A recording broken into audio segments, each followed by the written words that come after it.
We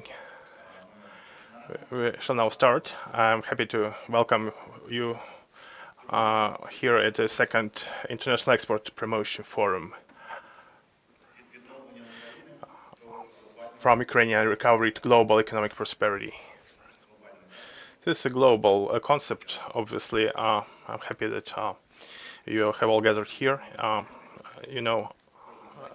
Every such event of this kind that we Forbes Ukraine conduct and our friends, colleagues and partners do, we always start with the minute of silence and gratitude to our defenders in loving memory of those who have been defending our country, who shall never come back, and due to whom we can continue our lives. This minute of silence, please.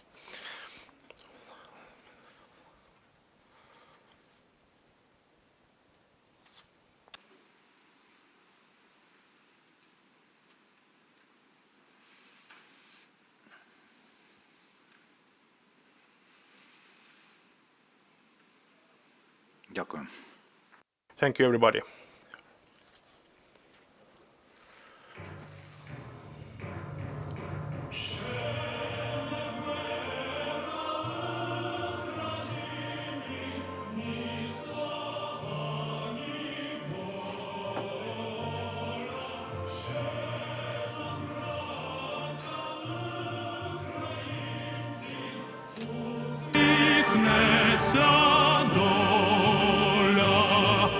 Згинуть наші вороженьки, як роса на сонці, запануємо ми, браття, у своїй сторонці, душу й тіло ми положим за нашу свободу і покажем, що ми браття козацького роду. Душу й тіло ми положим за нашу свободу.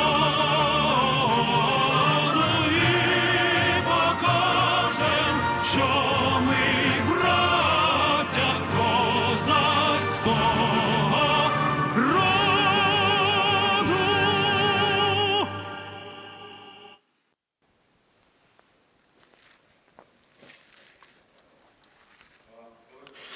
Colleagues asked me to tell you the vision of this event, so let me just speak the ideas of the organizers.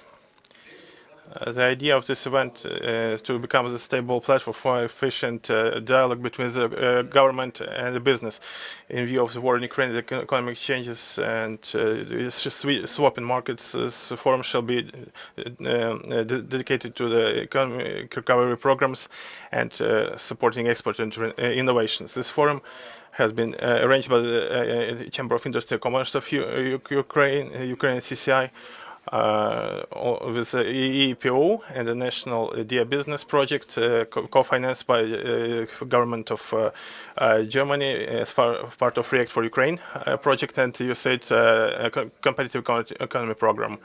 So the support is being provided by the Ministry of Digital Transformation of Ukraine, Export Credit Agency, ECA, and the Program for International Cooperation, EU for Business, recovery, competitiveness, and internationalization of small and medium-sized enterprises, which by ordinance of the European Union and the government of Germany is implemented by the GIZ company.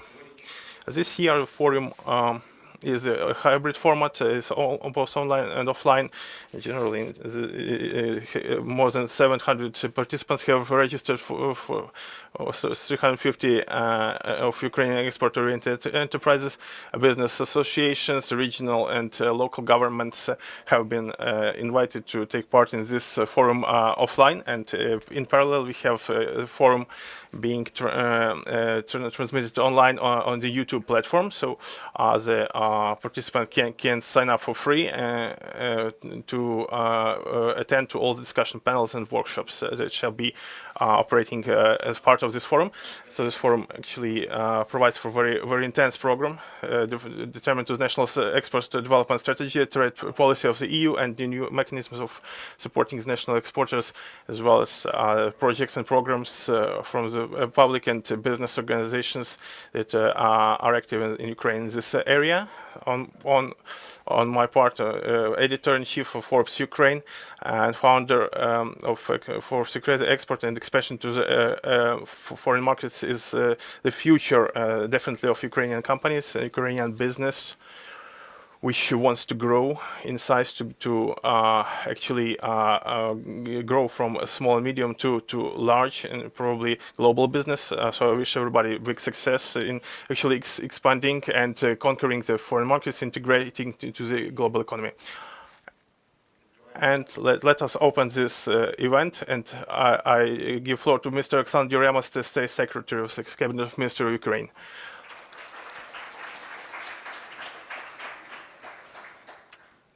Good morning, everybody. All the participants of this forum, the entrepreneurs and partners. Let me congratulate you on this second international forum. In international format, I guess it's about the 10th overall export forum, conducted by a number of organizations to develop a platform for cooperation of business and government. This is one of the key tasks of the President and government of Ukraine, to support Ukrainian business, to promote exports. We understand how important it is to support Ukrainian exporters, because this provides us opportunity to get economic prosperity and growth of our nation, the difficult times that we live through.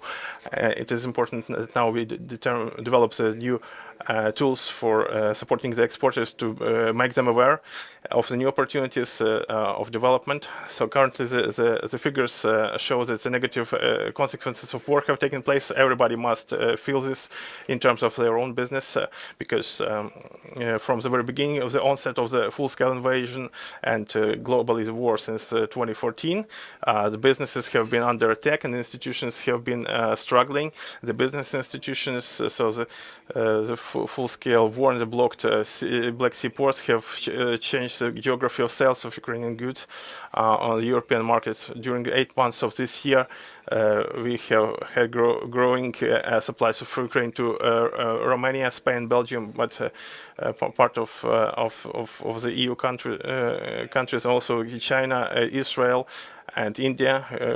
Ukraine produces a lot of agrarian products and metallurgy products. It is very difficult to export that by land, by rail, or by automotive transport. So one of our key tasks recently was the deblockage of the sea routes. Thank you for our European partners. We have thanked them already, and it's important that we can gather to our armed forces of Ukraine, who have been active in deblocking the sea routes, and more than 100 of cargo ships have been sailing through these routes. And it's important that and to understand that without partnership with countries that help us stand up in this war to withstand the Russian aggression, it's impossible to fight. And the NATO countries are defending the grain corridor as part of the Ramstein conference. They are patrolling those routes, and it makes it possible for us to actually look forward to growing Ukrainian exports and implementing the programs which Ukraine endorses on international arena, grain for Ukraine particularly, and securing food safety globally. So we see some optimistic and positive scenarios in further exports of Ukrainian products, and we hope that this shall allow us generally to develop the positive trends in Ukrainian exports. If we speak about the prospective areas, we have IT sector representatives here. This is a very promising area because it's pretty innovative on one part, and on the other part there are no great production facilities engaged here. And the only kind of services is year 2022 we have been growing. It was IT services, and also had growing sales in IT in this year. Yesterday, Ukrainian delegation got back from SIATEC 2023 exhibition in Japan, and it's very good that this year, by joint efforts of the Secretariat of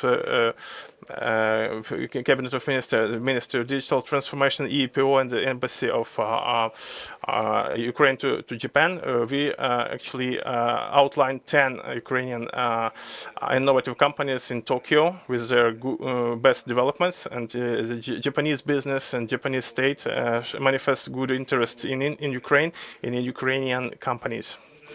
And we understand very well that these are the events that are the most efficient way to find clients for our exporters. This is why we would like to point out that it's very important, both for the government and for the business associations and international partners, to focus their efforts on such main areas of supporting Ukrainian exporters. They informing business about available opportunities for sourcing partners and entering the foreign markets. Currently on the Dia.Business portal, we have a lot of useful services for the exporters available for them now to help the exporters to feature their services and goods abroad. The EPO office is now acting to do this job. It arranged for 10 national exhibition stands in agrarian and production spheres across exhibitions abroad. Our colleagues from the Ministry of Foreign Affairs and CCI and National Business Association are actively engaged, also ensuring the credits under the foreign trade agreements. The ECA helped to finance those expenditures worth more than 1 billion hryvnias, and this is a very good tool for support for businesses, which brings good results. So to cover the cost for certification and participation in the exhibition. So it's important thing to support by international donors. I am very thankful for colleagues from the international organizations who support this. So under conditional spending, the Ukrainian government authorities, business associations, and international partners need to unite their efforts to give the exporters the necessary opportunities and services for Ukrainian products to be more represented around the world. So Ukraine faced the challenges that no other nation faced in the 21st century. Despite aggression, occupation of the territory, temporary occupation, many people fleeing the country from these territories, we haven't stopped our activities. We move forward and we develop, and due in the first term, actually the strength of Ukrainian people and support of our partners from international community. I'm thankful to them all, and I want participants of this forum to learn more about the opportunities for your business, to get new contracts, new perspectives. All the best to you, and glory to Ukraine.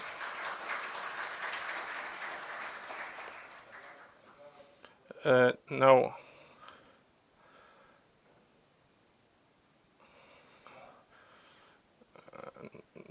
let me give floor to Mr. Jeffrey Legger, acting director of the USAID mission to Ukraine. Jeffrey, the floor is yours, please.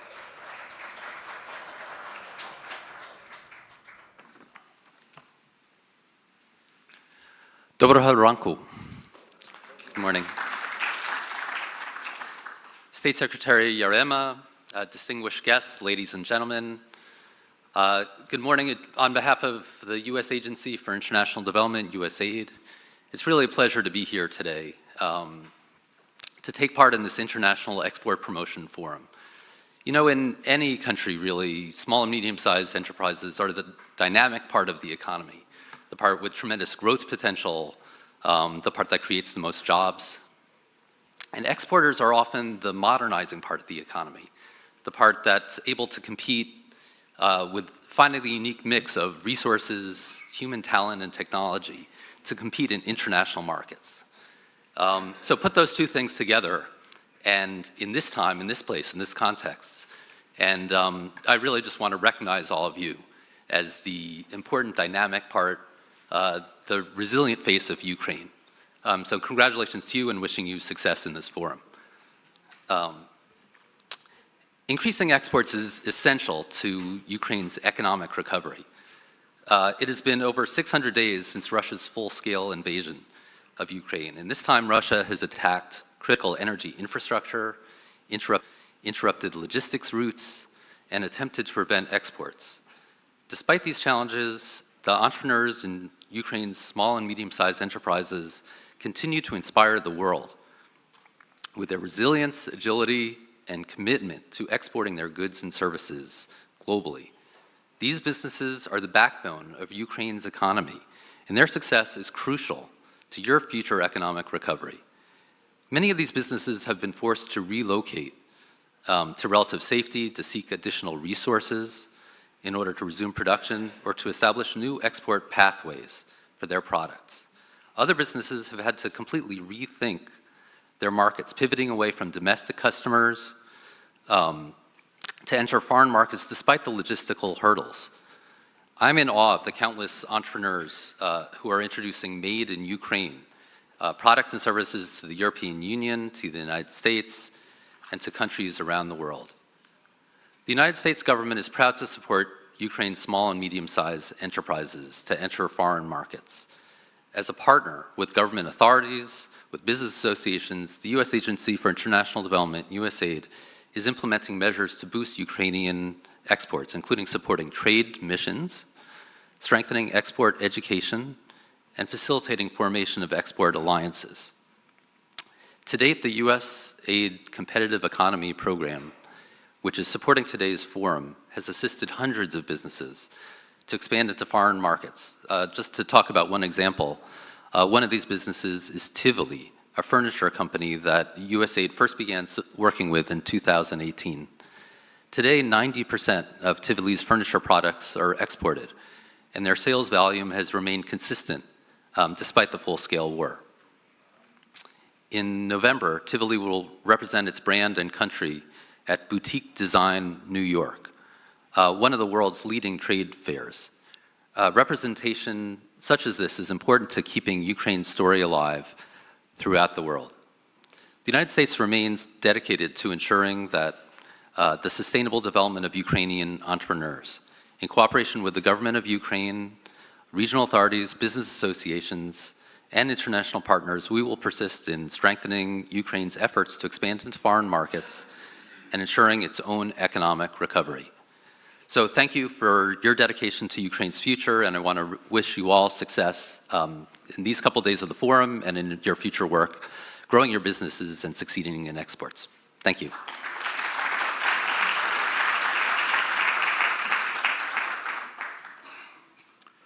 Thank you, Jeffrey, for your speech and for your support.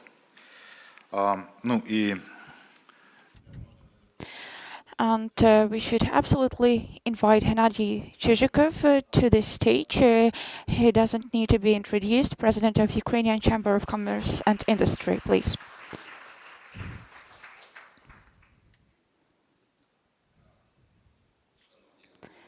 Dear friends, dear colleagues, dear Alexander Yarema, Jeffrey Legrer,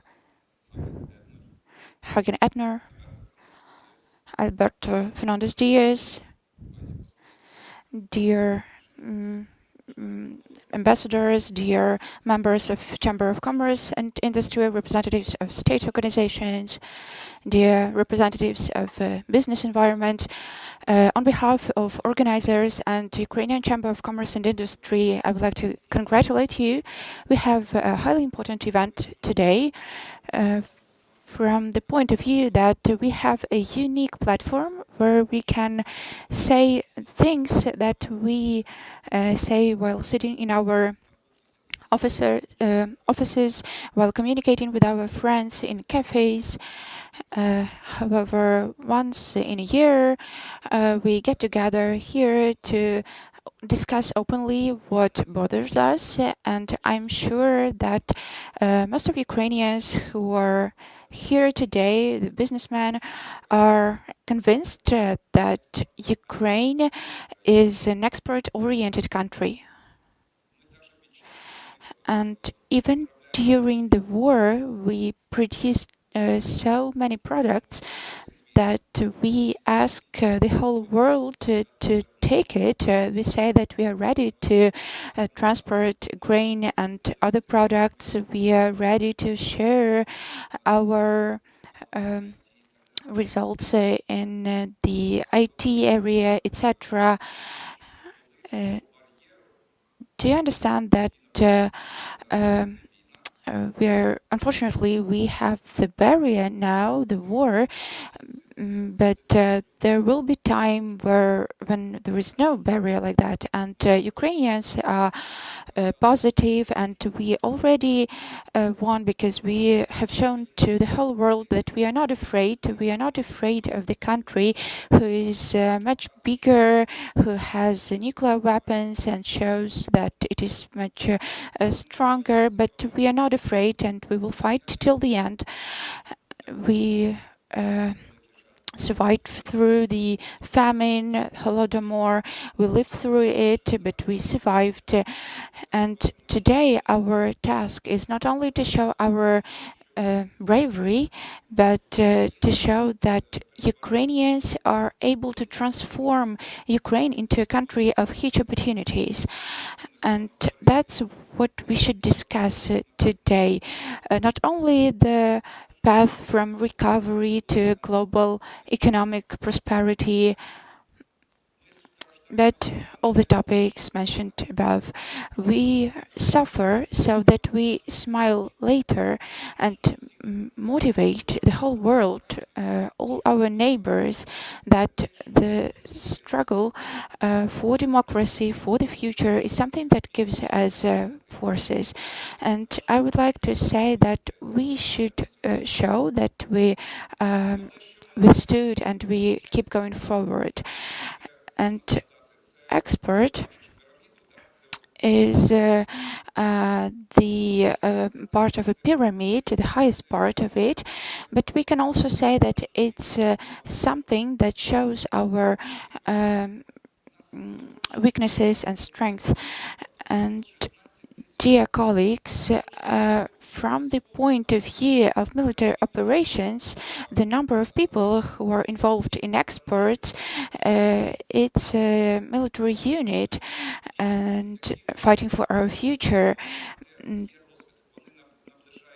These people make victory closer, bring it closer, and our task, the task of the Chamber of Commerce and Industry, the task of the state institutions, our partners from business organizations, and we are grateful to our partners for understanding it. So our task is to increase the number of people involved in international export. There are very few people who work on it on a daily basis because somebody said that export is for privileged part of a business environment, is only for big enterprises. But we have to show that exports is simple. Of course, we know that it's not easy at all, but we need to get together through different business associations by getting support from our partners, and we need to show that it's relatively simple. And our today's event is a great opportunity to show all those who are still hesitating whether they should join international market that they should do it. We're in a complicated situation. We continue working even during the war. 1,300 square kilometers are frontline, and all those who were born in Ukraine know that eastern part of Ukraine is our industrial area, and our southern and eastern lands are a zone of military hostilities, but even despite the war, our agrarian sector produces more than before the war, and everyone wonders how is it possible, but it exists. And I would like to say once again that it inspires everyone, and we need to look for the opportunities to support the business environment, and we need to make everything possible so that the brand made in Ukraine is the most well-known in the whole world. For almost 50 years, we've been operating thanks to the support of our partners, and I would like to emphasize the three main points that are the most important. The first one is I think that export of raw materials became a difficult area for the business, and I think that when we speak about Europe, European choice, and I think for most Ukrainians it's our choice, we are going to feel Europeans when we make a train go from Kharkiv to Lisbon with no difficulties. We need to implement it. We need to eliminate all the barriers. Our products need to attain any port in Europe.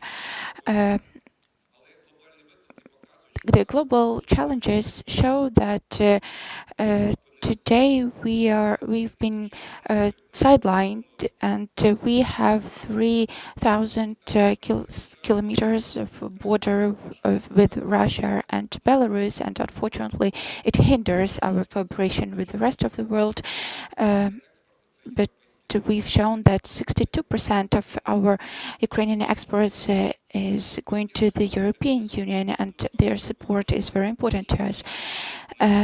I would like also to underline that we are extremely thankful to our partners for this unprecedented support for the visa-free regime and for the most favorable regime.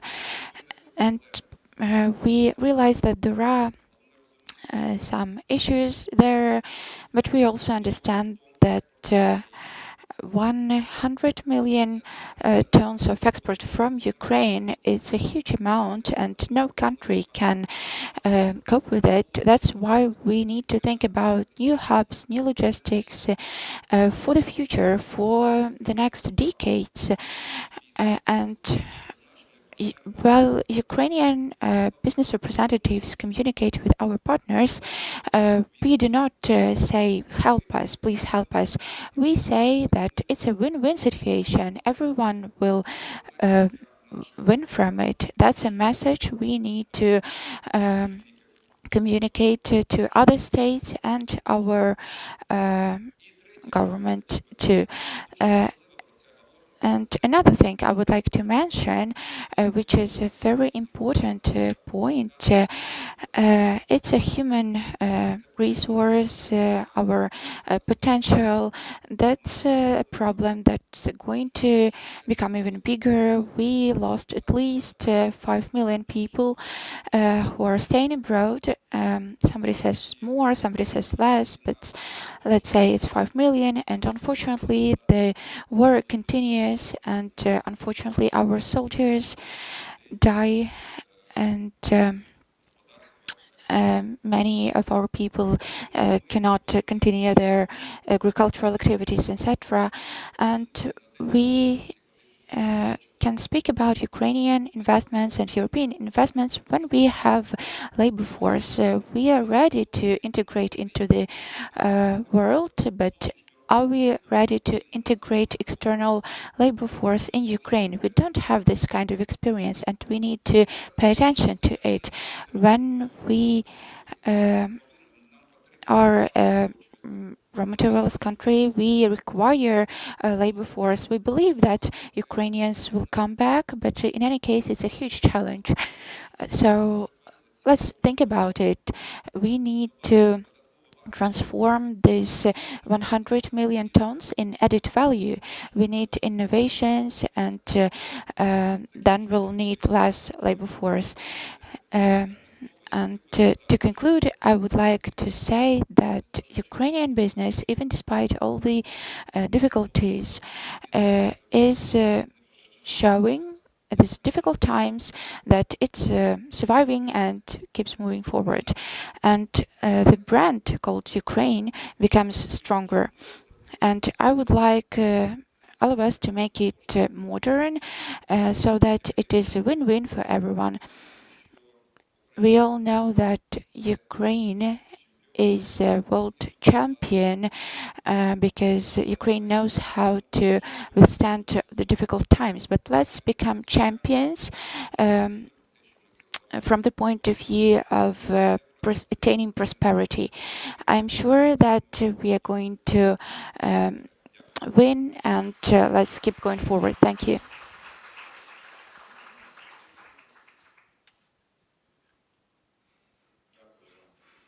Thank you for this inspiring speech.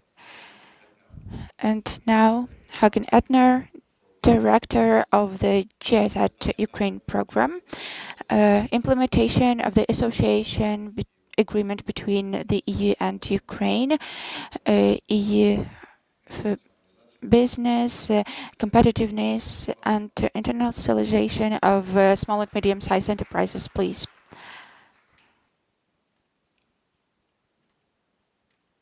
State Secretary Yarema, partners and friends, ladies and gentlemen. I'm pleased to be here with you today and participate in the Export Promotion Forum. Trade and export promotion has been a key element of Ukrainian-German cooperation in the area of sustainable economic development for many years. In 2020, Ukraine, Germany, and the EU joined forces in the EU for Business initiative to promote the competitiveness and internationalization of Ukrainian small and medium-sized enterprises. But Ukraine, Europe, and the world have changed since the full-scale invasion began last year. So have the priorities of our program. The goal of increasing the competitiveness of the Ukrainian economy and promoting export took a backseat to economic stabilization and resilience under war conditions. With funding from the German government and the EU, we significantly increased our grant support for micro, small, and medium-sized enterprises to more than 7 million euros. The lion's share is used to provide short-term liquidity and help as an emergency measure to keep businesses running, especially in war-affected areas and deoccupied territories. Some 12 million euros has been allocated to UNDP to support the rapid economic recovery of selected Ukrainian municipalities by repairing and improving basic business infrastructure. At the same time, we have continued to support exports, competitiveness, and innovation. The reason? In the medium and longer term, this is essential for reconstruction and economic development in an innovative, energy-friendly, and climate-friendly way. We do this by supporting enterprises directly with grants, subsidized loans, advice, networking, and matchmaking opportunities. And we strengthen institutions that represent and support companies and help them to organize international export exchange dialogues, export training and consultancy, trade missions, and the organization in international fairs and exhibitions.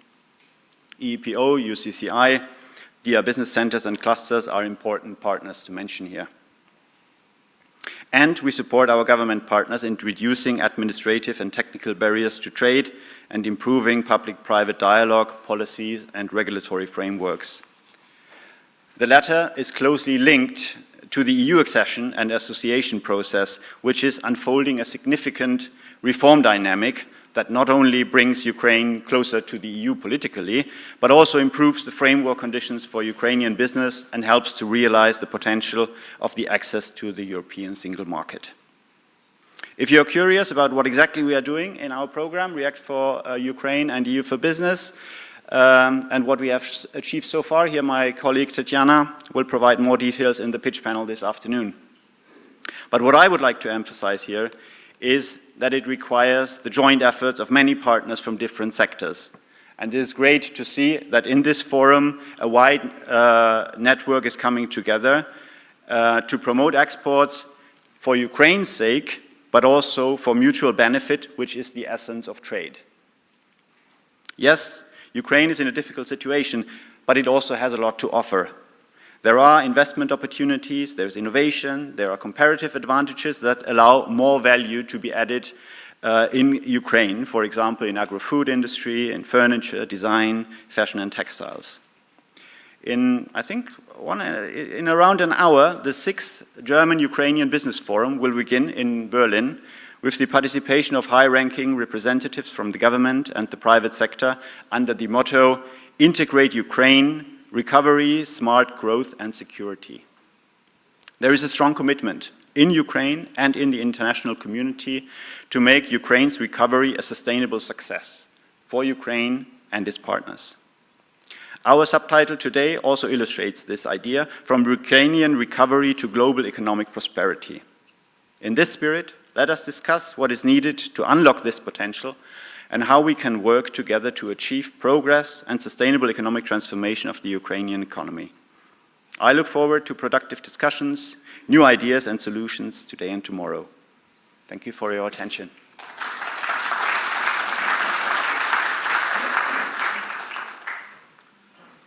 Дякую, Хаг. Thank you, Hagen. Thank you, Jezat. Фернандес Дієс, керівник відділу торгівлі. Alberto Fernandez Diaz. Every time we start speaking about the export, Alberto is together with us.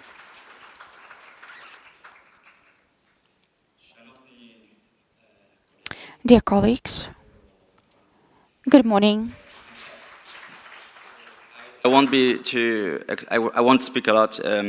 We have just heard what the EU is doing in terms of assistance to increase trade, but maybe just a small comment about how important trade is in the overall economic situation of Ukraine and what the EU is doing as regards policy in trade. We are the first trade partner of Ukraine.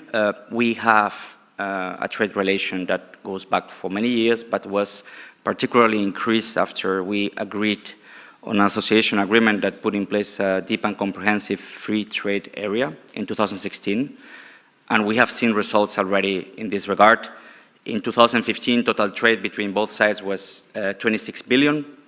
And in 2022, it was 58. So it more than doubled, despite the situation in Ukraine. And this increase was not just beneficiary for one side. Both sides saw similar increases. Ukrainian exports to the EU in 2015 were 12.5 billion, and in 2022 this came up to 28 billion.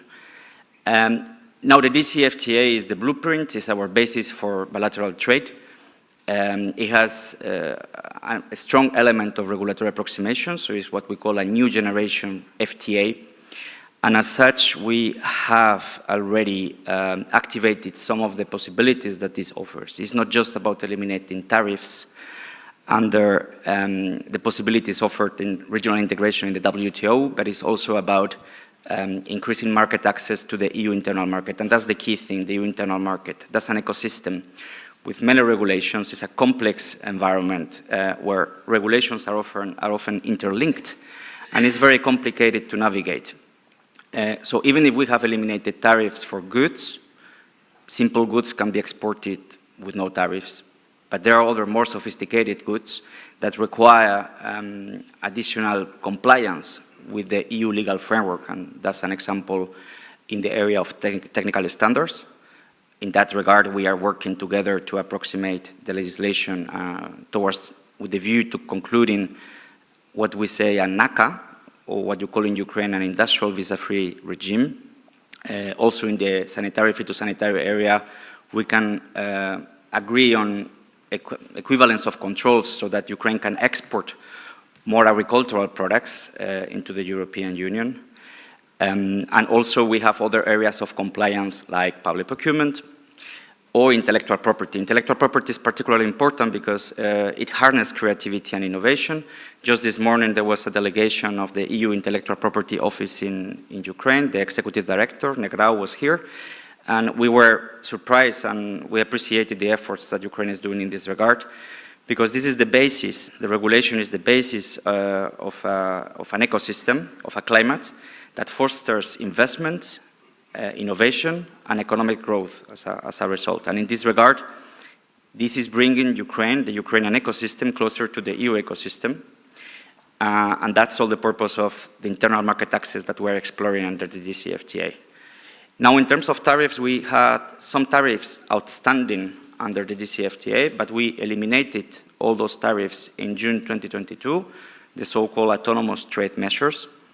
This is notably, this benefited exports of agricultural products notably. This was extended. It was not an easy process, as you know, but we kept our promise and we extended it because we believe that Ukraine should be given this access. And in terms of regulations, we are exploring all the possibilities under the association agreement to increase market access. And that's why in the last summit in February, we agreed on a priority action plan for enhanced DCFTA implementation. And this priority action plan has as purpose to make sure that more and more Ukrainian sophisticated products can come into the EU internal market. Ukraine is not just commodities, it's not just grain, steel, and ores. It's also innovation, creativity, and there is a lot of that in Ukraine because we have seen it. And we want it in Europe. And in order to have it in Europe, we need to have the legal context and the channel, the framework that encourages this creativity, that transforms this creativity into actual sophisticated exports into the European Union. And at the end, Ukraine will diversify its export mix to the European Union. Part of the help that the colleagues are providing in technical financial assistance to Ukraine is in this direction. Regulations, increase further processing into the European Union, processing into Ukraine to export into the European Union. And let us not forget that Ukraine has not to produce a product from A to Z. If you produce a car, you don't have to claim that you did it all. There are value chains, and this is more and more important.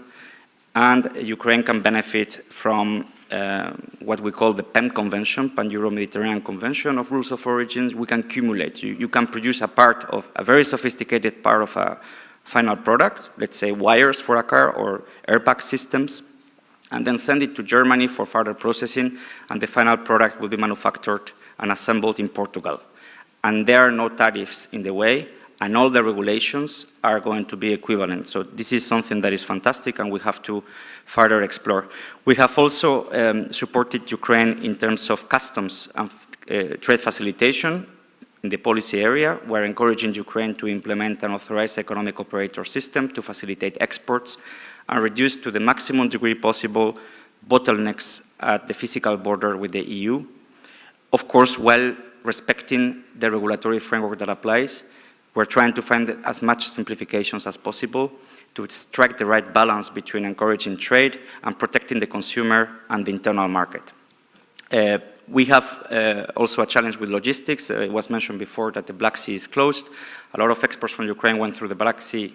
The EU put in place the Solidarity Lanes Initiative in May 2022, and we are exploring all possible options to increase infrastructure capacity and custom facilitation in order to further export to the European Union. So that's in a nutshell the economic policy that underpins our trade policy. Trade is an EU competence, and we are really committed with Ukraine to make sure that in this path towards accession, in some days there will be, you will see the enlargement package that will be published. You will assess the progress in all the areas that are relevant for the accession. There is one cluster that is called internal market, the ecosystem. But we don't have to wait until accession to enjoy the benefits of trade and to increase the integration of Ukraine to the EU internal market. Let us not forget that the association agreement has in its objectives gradual integration of Ukraine into the EU internal market. This is something that we believe in. This is something that was chosen by Ukraine. We are supporting Ukraine in this choice, and we want Ukraine to succeed in being as much integrated into the EU internal market before we sign the date of actual accession. This will lock investments into the country, and there will be more and more interconnections, and this is what we want to see. So we hope that the discussions today are going to be fruitful in this regard, and of course the EU delegation is always ready to discuss with anyone that wants about any issue regarding trade. Razum mi встоїмо. Дякую.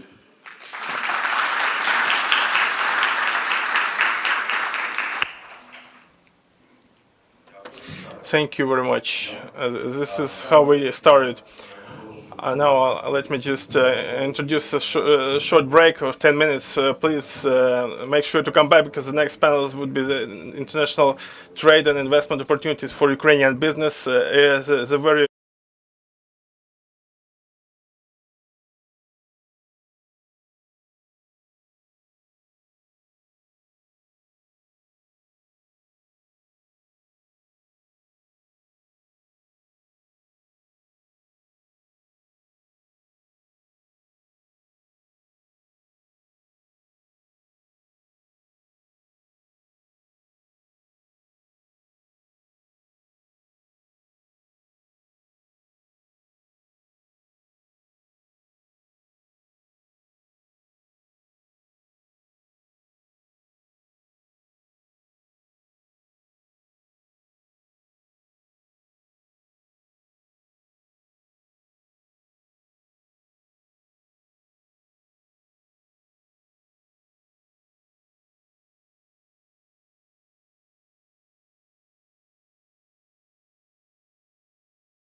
Once of the forum, we're happy to announce the first panel of our second international export forum from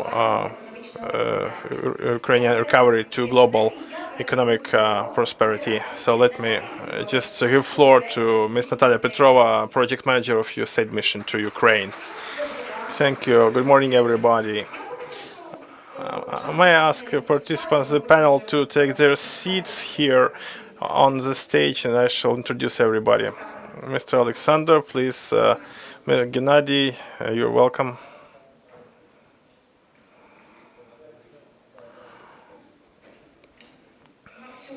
Today, we truly have a hybrid format here. Some panelists are here offline, some will be joining online. So we shall provide for a kind of conversation with the online participants first, and then shall continue discussing it here among us. I have a very good team today. When I was thinking what we could discuss, had great welcoming and introductory words. They were very inspiring, but they actually give tone to our today's conversation. Sometimes it seems to me that, well, when you just sit on the panel, you think, what are all these people doing here? They're so different. But in fact, when we speak about the experts, well, we think, let's start experts. It's not even the beginning. But the problem is not just about the access to finance or investments or the capabilities to produce, but many questions whether the manufacturers themselves are ready to start exporting. But today we have a good mix of the people who make for this great system of support for exporters, not only the public authorities and their representatives, but also the business associations, representatives of the financial tool facilities. Ruslan shall tell us about success of his export credit agency. It is a very efficient tool. We shall not be speaking about the grain corridor. We shall speak about the other sectors, about those sectors where, for instance, my project, which I manage on behalf of USAID, the CEP, Competitive Economy Program, has been dealing with for almost 5 years now. We have a lot of such sectors. It would be fair to say that we have a great agrarian potential, but why we should speak about our agrarian potential further, if we have European markets closing, we shall need to use trucks to export our grain, or whether we are supposed to speak about the IT and tech sector, which are capable but also need support. We have a lot of these things in our treasury. We speak about the fashion industry representatives and also the textiles and the production facilities that go beyond fashion. Fashion is about the floor, which not everybody likes, but it can represent a Ukrainian brand on the international markets. We have successful cases, Ms. Jeff in the furniture industry quoted, but we will be speaking today what actually export consists of. I may just give floor to our online participant, Mr. Vladislav Suvorov, who is joining us online today, Deputy Head of the Customs Service of Ukraine. Mr. Yuri Draganchuk, he is now on his international trip, the Minister of Finance, Deputy Minister of Finance. So we shall start with these people. Are they available online? Can we get them connected? So here comes Mr. Yuri. Please tell us about the success story, how the customs service helped the exporters from the one set of the war. Hello, colleagues. Can you hear me? Yes, we can hear you well. Thank you. May I welcome the participants of the forum. What would I like to say? First of all, from the point of view of the Ministry of Finance, Euro integration remains one of the key priorities. Of course, after financing of the military expenditures, security needs, and our fastest victory. I must say that we have been rather successful in reforming the state customs service in the sphere of Euro integration. This is evidenced with our evaluation this year. The customs area, we have received very high appreciation of the customs integration from the European Commission. 4 out of 5 possible grades. So the customs sphere is one of the 5 priority spheres out of 33 that have been evaluated, and it was very pleasant for me. It is no wonder that we speak about a lot of customs reforms that the colleagues actually mentioned in their welcoming words. Well, Yuri, are you speaking about this self-evaluation the government did as a matter of preparing for Euro integration? Am I right? Yes, exactly. This, and it was recurrently evaluated by the European Commission, and the customs was among top 5 of the best spheres out of the 33 that were subject to evaluation. It's not that we evaluated ourselves, but the partners evaluated us instead. But I still would like to enumerate our main achievements in the customs integration briefly. Today we have the program of authorized economic operators acting in Ukraine. We have started developing a roadmap for mutual recognition with the EU. We became the party to the agreement for the European Convention of the origin of the goods. We reduced the gaps for rolling to harmonized system of evaluating the goods. We are doing that in line with the EU countries because we were lagging behind a little bit previously. From the 1st of August 2022, we joined CTS, joined transit and facilitating formalities for goods exports. We working with the customs help desk operating successfully for transit. We plan to extend it to other customs issues. We have extended the customs facilitation system both for the authorized economic operators and for those who do not have the status. We also merged it with the transit facilitation CTS system. We have connected to the joint customs information with the EU.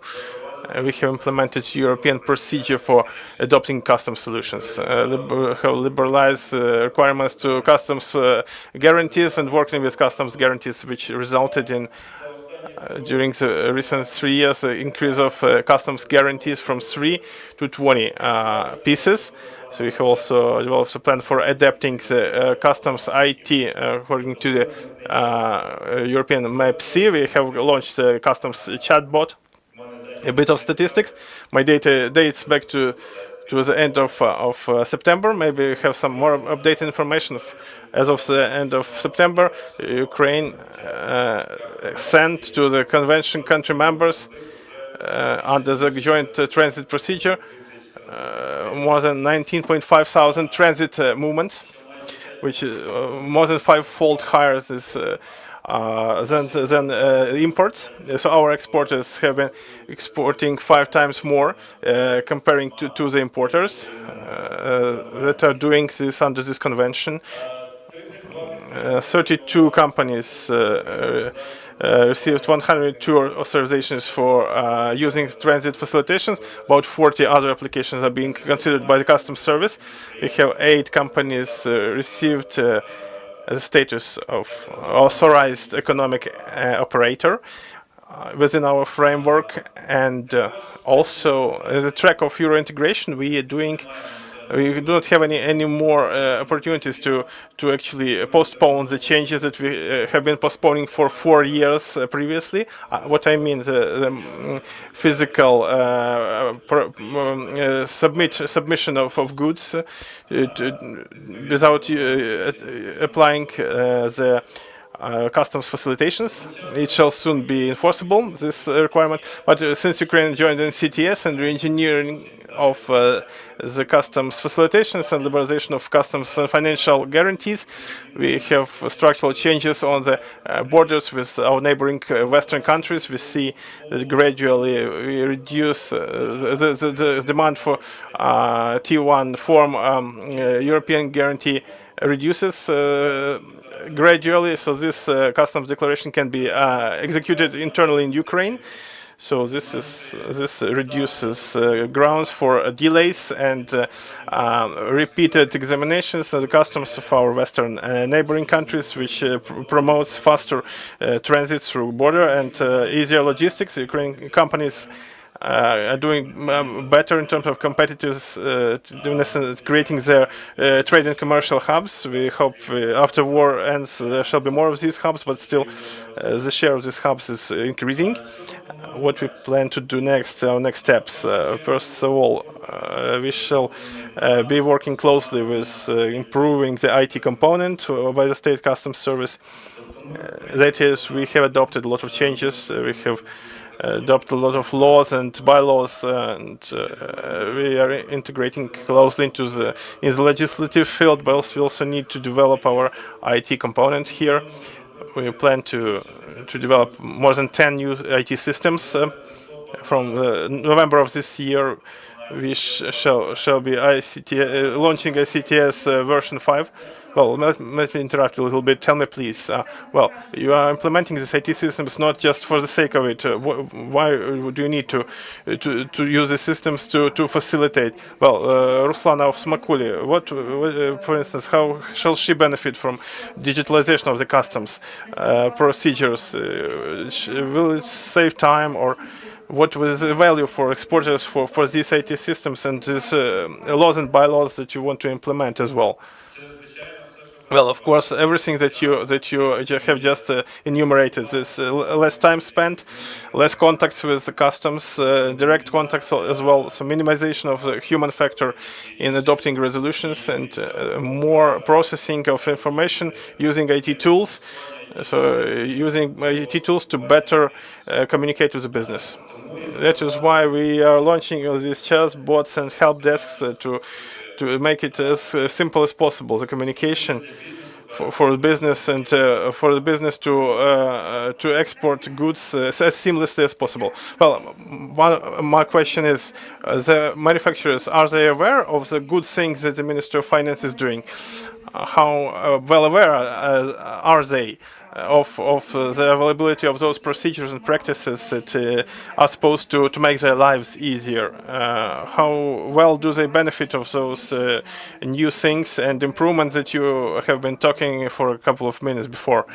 Well, I'm sure that both the manufacturers and businesses hate Ministry of Finance as strongly as they do in any other country, because our task is to make it as simple as possible, but at the same time to check whether the security issues are complied with and whether all the customs duties and payments have been paid. All we can do is we can promote the facilitations that work well in Europe, because whether we like it or not, we shall be joining the EU, and we need to adhere to those rules and regulations that are available there. Well, tell me, please, everything that you are talking about is rather complicated. How can we get the more practical view of what you implemented? Who can interpret those complex things that you are talking about? Well, in fact, it's not difficult at all. It's not complex. Business understands this terminology well, but besides, we have this information on the website of the Ministry of Finance, of the State Customs Service. We actually publish a lot of articles in the mass media on this matter.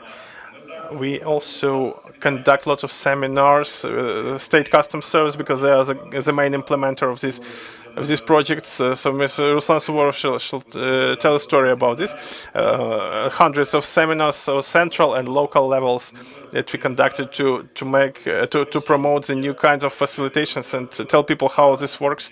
We have been doing this together with the Minister of Finance, without them, also with the European colleagues and without them. So we have plenty of this information. If people do not have sufficient information, business, please speak up whether you like more information, what new channels of conveying this information they require, so they are better off using these facilitations. Well, Mr. Gennady told us previously that this forum is a platform for us to discuss these tools. Well, Mr. Vlad, please tell us how you implement everything that the Minister of Finance actually invents, and whether it's more effective.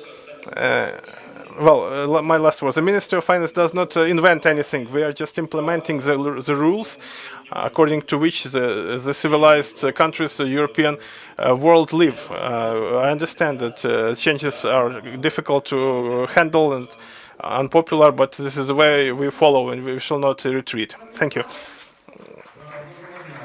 Hello, Vladislav Suvorov. Well, we can hear you, but we can still cannot see you. Well, here I am. Well, you are almost here. Hello, everybody. I'm thankful for you for this invitation to the second International Export Forum.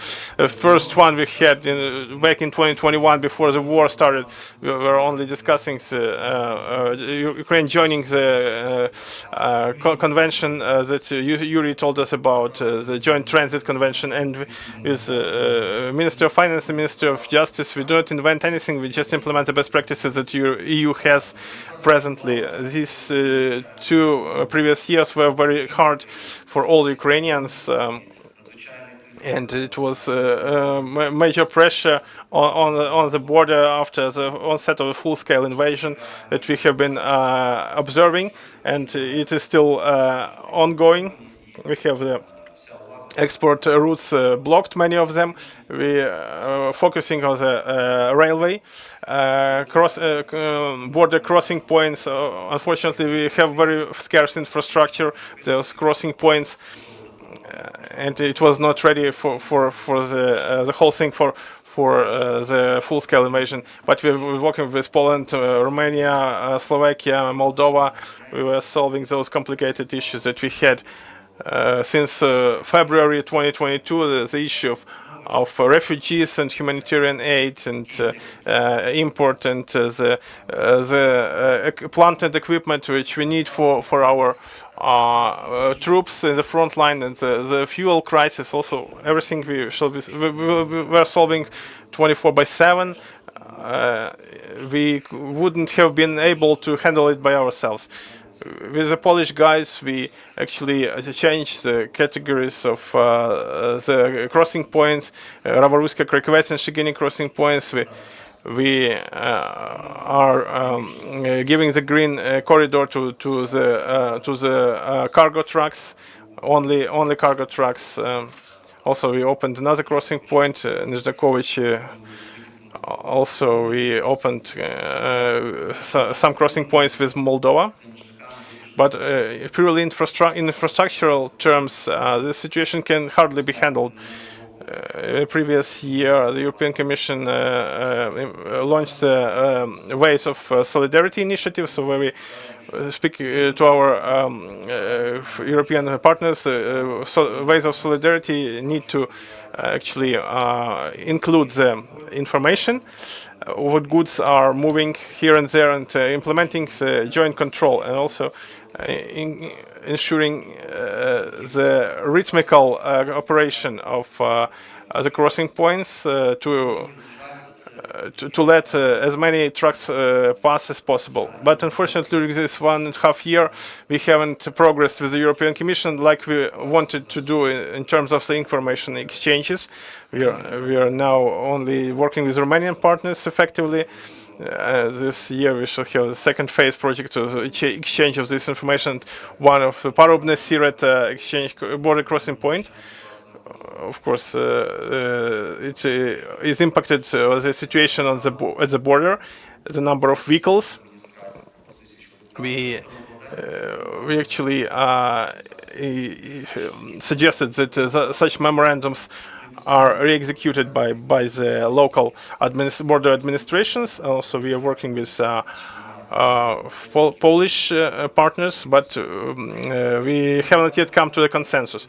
But the global goal that we strive to achieve, like Mr. Yuri said, is the actually Euro integration, which is part of Ukrainian constitution. But I want just to reiterate that it's not about on the European integration, and EU accession after the free trade zone would be the customs union. This shall be the uniform customs code and tariff and territory. So the integration shall begin from the customs. So we pay great attention to the customs issues and changes to legislation in terms of customs sector, so the business gets adjusted to the rules that apply in the EU.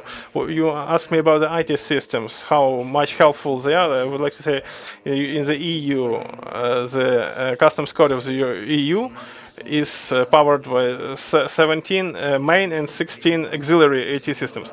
Today in Ukraine we only have one IT system which is compliant with the EU standard, but it's very effective, isn't it? Well, there are different estimations, but going back to the statistics that Mr. Yuri kindly provided us with, we have 20,000 declarations executed from Ukraine to EU convention member states, only 4,000, 5 times less executed for import to Ukraine. European partners are not very enthusiastic about using this mechanism. But the previous year we became the 36th nation to join this convention. So as long as we are still in the state of war, we believe that this kind of result is satisfactory. Well, just a matter of digitalization, we are ahead of many, and in the customs area we shall be also able to offer something like we have Dia for other public services. So, what are your main grievances when business interact with you? What are the most unfair things what you do and the businesses do not recognize it as your achievement? Well, there are many grievances about the long queues. You can all see how long the queues on the border are. So we see that we have very long queues, and there are some really susceptible goods, agricultural goods, that you actually want to spend. You would not like to spend 16 days standing in the queue with these products. So we can actually let through more vehicles. We actually had electronic customs declarations, but it's about the partners who must be able to go through the same number of vehicles that we release. And actually we want to record the number of vehicles that we get through, and we actually implemented the memorandums of recording the minimum number of vehicles to be released. For instance, if the Polish guys release less vehicles, and we have the alert warning coming off on the local, then on the central level. Thank you, Vlad. Tell me, please, this is your very special business trips. You shall bring us some achievements with Yuri from this trip. Well, we are attending different events, but yeah, you shall deliver twice as many achievements. We are now working on the national revenue strategy, and I'm in charge of the customs part of it. So we are discussing what we need to do in the customs sphere. We are elaborating the issues of European integration, just to, so to speak, in the part of the customs revenues, the state provides us as much money coming in as possible.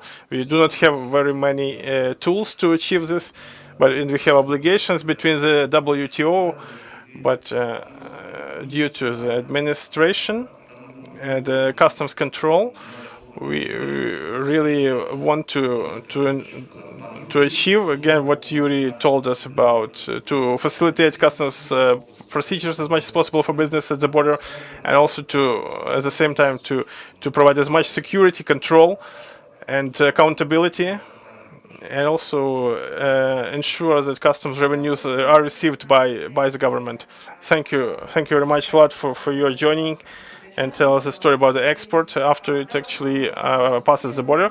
We wish you every success in your business trip, and we now go back to the panelists that we have here offline. Let's speak about the good, what happens to the goods before they reach the border. So it's just to say that I can export is not even to start. It's not even to set eyes in this direction. But what actually creates the capable manufacturer to believe that they are able and to become really ready for exports. We as a project make a lot, fairly a lot, with our local partners. And Andrei, I would like to pass the floor to you. One of the most effective tools probably that we have been implementing with you in many sectors. Not one of them, not a single one of them. The participation in the international trade exhibitions and fairs. Of course, it would not always convert into sales and commercial success. You, as an office for the entrepreneurship and export promotion office, do in this regard. Thank you, Natalia. Hello, colleagues, exporters. Happy to be here with you today. In fact, for us, focus for us is help to be provided to the entrepreneurs who only consider starting exports, who haven't yet been aware how to label the goods, how to package them, how to build the logistics, but they have the products, very high value products, and it can be scaled up to the European markets, and we help the entrepreneurs who actually are already doing active exports, the medium-sized exports and large businesses. And we have for this a lot of various approaches and tools. The first one is obviously the education, training, etc. So we provide more than 4 systemic programs per year. They last 6 to 7 months each. So actually training every 2 weeks. Well, Andrei, tell me where the people can learn from your opportunities, because you have very many events and trainings and interactive online tools to be taken advantage of. Yes, we have Dia.Business project. We have the export Dia.Business, export.gov.ua website, which you can visit, and it's the whole universe for the exporters. We have the consolidated information about the new things appearing. We have the calendar of exhibitions and events. You can see what events and exhibitions you have, how you register, how you travel there, and also we promote the exhibitions we do by ourselves. Also, the analytics is very important for the entrepreneurs, because this is the tools what they need to start with when they do the exports. You need to analyze the markets. As far as training and education is concerned, these programs help to develop the entrepreneurs as owners, and also the export managers of the companies. The people learn for half a year how to understand, how to diagnose the market, where you best export your honey, to Germany or to the Netherlands or to Dubai, even maybe. So those are very practical things. We are supported by the government. We're doing this with partnership with our international partners. The second analytical part of this thing, the market analysis. We have the analytics on our focus sectors. Like office, we concentrate on the machinery building, agrarian sector, IT sector, and furniture building, light industry, cosmetics, and retail. These are the focus sectors where we provide a variety of services for the business. And if you speak about the analytics, the Dia.Business portal, you can find information about the trends in the the flour products in Europe. Actually, we buy those databases and analyze the information from them. So what flour the customers buy on those markets, whether they import, whether they produce locally, what the packaging, the labeling looks like. So the entrepreneurs can see all this information online. They do not have to travel to make the store check, for instance, there, and to see what the goods look like. So you can see everything online in the presentation. Thank you, USA CAP program, for also to GIZ. For providing access to these databases, because it is you who have provided the quality analytics to the entrepreneurs. As far as our further plans are concerned, when we have learned and trained where to export, The question is how I find my potential buyer and customer.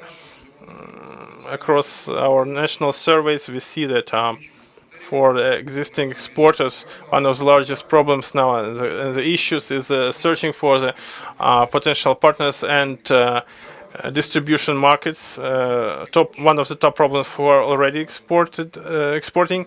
And for those who only plan to export, they need to understand how they do it and how they search for their customers. So there are the three tools. One is international trade events that we do. We focus actually on the national stands and pavilions of Ukraine, the top international exhibitions. These are the spots 80 to 100 to up to 200 square meters. Andrew, how many exhibitions your office conducts annually? Also, if you can tell me this figure, the dynamics, how many you had before the onset of the full-scale war, how many you have now? For us, as a project, we understand. Also, Mr. Gennady has been speaking about this, that no Ukrainian business can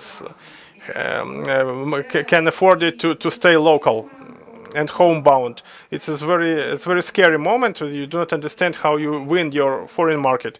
But if you do not do this thinking, you shall just actually stop existing.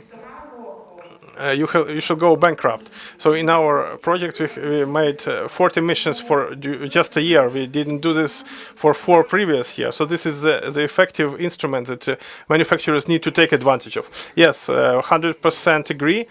If you speak about the statistics, this year we have the record breaking of the pavilions arranged with help of international donors, Diia.Business, USACP, GIZ, and everybody that we are working with, the partners, the international partners, and this is when we use public funds for these purposes to organize the pavilions, and we make the co-financing framework.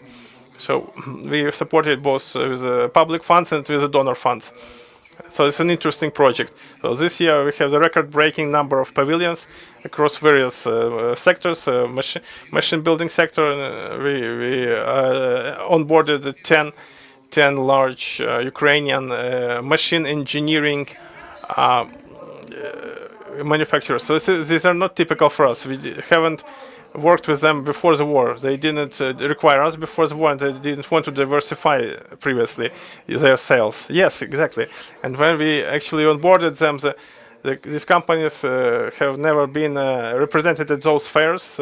Some, like Rukivka, carriage building plant. But we saw that there was huge interest from the buyers, for instance, Polish buyers, and the Ukrainian stands attracted a lot of people. Everybody wanted to contact the people from the company. They asked about the terms of the contract, the specifications of the products. So every year we do increasingly more of these activities, and we want to do an exhibition. Additional exhibition each year. So we are doing the exhibition in organics, biofag. So foreign buyers actually attend these exhibitions on the annual basis, and so they shall see that Ukraine is represented there. Well, the sustainability is of importance, yes, because in the machine engineering you have a very long shoulder of sales. You want to be in the negotiations for a year or even 2 years, but the export revenues are very high there. So we see this is a prospective sector. So we shall be onboarding more machine building enterprises next year. So let me just a short comment for you. Well, on the part of the government, it's increasingly important to do these pavilions and exhibitions. And we, as the office in charge of this function, we try to find finance for this and to engage public funds. We do it transparently in the Dia.Business portal, where you can find also in the social networks. Can find all the announcements, open calls. We actually inform the companies, entrepreneurs have fair access on the competitive basis who are able to get onboarded. So we We actually monitor the candidates and select the best ones to get them to those exhibitions. And finally, what I would like to say that the next year, I'm sure we shall have even more of these activities and exhibitions. I would like to thank all of our partners, to USAID, CEP, EU for Business, and GIZ, and the delegation of the European Commission, and also the projects, the Chamber of Commerce and Industry in Ukraine. We have a collaboration with the medical industry now, a pavilion as a medical exhibition. So what I would like to advise to exporters, please spend an hour of your time to visit export.gov.ua, or actually sign up for Dia.Business, the social networks, and you shall have most recent updates and opportunities for your developing your business, starting from the free advice on how to access foreign markets and till the participation in the international exhibitions and some training activities. So please monitor these opportunities, because we have many more coming. So education and training for entrepreneurs is a cornerstone. The entrepreneurs need to explore the opportunities on a daily basis, to be aware of the opportunities. So Andriy actually told us about the project that's work with entrepreneurs. Please sign up. It's a very, very knowledgeable sources of information. Our European colleagues and us, we always publish a lot of opportunities for the manufacturers, which worth taking advantage of. Не хочемо, щоб все робив уряд.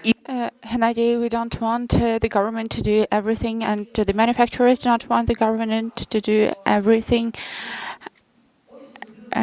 We can say that the office duplicates a lot of functions of sectoral organizations. Can we say that they are not as effective? You have been operating for longer than the expert's office. What's the challenge you face most often? Andrei enumerated the tools. We have definition of a market. What have you seen? How is the situation different from before the war? Can I start with a short joke? Once Chamber of Commerce and Industry organized a little event. We gathered all the representatives of businesses, but we said let's get together, let's discuss our problems. It was very important. After the event, one of the participants approached me, hugged me and smiled, and he said, I understood that I'm not the only one who feels that bad. So why am I saying this? Because the events like we have today, it's not to discuss the bad things, it's to share our painful moments. There is no organization in the world that can solve all the problems of the business environment. There is no organization that can manufacture the thing that would make happy all the country. Business requires constant changes. It's an art. We have to do something new all the time. We need to attract attention. We need to explore new paths. And the more organizations like that we have, like the Office for Export Support, Ministry of Economy, Chamber of Commerce, I think a lot of people here even do not know that the Chamber of Commerce and Industry is a non-state and non-profit organization. And we help billionaires, and that you are present in every region. Why do we operate like that? Because every day we keep doing our work.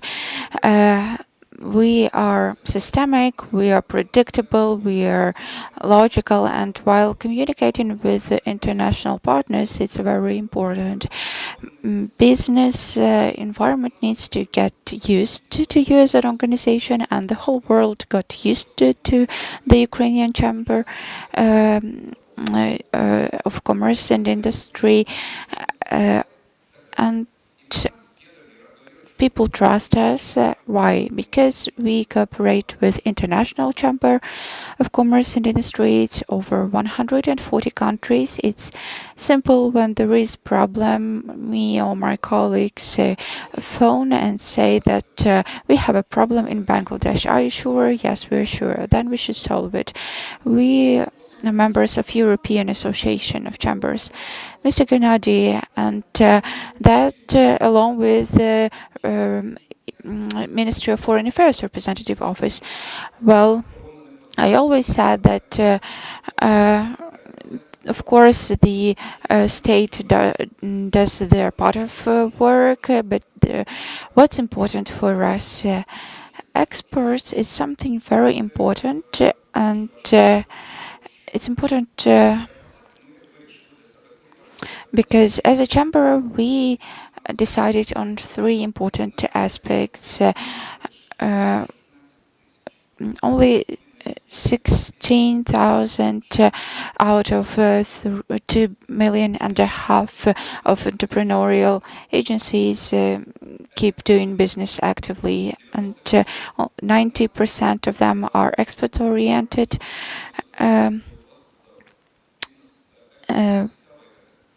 So what do? We use our potential.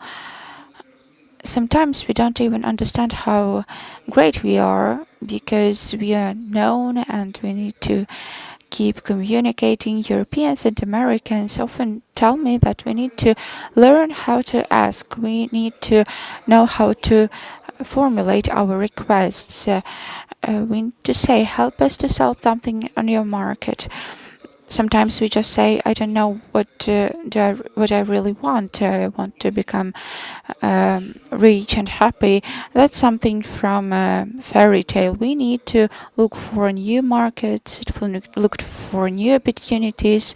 Secondly, let's not forget to learn new things. We have a training center, for example, Center for Support of Experts, and our colleagues help us to communicate how to start working on international markets. And historically, the Ukrainian Chamber of Commerce and Industry is an expert organization. When we start working on international markets and start dealing with certification, price setting, etc., and look, the only country in the world where the business uses their own funds exclusively. Nobody else in the world operates like that. They use banks, export and credit agencies, grant funds, of course, etc. And when we conducted a reform of banking system, I hoped that international banks would bring in their own kinds of operation, but they realized it's better to work according to Ukrainian laws and make money on assets, etc. But the money is the main thing that does not allow us to move forward. Nadi, please leave some time for Ruslan to speak about the same things. No, he does a good job. We have 40 minutes more. You'll be the next one to take the floor.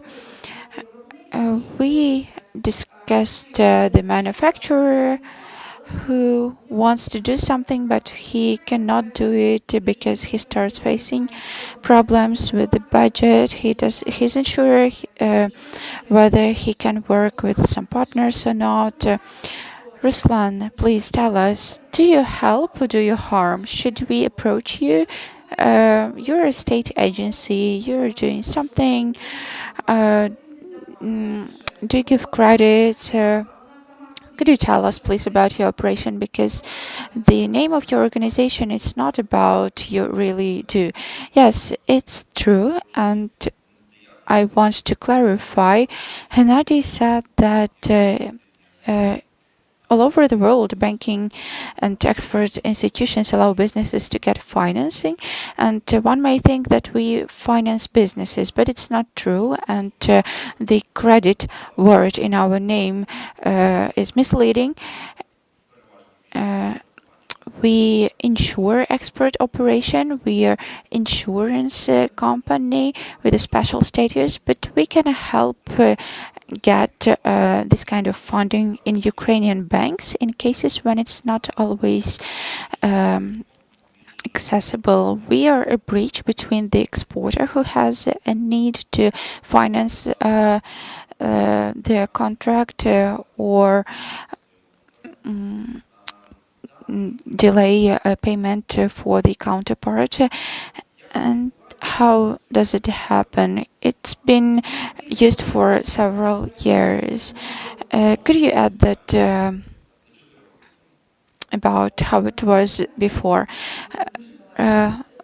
Please, I would like you to tell us about this leap you did and what it was worth, and how you as an agency changed your role and transformed into a working tool.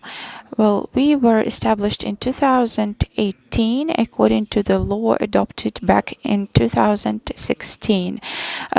You may feel that something went wrong. For 2 years, nobody established anything.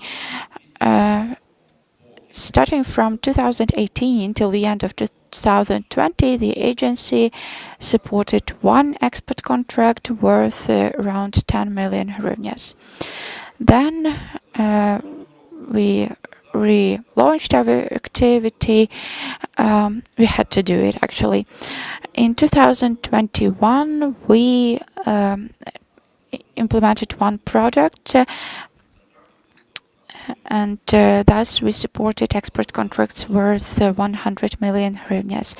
But there were unsolved problems linked to the legislation and bylaws. Then the war started, and thanks to the support of the Ministry of Economy team, including Alexander Ryban, there were some changes into our law, and this led to the changes into bylaws and to the ordinance of the National Bank of Ukraine, and that helped us to intensify the package we developed before. And these changes were implemented in June 2022, if I'm not mistaken. And we supported export contracts worth 3.2 billion hryvnias, so it was a significant development thanks to the changes to the legislation. As of today, we have supported export contracts, and we hope to achieve 6 billion hryvnias to the end of this year. Since the beginning of the war, we supported contracts worth 7 billion 550 million hryvnias, and we also calculate another indicator. Since June, we created or preserved over 3,500 of working places. What are we talking about? It's mostly small and medium-sized enterprises who process and create products with high added value. If we speak about different segments, who are our biggest clients? These are electric appliances, element products, electric appliances that I mentioned constituted 2.4 billion hryvnias of export contracts. And who is our client? It's somebody who is looking for an opportunity to finance their export contract that is not cannot be implemented without being supported. So there are some relations with business agents, and if the client can give some property to the bank, they should not get investments from us. So people reach out to us when they have a problem in funding their own expert, and we understand that this over 7 billion hryvnias is the expert that wouldn't happen if the banks wouldn't have financed it. So we partly insure banking risks, and we have significant projects in our portfolio. If I may, I would like to tell about them a bit to explain how it impacts not only the business of specific entrepreneur, but has an impact on the governmental level. The first project happened in the end of the last year when one of Zaporizhia plants was relocated into Ivano-Frankivsk region. Zaporizhia, it's close to the front line, it's been shelled every day, and the owners agreed to invest 3 million euros of their own funds, and we attracted 3 more million of our side. They created over 400 working places, and they started acting according to their contract. And in fact, they've been exporting products worth 10 million euros. Another example that happened this year when the famous company Three Bears, the producer of ice cream, they started their activities in Poland, and they decided they wanted to work with the biggest network Biedronka in Poland.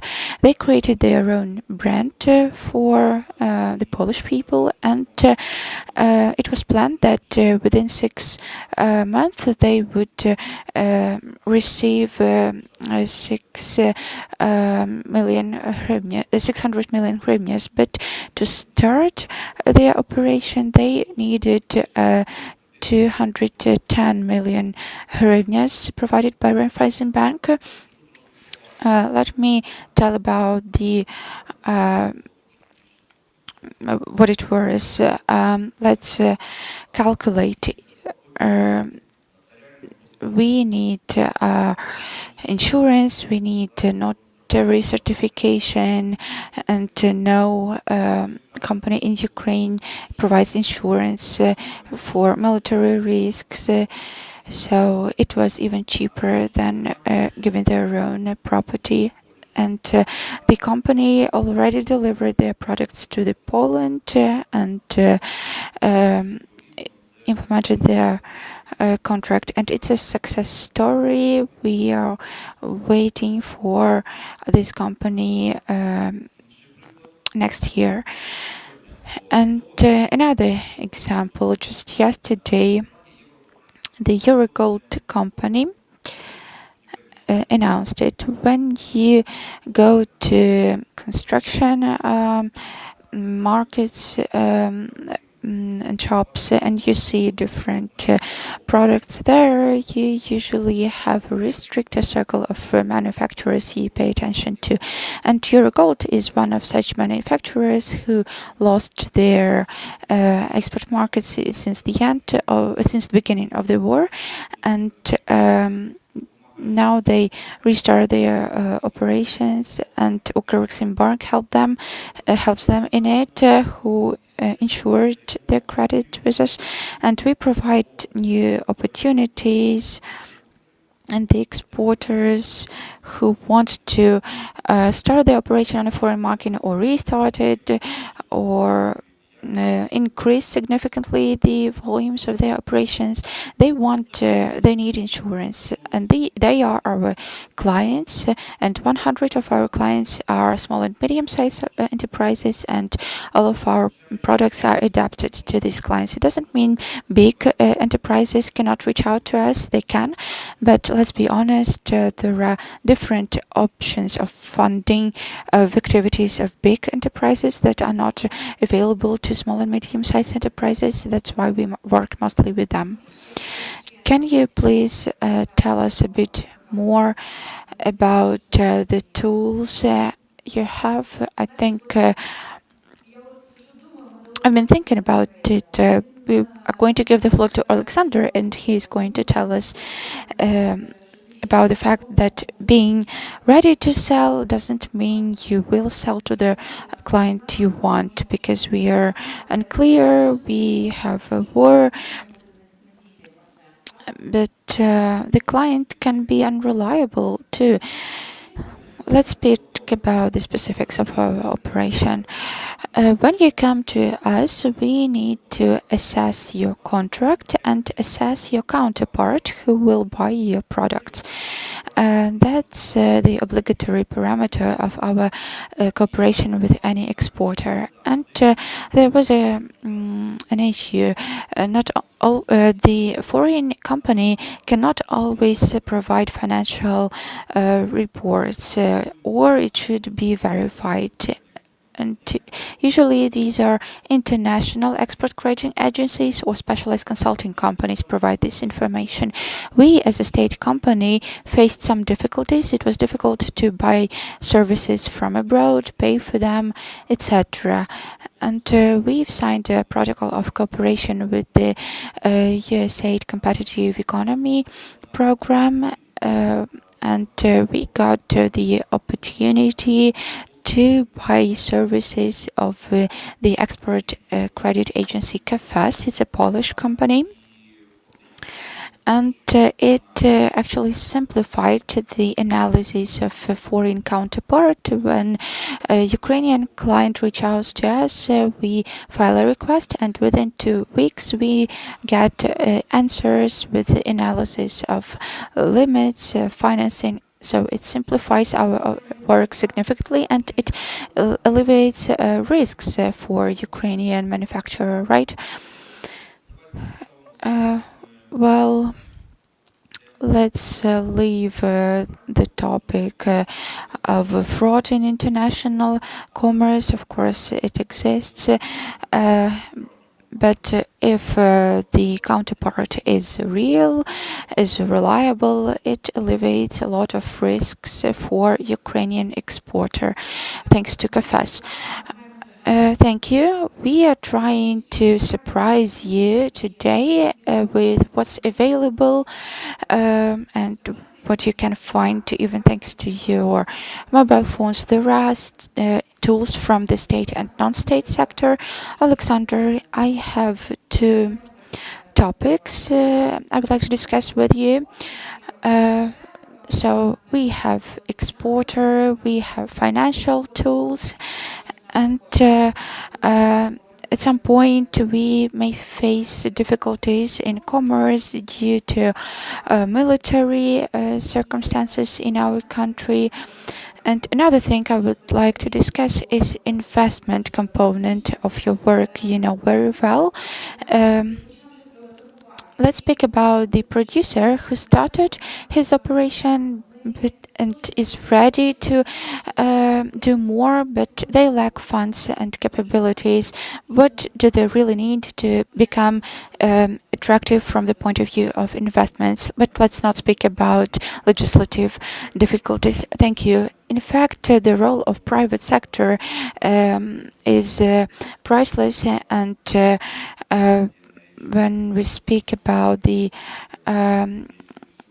cooperation with European Investment Bank or European Commission, there is always a part of work that should be ensured by the private sector.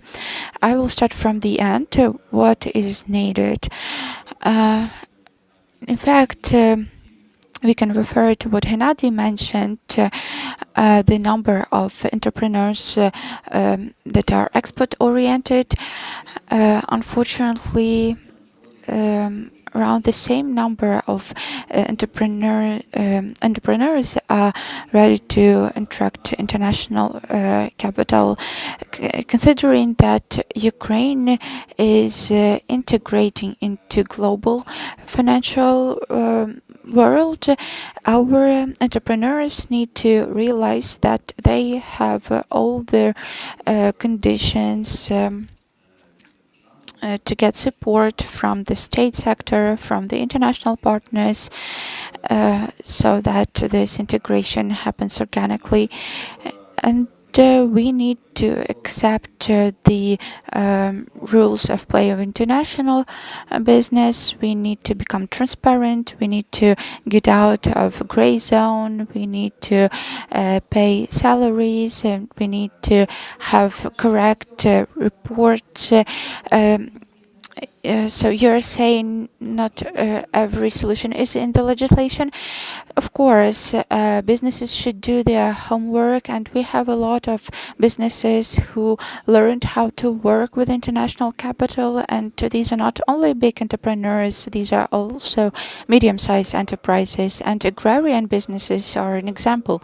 We might have 1,000 hectares and be called a small producer, while in Europe you will be considered a big producer with the same surface. But it's not a secret, and it's an example that helps us to see how the small businesses become businesses, and how we can get the leverages the entrepreneurs needs for the development. They might be satisfied with their gray operations, with their hidden salaries, no audit, etc. And unfortunately, that's the reality, and businessmen like that can and are ready to transform. And when they realize that they have mechanisms of support, including your grants, Natalia, and if these businessmen are oriented at transformation and increasing their business operations, they can easily get support and credits and funds they will need. And the international capital is also available either directly for those who are ready to transform their operations, who decided that they are going to play in a different league, and it's not difficult. Or it should be the capital from financial intermediaries. These are credit lines for support of medium and small-sized enterprises, and we can define criteria here. It can be either short-term financing or long-term financing that can be linked to export-oriented mode. And without export, there is no gains, and the logic is clear. The more you're export oriented, the more income you have, and the more opportunities you have to attract a credit. And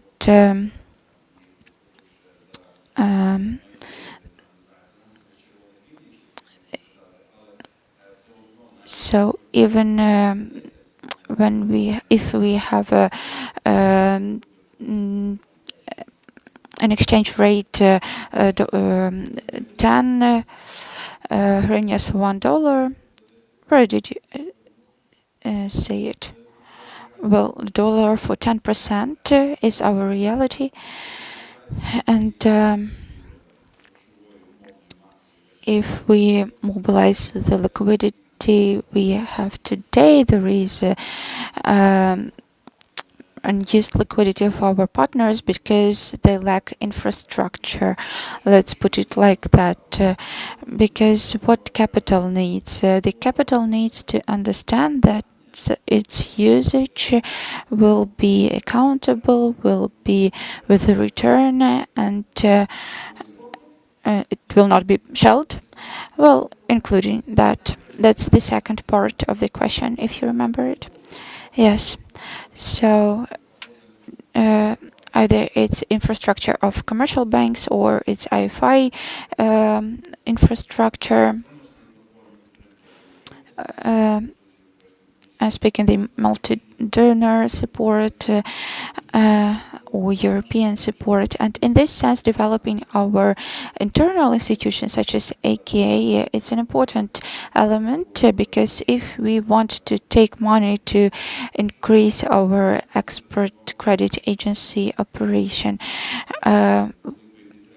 we need to analyze what we have because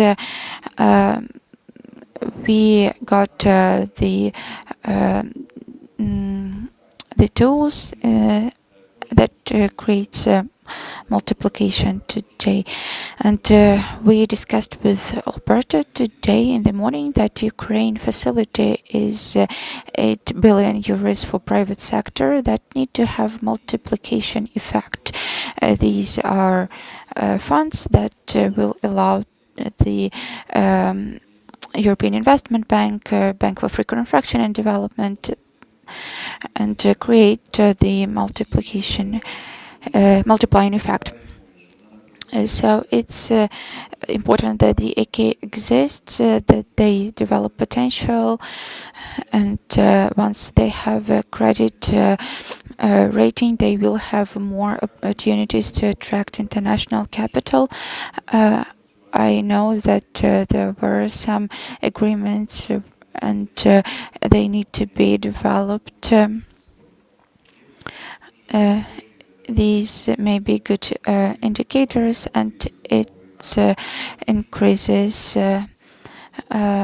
the opportunities for the usage. And we may say that thanks to some legislative changes, they got the opportunity to ensure war risks. And once again, it depends on the how they are able to attract funds to guarantee the risks. I don't know whether we have war risks guarantee article in our budget, but I'm sure that there are some programs that can work out. Well, not in the moment, but we need to work on it. And cooperation with other agencies like that might be helpful to in advantage Ukraine. On one hand, we collect feasible projects that will be clear sources of capital, but on the other side, but please tell us more about what you do exactly. Advantage Ukraine is a civil society organization which serves for the governmental platform for attracting investments, and our task is to help Ukrainian entrepreneurs to find their source of capital, either to fight guarantees or debt capital or short-term guarantees or long-term guarantees, or just to explain the requirements of international institutes, what they want from this producer. Yes, we explain why is it important. We use case studies to show what actors become successful. For example, we work with the big business as well because they are ready to it. A long time ago, they realized that there is capital there, a world of capital, and they started working on it, and they got some successful cases already. And there are other cases when companies look for small credits. For example, there is a company who manufacture construction materials, and they are looking for a credit for $1.5 million, and who wanted to increase their production, and they needed to transform the operation. They needed to conduct an international audit, and they need to translate their documents into English. Yes, they did a good job. They conducted an audit, well done, and in their documents, reporting documents, they showed all the details of the operation. And the producer needs to understand what's most important for him. They can either show the less income to pay less taxes or show the real revenue and get the opportunity to multiply their capital, being transparent and open and start acting on this capital market. It's a rather long-term story. Or maybe you'll be better off capitalizing your company and entering new markets, and you shall be growing tenfold, that you'll be following different rules. So unfortunately, these coincidences, well, this company didn't get as much as they wanted, 1.5 million instead of 4.5, and such was able to guarantee their financing, and also to guarantee for them currency loan in the Ukrainian bank. So Saatchi shall be acting as their agent, because they have engaged 1.5 million security coverage. Well, tell me a little bit about ensuring military risks, for us to allow for a little bit of time for questions from the audience. Well, ensuring military risks is very similar to credit finance. There are some counterparties who can retrieve it directly from our organizations, some DFC, MIGA, and or EBRD, who have been creating a separate trust fund to work with reinsurers to guarantee in the future the investments. So if you are ready, if you have a transparent structure, the DFC shall be talking to, MIGA shall be talking to you. You shall be able to buy this insurance from them. Well, of course, they consider smaller amounts, not $1,000,000 worst cases, but they want to engage the whole instruments they have, because they want to go for bigger tickets. But from 3 to 5 million, you can contact them if you are ready. If you are not, I really hope that this tool set works, that we actually created by adopting the special law and founding the ECA. ECA to ensure the military risks, and I really hope that this tool set of the National Bank of Ukraine would work. They launched it already, creation of the separate fund, like the Motor and Transportation Insurance Bureau. This is a self-regulating organization where every purchasing of the insurance premium, every insurance premium payment for the military risk shall have small components that shall be deductible to this same fund. So this is how your car insurance works. Part of your money goes to the common insurance pool, so it should be similar thing with the military risks. A little work to change the legislation, or you can contact the banks.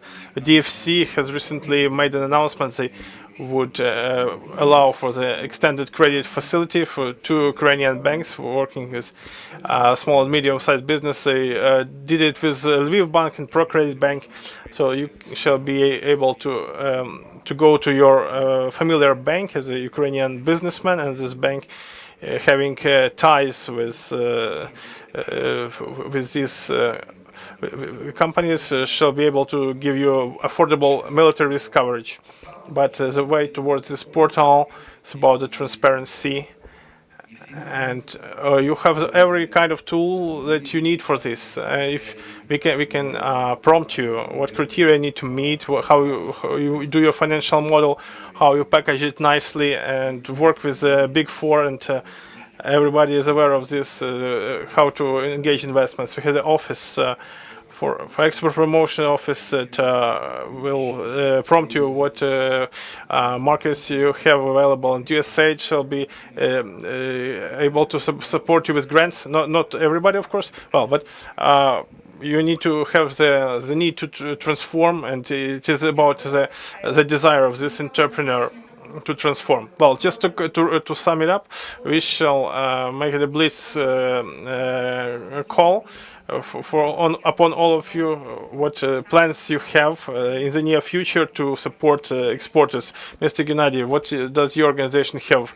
Well, we are stable enough. We are moving forward every month and every week. We have some activities around. We have recently been bringing 80 companies to Brno to the exhibition. I actually traveled to Czech Republic. Well, of course, we actually travel through Czech Republic to Germany, France. Well, there is a question: what do we do about Moldavian market, about Slovakian market? We need to pay more attention to those markets because these are the main transit channels for our exports. So we need to elaborate the win-win system, and they are ready to do this with us, but that requires time. Unfortunately, our collaboration with some countries of Africa and Latin America and Asia has been on the downside. First of all, it's about logistics and sea routes. We are working with our partners how to improve logistics, how to make it clear for our clients and members of our chamber. We are holding events on a weekly basis, providing opportunity to our members to contact various countries. A lot of interest manifested for us from Japan and South Korea and some countries from Latin America and Africa. This is why there is no rocket science about this. Just sign up to our Facebook and the website of CCI. Just check up the news feed and or just turn up at CCI. We shall treat you to some coffee at any time. We are doing well, but what I want to actually call upon the business association, the grain producers, dairy producers are more knowledgeable. When we unite our efforts, we have better results all the time. And we need to unite our efforts for the whole world to see the brand of Ukraine. Like besides Ukraine is brave, Ukraine is the breadbasket of Europe, full stop. And also Russians have added that we are corrupt, but it's not true. But it doesn't sell well. We cannot do it on our own. We need to collaborate. We need to show that that we have organic products, that we have some simple and understandable ways to collaborate. So that we have some really signature cookies, for instance, produced in Ukraine. But the image is the main thing. For instance, we have French wine, and they also produce wine in Zimbabwe, and they have Italian wine and Brazilian wine. So I'm just making these jumps. Well, everybody has their own image about this wine. Maybe Brazilian wine is not that bad. But when we speak about the New Zealand wine, well, that's some good thing. Let's just do this in partnership. That we need to make people aware that Ukraine is about delicious things, Ukraine is about smart things, and if we promote Ukraine this way, it would be a lot better. Alexander, what about you? Well, here an important element is what the CCI role is. We have discussed about the business needs, about their needs to come to terms. But we see that there are problems, routine problems. From the 24th of February 2022, we are solving problems on a daily basis. Previously, we didn't have this kind of situation, but now the life is like this. So, provide us with the feedback. Contact CCI. CCI has contacts with the government. They contact our government on a weekly basis. So, please turn to them. Just report the bottlenecks with customs, with everything. Just speak up if you have any cases. Every case is worth attention. So accumulating feedback and and it shall make a lot of difference. Like we have in finance, when the ECA publicly declares one thing, and then they just do not provide any financing. But we actually see that sometimes we have normal projects and good project sponsors who are compliant with all the criteria and requirements, ESG, food security, etc., renewable energy. You're welcome to do this. If they have something missing, then we actually provide more feedback. Give it to the Ministry of Economy. The Ministry of Economy contacts the Ministry of Economy to the ECA that is in charge of this agency. So we are running this last mile, but this is the most important part of the journey. So we are available. We are here for you to increase your exports. Thank you. Andriy, what about you? Well, Natalia, as far as our plans are concerned, I would like to split it into several parts. What would be available for Ukrainian exporters from the office? First would be exhibitions, organic and biofarm, the food exhibition in Japan, food industry, transportation. We shall have also the exhibitions, also the trade mission for IT sector for in Japan or in the UK. This is one of the largest, most prospective markets for IT companies. Education, the export academy that we shall be launching to train the export manager during 7 months how to export Ukrainian goods. Then we shall have a couple of activities in terms of consulting programs we shall be doing with USAID CEP, consulting Ukrainian exporters for certification, entering particular markets, products adjustment for foreign markets, also with a large American Frontiers platform, American consulting experts, where you can sign up at Dia.Business.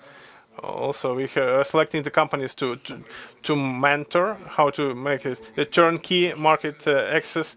We shall be providing this service for the first time with international experts, how you enter the market step-by-step basis. In terms of analytics, we shall be releasing a nice survey that we shall be have been completing for 3 months. Manufacturers of agricultural machinery of Ukraine, where we shall describe this sector as a priority one.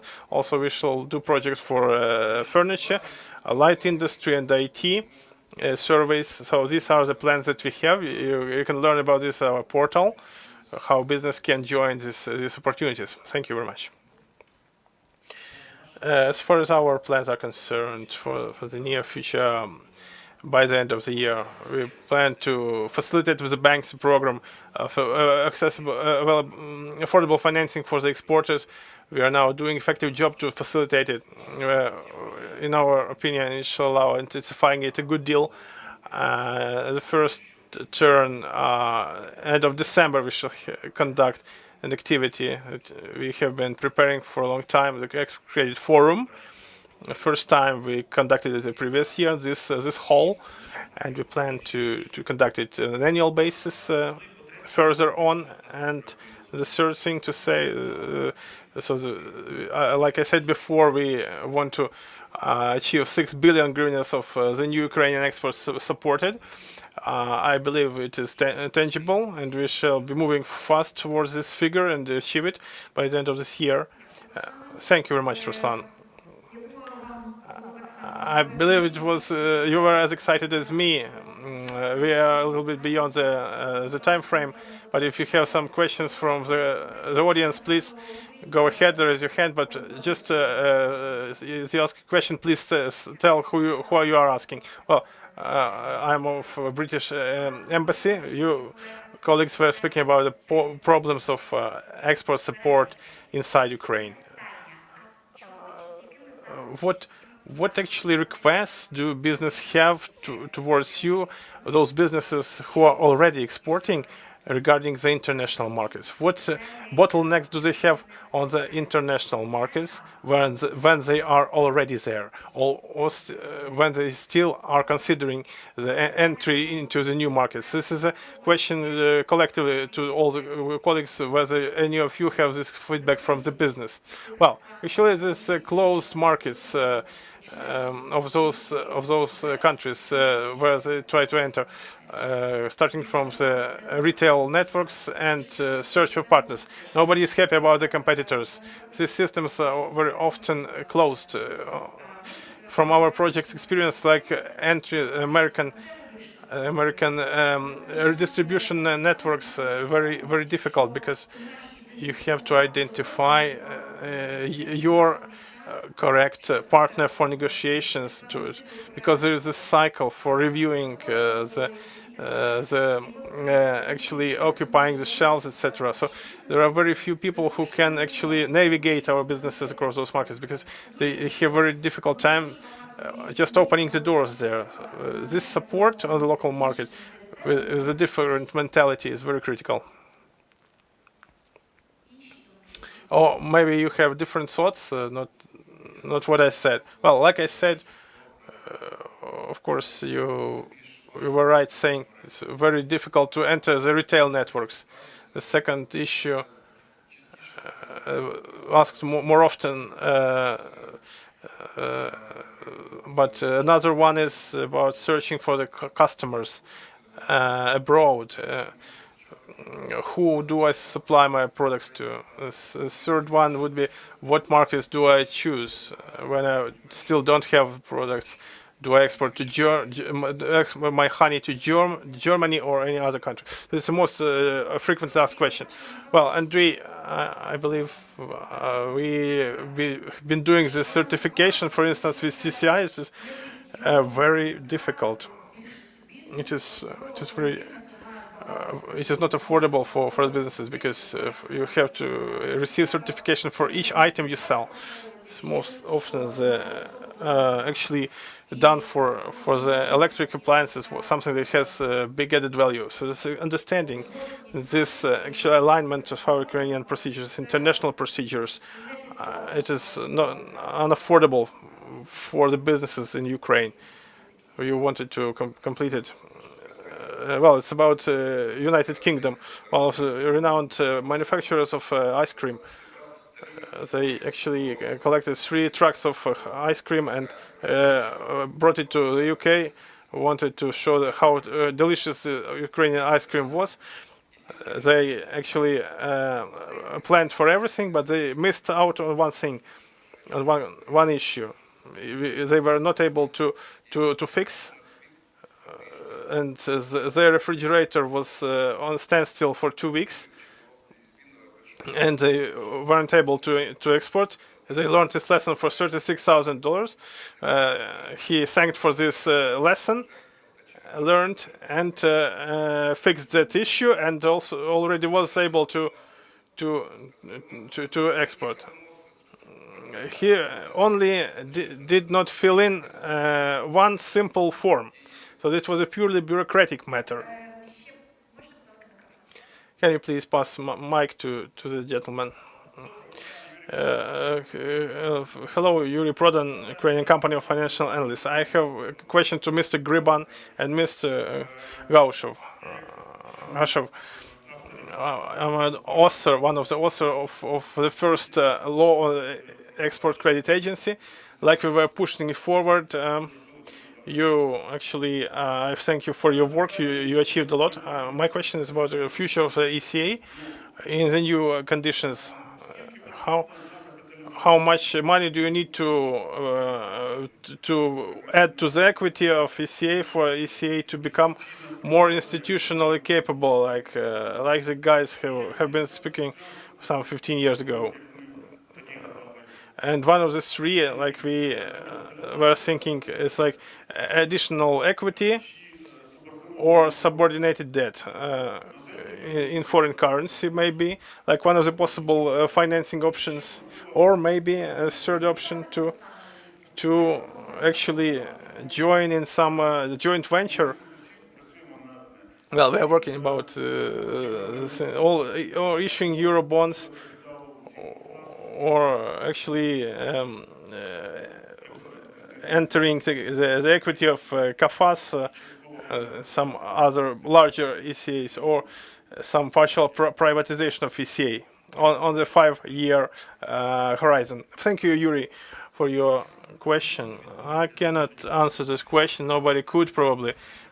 How much money we need to make ourselves more institutionally capable, to provide more support. It's not a matter of money. I have ever been thinking like we were founded with equity of 200 million hryvnias. Our politicians thought it would be operating if you give more money. It shall not be more functional if you give more money. It's about the fundamentals of our organization and the legislative framework it works. I sometimes give this comparison. Well, let's think that our company is a vehicle which misses wheels, engine, but it has 200 million hryvnias worth fuel, but the vehicle doesn't have any wheels or engine, and it would not drive. And well, you could replace this driver. You can add more fuel, but it would not just be driven. The question is whether we need to change something legislatively. Yes, we do.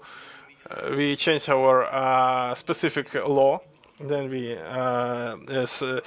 changed the bylaw by the National Bank of Ukraine. Let me just go into some detail. This bylaw restricts us a little bit as far as the ratio between our insurance liabilities and our equity ratio is concerned. But when we receive the license, this ratio may be about 1 to 2.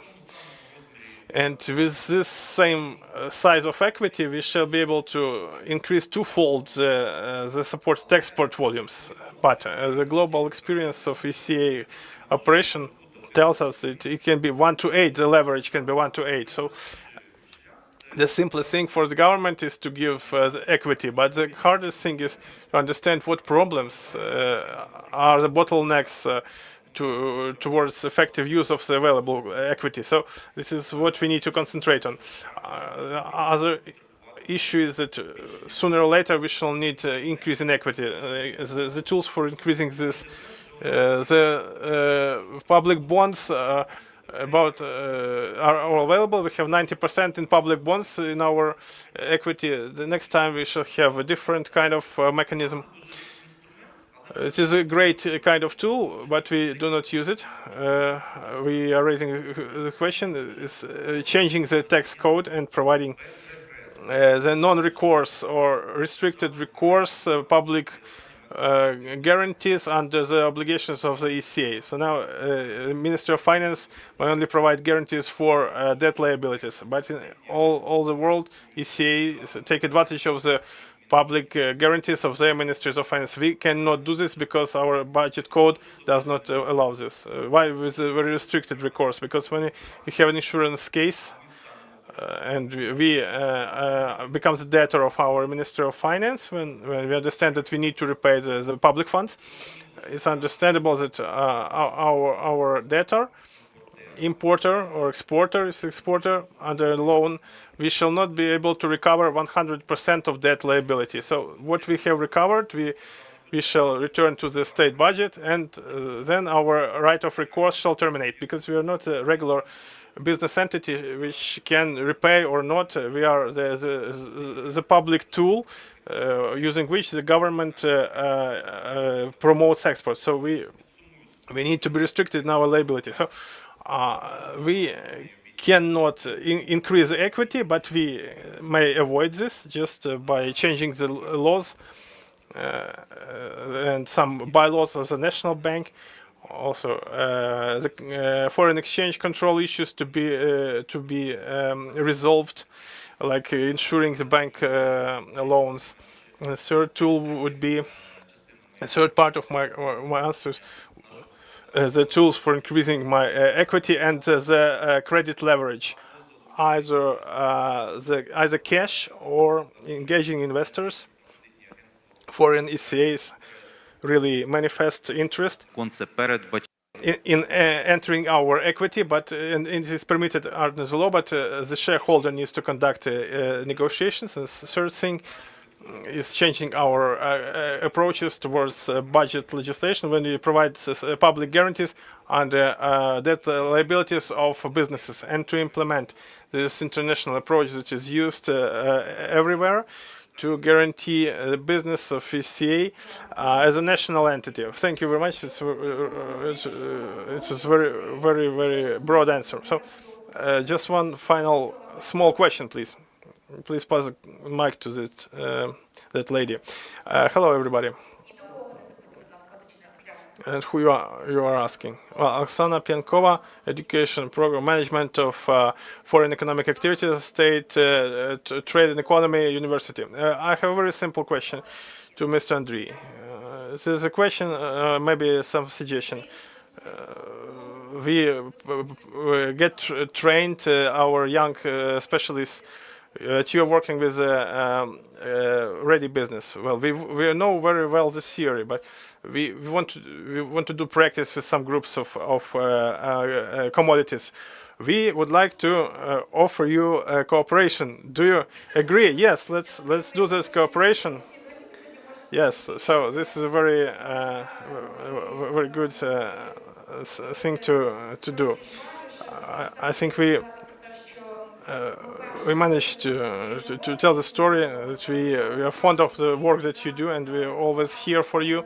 And there are many of us in this chain, and we are ready to support you. Our businesses on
The moderator will be the editor-in-chief of Economic Truth, and Alberto Fernandez Diaz, head of the Trade and Economic section of the European Union delegation to Ukraine, will be our participant. Denis Shemyakin, director of the Reports Upon team, will join us online. Nazar Babitsky, EU trade policy expert, and Valery Pekar, moderator of Foresight session and expert recovery. It will be a presentation of the results of Foresight session, small and media enterprises in the process of European integration.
Друзі, ми починаємо. Dear friends, we're going to start.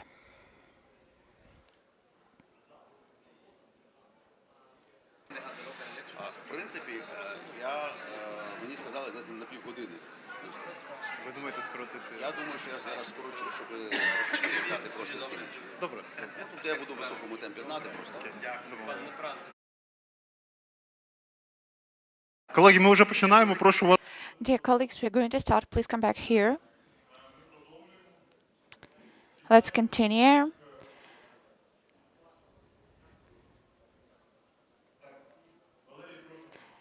Valery, please, would you kindly take your seat?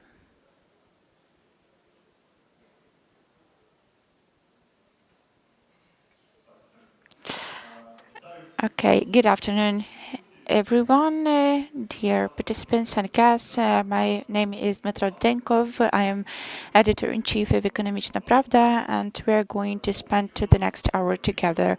We will speak about the trade relations between European Union and Ukraine. We're going to speak about our opportunities on the EU market, how we build relations because our key and non-key partners, and what we need to do inside our country. And these great people are going to share their expertise. Alberto Fernandez Diaz, head of the E-Trade and EU and Economic section of the EU delegation to Ukraine. Mikhailo Nebran, first vice president of the Ukrainian CCI. Nazar Babitsky, head of the EU office of the Ukrainian Agribusiness Club. Valery Pekar, entrepreneur, professor, civil society activist, and moderator of the Foresight on the SMEs development and expert recovery. It's a great happiness, a great chance to be here to speak about exports, to discuss the matter of increasing Ukrainian presence on international markets and to discussing the global economic prosperity. I realize that we need to do a lot and we need to sacrifice a lot to implement all of that, and we can do it thanks to the armed forces of Ukraine. I would like to remind that the second International Export Forum was organized in particular thanks to the CCI of Ukraine, the national project Dia.Business, the GIZ supported by the government of Germany, within the React for You program, and the competitive economy program. The economic truth, Ekonomiczna Prawda, the magazine also started organizing event. Not so long ago, we organized an event about the future of Ukrainian exports, and we heard a lot of interesting cases described by the business representatives, and these are fascinating story because many had to restart their businesses. Some started since the beginning, and some enterprises had to buy plants in Poland, for example, and equipment too. So we write a lot about these cases, and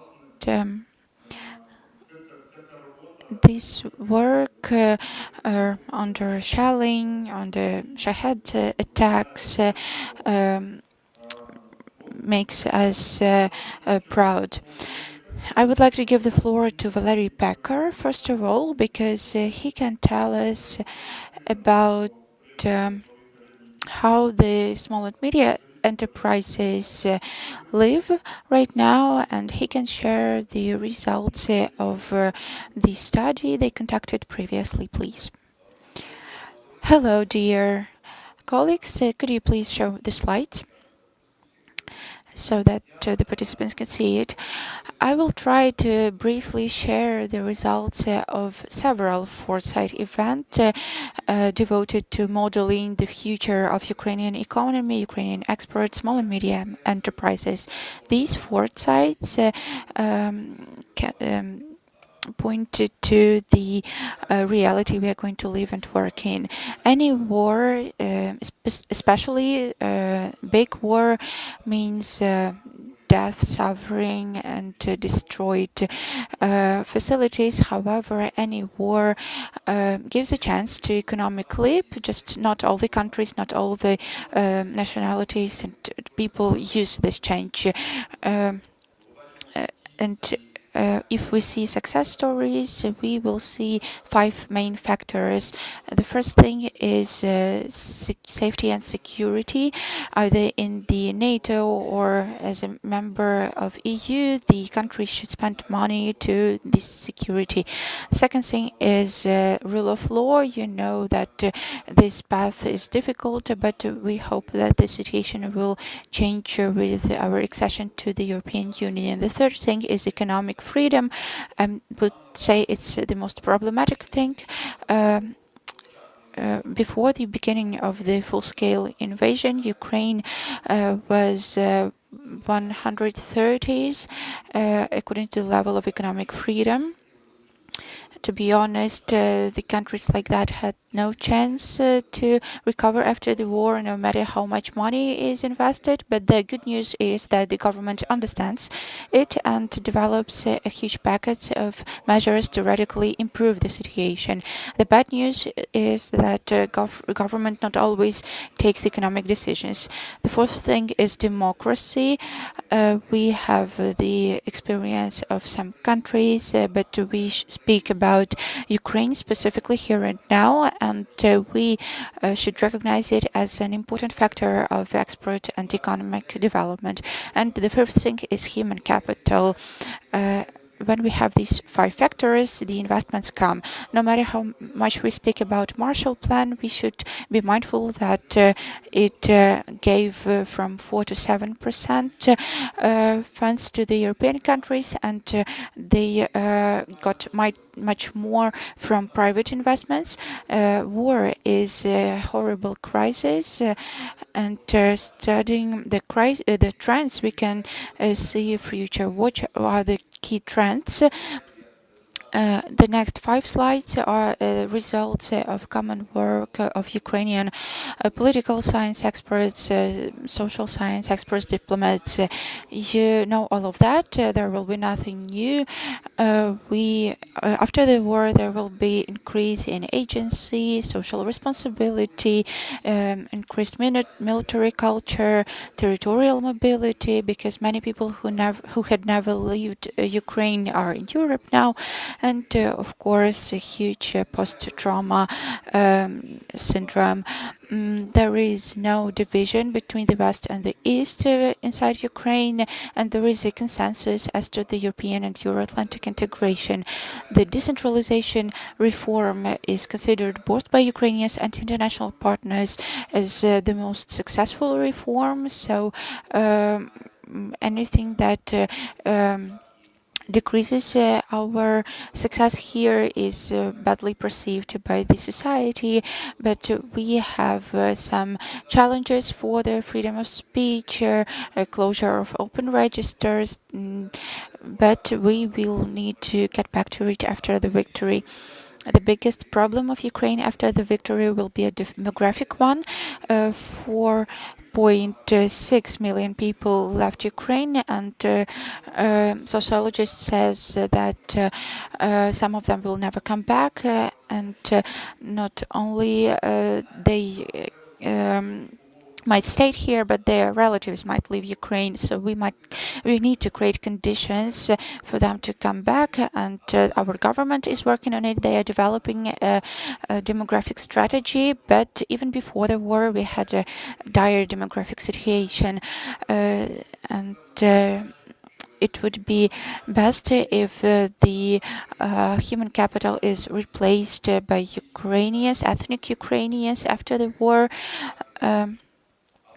But Ukrainian society, as the sociology shows, is not ready to accept the people who, for example, lived in Russia.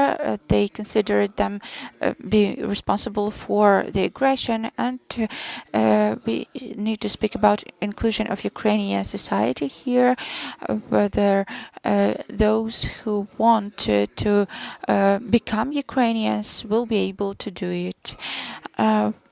We need to speak about whether the Ukrainian culture provides an opportunity to become a Ukrainian, and another thing, whether the Ukrainian society is ready to accept them as new Ukrainians. I really advise you to watch a podcast with Maria Berlinska and Mariam Nayem. It's a great video. Apparently, we will have a new diaspora, and the destructive impact of war is clear. I would like to emphasize the role of privileged business representatives and the increased role of ecosystems. All the participants of different clubs and communities are feeling better than others. Of course, our main priority is safety and security. We will be able to use the Ukrainian brands for 2 or 3 years more after the end of the war. Apparently, the post-war recovery starts with the victory, and here we need to understand what victory is, and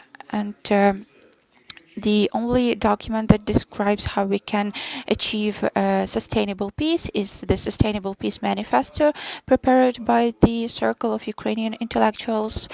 Feel free to discover it, and I will start with the scenario of European integration of Ukraine conducted at the request of one of the EU organizations. Here you can see the clear picture. You can see here the 3 main factors such as capacity of state institutions, the rule of law, which is our ticket to the European Union, because without the rule of law, nobody will consider us Europeans in Europe. And there is another important factor, which is development of small and medium enterprises, the country of entrepreneurs. Why is it important? There are two low probability scenarios, two bad scenarios, and one low probability great scenario.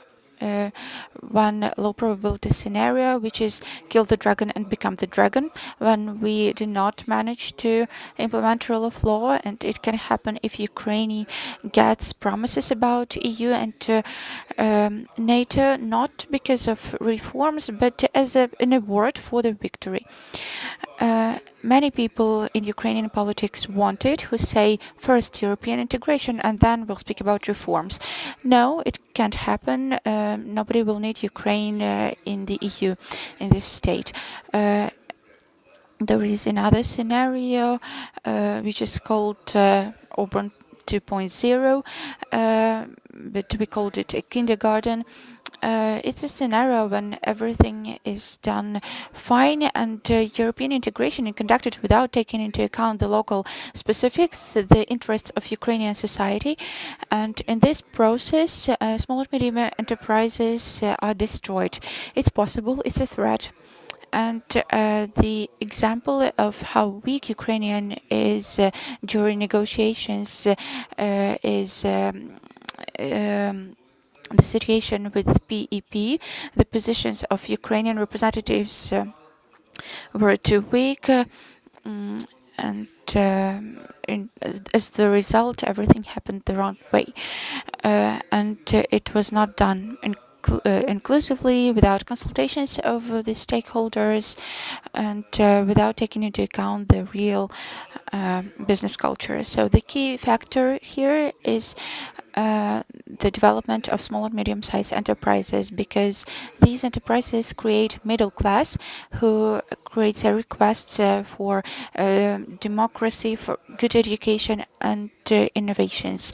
Without these, we are going to follow the inertia scenario, something that will happen if we don't act proactively. The main challenges is the rule of law, deregulation and liberalization of economic activity, at least to the European level, democratization and deficit of labor force. In terms of export, here you can see a lot of flags, but there will be many more. And now I would like to get back to the key foresight organized at the request of the UN Development Program, and it might seem the free market is the most important here, but in fact it's not. There are two other factors. It's the movement to democracy, not because democracy is good, autocracy is bad, but because only democracy will allow us to be in the club of developed countries and become a member of EU and NATO, because democracy leads to equal distribution of products and services among society. And another important thing is openness or closeness of the society. It's something I mentioned, how able we are to absorb many other people of other culture, which is necessary for our economic growth.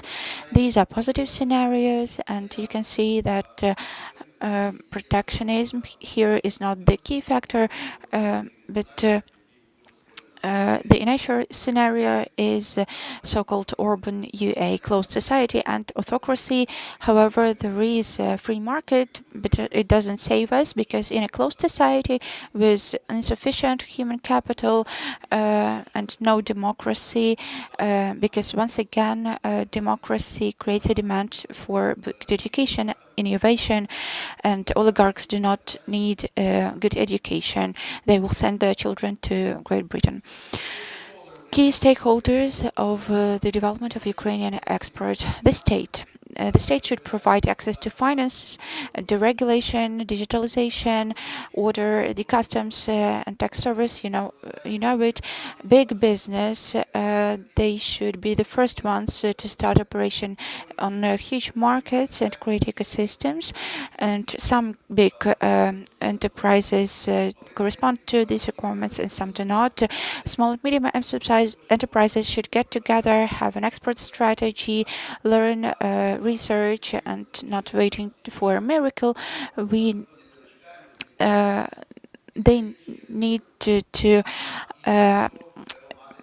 have enough export tools that we are going to discuss later too. From the financial sector, we wait for accessible crediting from the donors. We expect that they will increase transparency and support studying programs. From the local self-governments, we expect that they will preserve democracy and decentralization. And another important stakeholder is Ukrainian culture that has two main tasks inside the country. It should allow for becoming Ukrainians for all those who come to Ukraine, so that Ukraine has sufficient human capital, and abroad they need to promote a Ukrainian project. As to the conclusion, accelerating export is the only chance. Global uncertainties are numerous. Demographic problem might need conflicts. We need to open the society. What's the model of Ukrainian economy? Should we be a magnet for talents or losers? As to the desired scenarios, we need to have democracy and open society. We need to have middle class. We need to assimilate human capital. As to the inertia scenario, it's the opposite one. We have an example in the West which show how economic growth might become short and unstable, unsustainable, and the war caused many difficulties. The problems are obvious: lack of competences, and the state cannot deal with these difficulties, and we require state partnerships with the individuals. I would like to address to all the public officers, we need these kinds of partnerships. The state is considered to be a problem, not a solution, and it's bad because even good decisions the state suggests are not known among the entrepreneurs. And the last slide is devoted to the fourth site that happened just a few days ago. It was devoted to the small and medium-sized enterprises in the process of European integration. Here we have three key factors: the factor of the rule of law, which defines successful European integration; the factor of deregulation and liberalization of entrepreneurial activity; and another important thing, deficit of labor force and how we should cope with it. It's getting people back, attracting new people, and suggesting double citizenship for those who do not want to choose either to come back or to leave. In the modern world, we can come back and leave at the same time, and the state needs to offer solutions for it. The key factors repeat. You can see it in different fourth sites, in different combinations. And the dream of Ukrainian SMBs, small and medium enterprises, is sufficient economic freedom, low deficit, and successful integration. But unfortunately, everyone believes that the government will cope with everything, but the deficit we have today might create the situation similar to the one Argentina was in, and the war is not guaranteed, the successful economic recovery is not guaranteed, successful European integration is not guaranteed, and economic development is not guaranteed. We will need to fight for all of these things. The biggest challenge is to preserve mass entrepreneurship, small and medium enterprises, millions of people who work for themselves, and according to the latest data, the biggest group among the armed forces is entrepreneurs. They constitute 13%, and we are not aware of it, but the Ministry of Veterans confirm it. Entrepreneurs are the biggest share among those who fight for Ukraine. Micro-business is not the source of taxes. Dear business representatives, forget about it. Small and medium-sized enterprises are a basis of democracy, innovation, and the basis of social stability, social cohesion, instrument of fighting poverty, instrument for insurance, employment, instrument of regional development, and we require European integration on our terms that preserves all of that for Ukraine. We need, otherwise, the European integration that destroys all of it will be a bad scenario both for Ukraine and the European Union, because Europe will not need Ukraine like that. European integration for Ukraine is a win-win if it's done on a high level. It means that we are responsible for the impact on social environment. The active minority leads, and the role of leaders, of you and us, is to give hope and show the path. Thank you. Thank you, Valerie. It was very exciting foresight results. Of course, in general, we want us to become a tiger in the broad shirt. It's not Orban 2.0, Orban UA. Two questions to you. One, to clarify as far as foresight session. For the SME is concerned, how you did it. Just tell us the story. And how much in your evaluation at this point in time, generally, what scenario we are the closest? Foresight is a good classical instrument for exploring the future.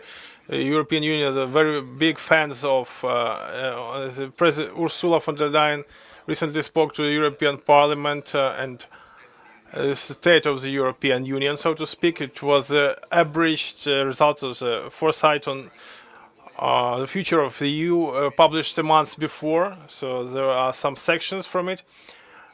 And there are authorities in the EU and the guidelines for the foresight in the EU. We have been doing foresight for a number of years in Ukraine, even prior to EU becoming our goal, and we're engaging a broad range of stakeholders and experts for it. As far as the scenario for SMEs is concerned, today we are moving across inertia scenario, like Ukraine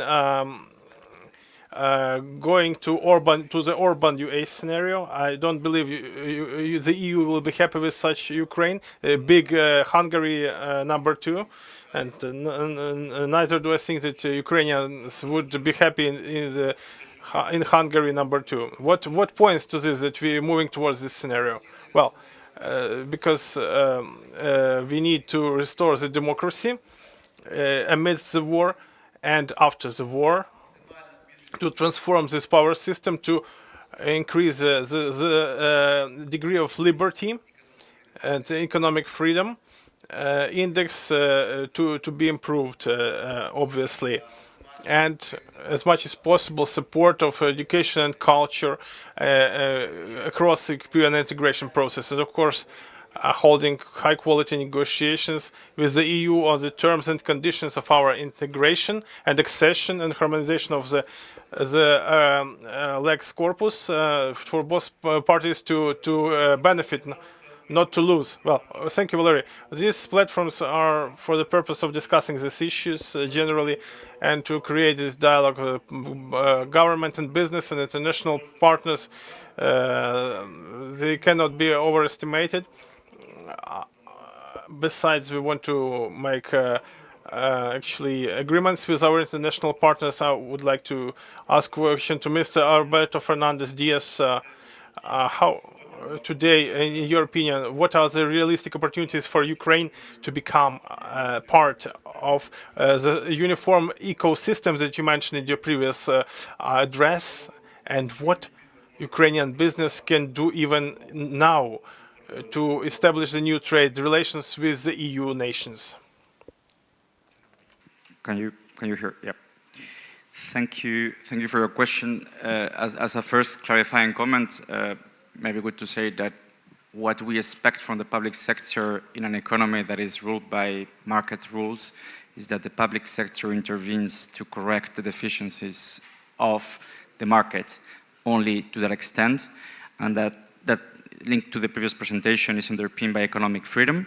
So this is the main element that underpins all our assessment, and this is in the treaties of the European Union. The EU is a market economy, and we have a public sector that intervenes to set a framework so that the rules are respected. There is a certain set of level playing field among all the players, and nobody has an undue advantage over a competitor. And that's what the public sector has to do, and provide public goods that cannot be provided by the private sector. In the case of Ukraine now, there is a very important public good, which is defense. All the interventions by the public sector, we need to be accountable to the citizens, and that applies the same for us when we donate, when we fund provide some assistance to Ukraine. We're accountable for this to our taxpayers. So at the end of the day, it all boils down to the individual actors in the economy that need to feel that the authorities that represent them are doing something that goes in the right direction. So that's the basic principle underpinning the European Union, the way I see it. Ukraine has applied to join the European Union, and in 2 weeks, I think we will publish the enlargement package with an assessment of the state of play. It's a very complex system with several rules. It's complicated, but it's underpinned by freedom. It's not underpinned by intervention. So the EU basically is trying to establish a system that is fair for everyone that wants to make business, facilitate that the economy thrives, and that the companies that want to sell something, if they are good at it, they can do it. They just have to comply with some rules to make sure that the consumers are protected. That's the public objective. That they don't abuse their position in the market. And this is all the essence of the accession path. In Ukraine, there is an economic system, there is a certain history, and there has been a transition. Ukraine has immense potential. It's very rich. It has a competitive advantage in many areas. Agriculture, human capital, clever people, educated people. There is a huge potential in raw materials. Even tourism is an area to explore. So this should be explored in accordance to a set of rules which are being developed now. So we are helping Ukraine in this regard to develop this set of ecosystem that would be fair to everyone that wants to play in it. Now, when I have my house and I want to open my house to somebody else, we can negotiate. This is the logic of an FTA, of a free trade agreement. Otherwise, we live in autarky. So I can say, I open my house to you, you open your house to me, I will give you some goods, you give me some goods. We have to make sure that this exchange is mutually beneficial, that it's good for both. And this is the basics of economic policy and trade. If you are good in making wine, and I'm good in making clothes, let's exchange these goods. And this is what we have to do with Ukraine, establish partnerships on the basis of a mutually beneficiary relation. And when Ukraine joins the European Union, and we have seen with many member states, including my own member state, the export mix tends to adapt to the realities and the advantages of each country, and the volume of exchanges increases constantly. So in this regard, in the current context, before accession, the legal basis for trading between Ukraine and the EU is the association agreement, the DCFTA, which has provided for almost complete liberalization of tariffs.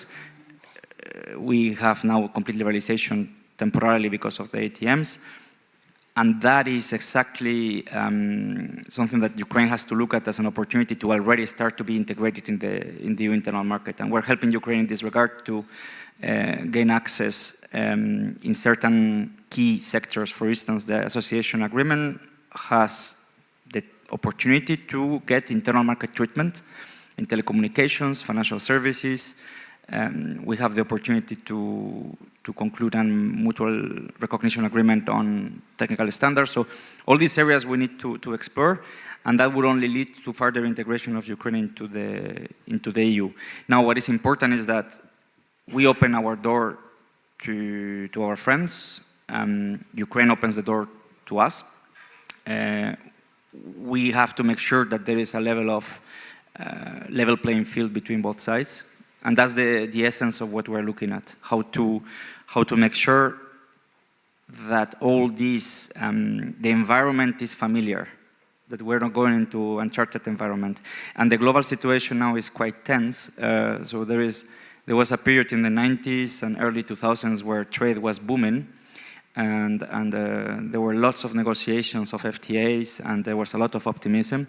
And now we're going back to a period where there are tensions between the big players. China is now almost 20% of the global GDP. In 2000 it was 7%. So that's shifting the logic in the world. And the regional blocks are becoming more and more important. So in the case of the EU, Ukraine is a clear partner, and that's why we have recognize the European perspective for Ukraine in this regard, and the regional blocks are becoming more relevant. And we need to cooperate in this regard to make sure that we don't give up our values and we don't fall into protectionism, while keeping, of course, our own interest defended. So the European Commission has developed some instruments, because we have seen that other players in the world are, playing unfairly. So we have some instruments that have been adopted to tackle that and to make sure that we want to trade with everyone, but we want it to be fair. And if you're not going to be fair to me, like you're going to close your public procurement market, I'm talking about global players. We need to also be aware of that situation that we have now. So the global situation is quite uncertain at the moment. So in this regard, the European accession, or the European perspective for Ukraine, provides a lot of certainty, a clear path for Ukraine. Ukraine is free to do what they want. It's a sovereign state. So this was a choice, and we fully support Ukraine in this choice. We're nobody to say to Ukraine what they have to do. We're not perfect in the EU. We don't pretend to be perfect, not me. And the way we see it is that we have a system. You know the system. We explain to you the system, and we tell you, well, if you want to already start to be integrated in the EU internal market, in our ecosystem, you are very much welcome to do so. We're going to tell you how to do it, which are the features of this very complex ecosystem, and I think that's the key of the point here, that trade between the EU and Ukraine is set to increase and become more complex, and we hope that Ukraine will start to further develop more sophisticated products for export, and that opening the market is an incentive, because you have clever people in Ukraine who's going to have very good ideas, and we have seen it already, and you will start competing with European manufacturers. Not just exporting grain and steel, you can export sophisticated IT products, services, and many people in Europe will be very happy to buy it, because if it's the fruit of competition, it's a good product. So that's a bit in a nutshell what I wanted to mention. Yeah. Thank you, Alberto. Дякую. Thank you, Alberta. Of course, we would love to export more services and goods into the EU, and also we really have to work with the commodities and products that we export already. So we do a lot about this, and some specific tasks. After the war ends, we will have to build a lot more infrastructure to build new river ports in the Danube River, for instance. So I would like to say big thanks to to you and the European Commission, and that taking Ukrainian business, the EU will benefit. And I would like to join Valery in his foresight that this relationship with EU must be mutually beneficial, like you, Alberto, already rightfully said. And we have to stand this point. Unfortunately, we don't have a representative of the Ministry of Economy here, who I would like to know from what we do inside the country, including in order to improve the regulatory environment. Mikhailo, with your permission, I would like to pass the floor to you and to actually ask you how Ukrainian business build stronger ties with international partners, and what resources are available in general presently. And we do not have the government representatives, unfortunately. They're not part of our discussion now. How would you evaluate the situation with the regulatory environment? Thank you very much. First of all, I'd like to point out this is my role after Valery, who was very artistic and just maybe pessimistic a little bit. Just we may have to leave Ukraine one day. Well, just you meant this, didn't you? Well, this my takeaway from your presentation. So, of our president, still, what more freedoms do you need? Well, let's start from speaking the truth. If we do not speak the truth, we cannot move any further. Well, you were quite pessimistic, but we have the statistics, which is a very strong thing. We have 30,000 private entrepreneurs registered since the onset of the full-scale war. Do they believe in the economic freedom or not? So the people who have registered 30,000 private entrepreneurs, they were counting on something. And this is under conditions of war. Let me just reiterate. Well, do you understand? Well, I shall give you the floor later. So when we speak about how pessimistic, how bad the things are, I do not agree with this, because we are the structure which on a daily basis works with exporters. We see a little bit different picture. From my point of view, just continuing the statistics analytical reports that you provided, I would adjust it a little bit to be more pragmatic, into a more pragmatic situation. So my colleague, Mr. Gennady Chizhikov, told you the statistics. 16,000 exporters we have in Ukraine, but we only have 2.5 million businesses registered in Ukraine, which is working in Ukraine. Is this number big or small? It's a small number. Can we make it bigger? Well, hardly. Why? Recently, one of TV shows, a journalist asked me whether a ordinary farmer can sell his honey or potatoes in Europe.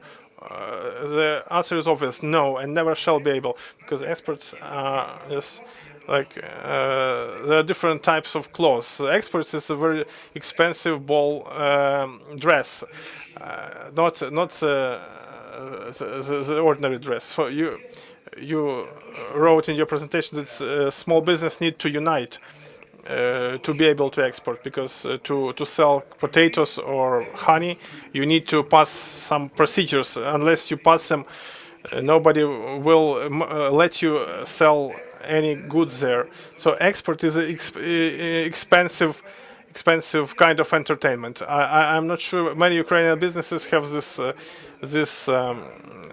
intention. I had a story when one of the Middle East countries wanted to buy some chicken from us. We have big producers of chicken. They wanted to contact mid-size poultry farms. I called farm plants. None of them wanted to do the export. I asked them, why don't you want to do this? They told me, well, we have our home market. It's working normally. The guys buy from us, but exports are the contracts, the people, responsibilities, penalties, etc. So to be able to export, you need to be a great enthusiast and a very responsible person. So Gennady told us previously about a person who traveled to the United Kingdom to export some ice cream, and he failed for the first time. But we are the pragmatic people. we understand that export is a very high-profile kind of thing for those people who are ready to risk it, because responsibility is a lot higher than on the home market. So proceeding from this, we support the exporters, and we conduct our operations and transactions with exporters who are ready to do this.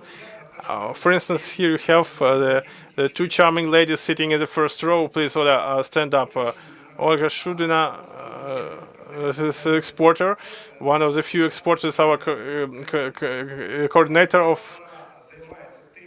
She is in charge of actually handling the contacts. So if you need to find in the EU the contact point for your business, for your exports, she's in charge of this. I'm in fond of this lady, not only because she's young and charming, but because when they just people come to me and want to sell embroidered shirts to Europe, I give them contacts of Olga.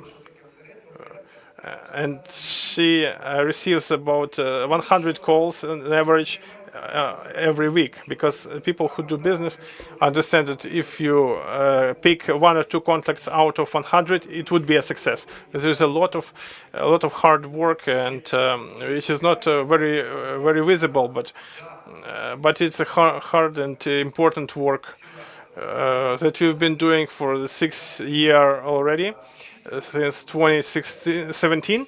So we have collected some 5,000 successful contacts, but this is a very hard work.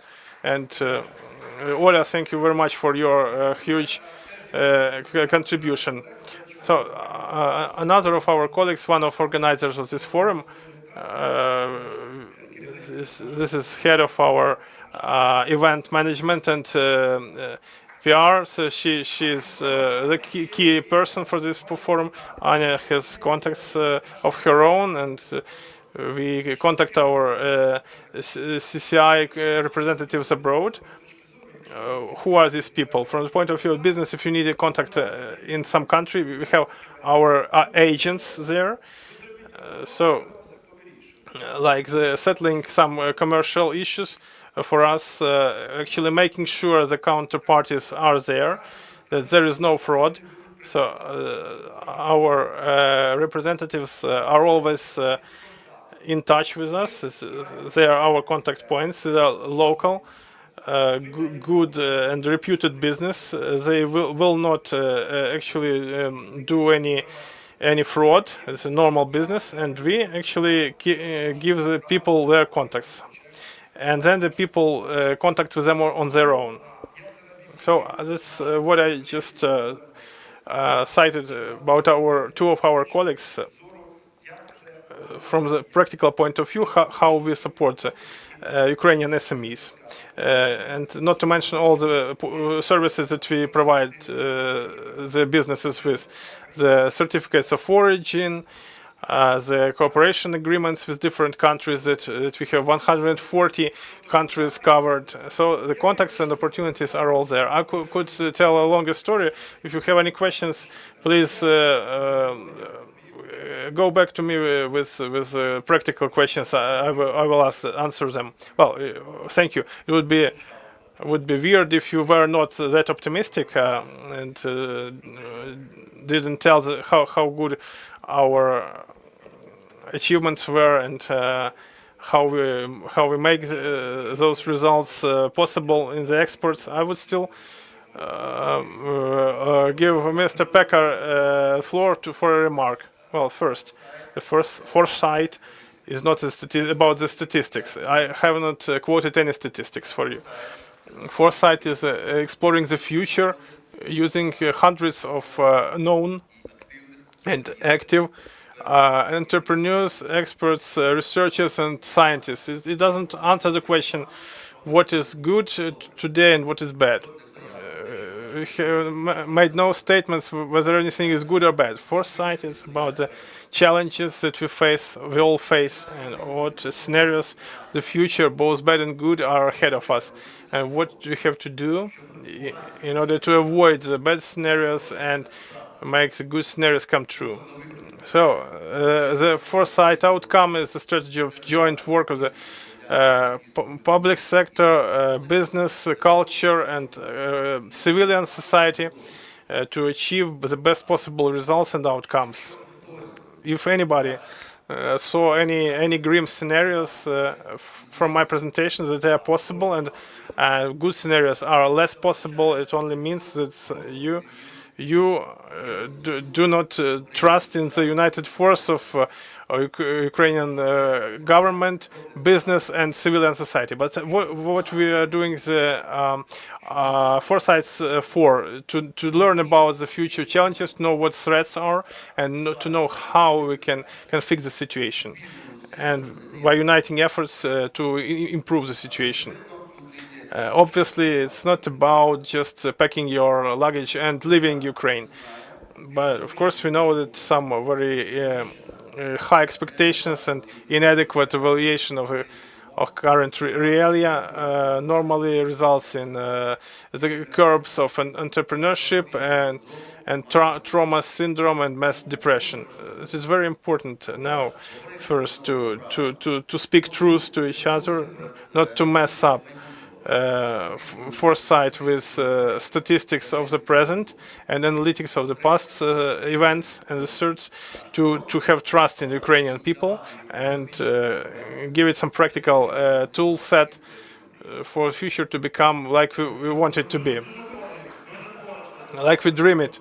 Well, just to let me give you 1 minute comment opportunity. Well, let me be brief. As long as you do your foresights, we work with specific businesses and exporters, and we believe them to be the guarantee of success, and we are optimistic about the future of our country. Well, this scenario was the tiger in an embroidered shirt. Of course, it's a good perspective. Well, scenarios may differ, but here we unite to achieve the best scenarios. To speak the truth and to work with stuff we have here, so to do the good thing. Probably we are on the same side, but still having a little different views. But this is normal. We only have similar opinions when we are dead. But as long as we are alive, everybody has their own opinions and views. So the live discussion is a sign of sound body. We need to have these differentiations in opinions. And now I would like to discuss the agrarian exports, considering that everything is quite complicated. A month ago or so, we talked about the Minister of Infrastructure. The representatives of the agrarian sector had many questions, as well as a representative of the metallurgical sector, and they are very interested whether we will be able to transport the products by sea routes, and whether we will be able to do it from the ports of Odessa, taking into account that over 10 ships left Ukrainian ports, but there is no certainty that these corridors will work. But let's speak about the challenges in general in this sector, what risks and uncertainties await us, and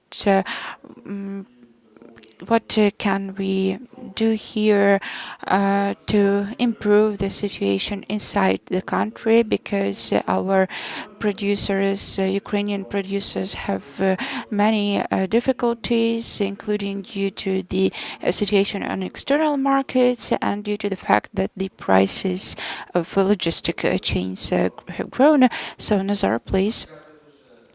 Thank you very much, Dmitry. I will start my short comment with the words of gratitude to Valery Pecker for this deep analysis of the Ukrainian export and interaction with the European Union. These four sides really reflect the attitude and the mood among the Ukrainian agrarian business. due to the fact that Ukrainian agrarian sector is one of the driving forces of Ukrainian economy, and they are vital to Ukrainian economy. The better Ukrainian agrarian sector works, the least Ukraine looks as somebody who only asks for support. And sound and healthy agrarian sector gives us an opportunity to be more independent, gives better positions to our diplomats while they conduct negotiations and have dialogues with our partners. And unfortunately, as Valery showed in his presentations, we face mixed realia on international markets. The inflation, the global commodities inflation in 2008-2012, when there was a spike of agrarian prices on Korean agrarian commodities, has passed, and now we have a situation of geopolitical uncertainty and fragmentation of world markets, and there is decreased the possibility of maneuvers for Ukrainian agrarian exports, and we also, the agrarian sector also can see the consequences of this situation when logistical decisions for Ukrainian agrarian exports are decreased, and the price of logistics has an impact on the revenues of Ukrainian producers, therefore their capacity of ensure stability of the sector, and it also has an impact on our partners. It leads to dumping. It needs to impossibility of storage, and it leads to risks inside EU. But it's only the these are only the first things we can see. But there was the grain crisis, which is the first indicator of a highly complicated process that awaits us within the future negotiations. It might become a very difficult process, and in this sense, I would say that on one hand, Ukrainian agrarian business that I have an honor to represent in Brussels stays pro-European. We welcome a speedy start of negotiations, and we encourage European partners to open this chapter, specifically about the adaptation of legislation in the area of agriculture. And I fully share the conclusions of this foresight session that the negotiations have to be high quality. We cannot make them dependent on some political wishes. We need to control and suggest our own priorities, our agenda as to the approximation of legislation. And one of our factors we need to take into account is the willingness to export. Unfortunately, international markets get fragmented, and European market, in the context of our membership in 10 years, in several years, will be our point. We can hold in this ocean of instability, and we need to fight for the best conditions in this European port while there is increased uncertainty of international markets. So we will fight for the quality. We will not act as rapidly as possible. We will use all the possibilities for advocacy among our European partners. And I will stop here. Yes, thank you. We will have 5 or 7 more minutes, and I will give this time to our participants. Please give the mic to our participants.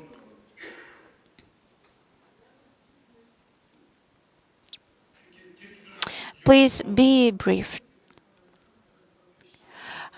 I heard the points about the big business, and you know, they say that if a product is good, everyone will want it.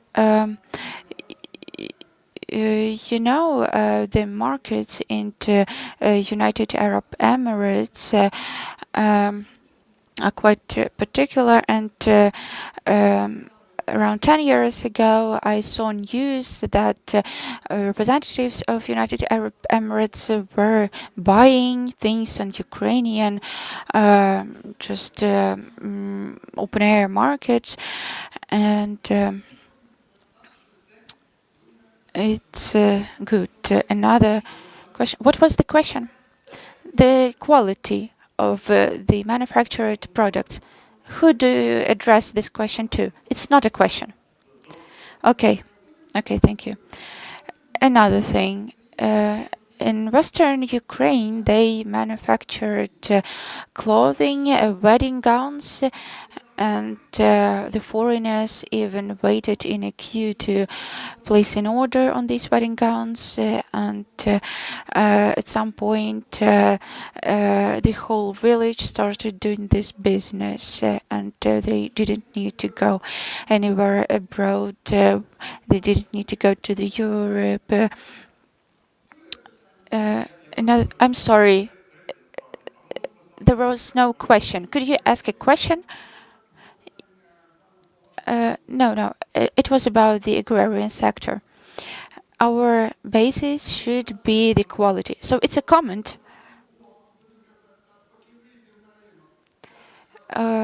So we have a good quality before we start operating on the market.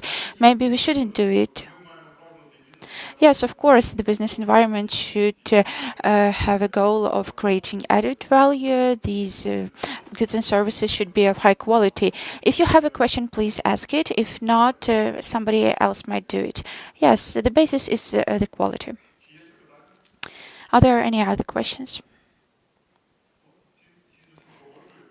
Okay, so if everyone agrees, we can start our lunch break then.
одну Dear participants, we are now starting one of the most important panels of our forum.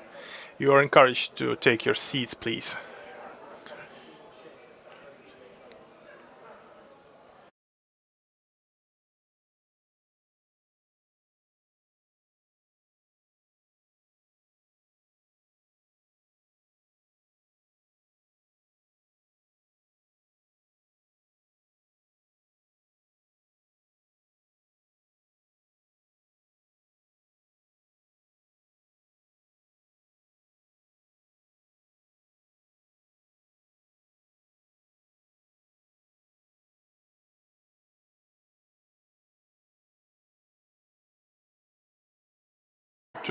To get back, let me briefly introduce the participant speaking panel, international local projects for recovering SMEs and entries international markets. Today we have reiterated many times tools of supporting exporters, SMEs, the companies who want to discover new markets for themselves.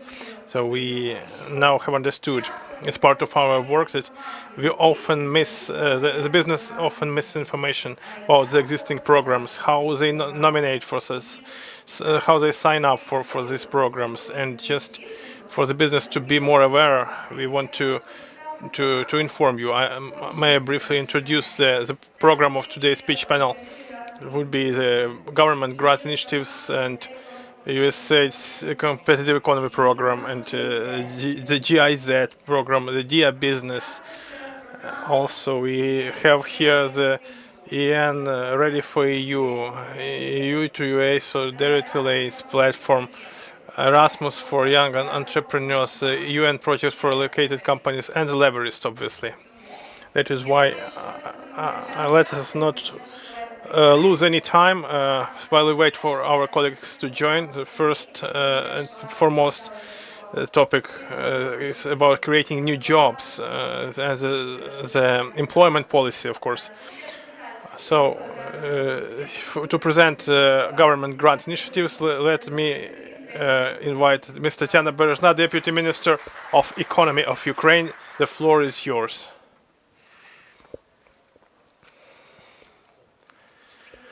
Hello, everybody. I'm happy to meet you here and to see your faces in this hall. I'm very privileged to deliver our grant programs, which are under the umbrella of e-Robota, e-work program, initiated by our Prime Minister the summer of previous year. Now the Ministry of Economy, together with Dia and State Employment Service, would like to present them now.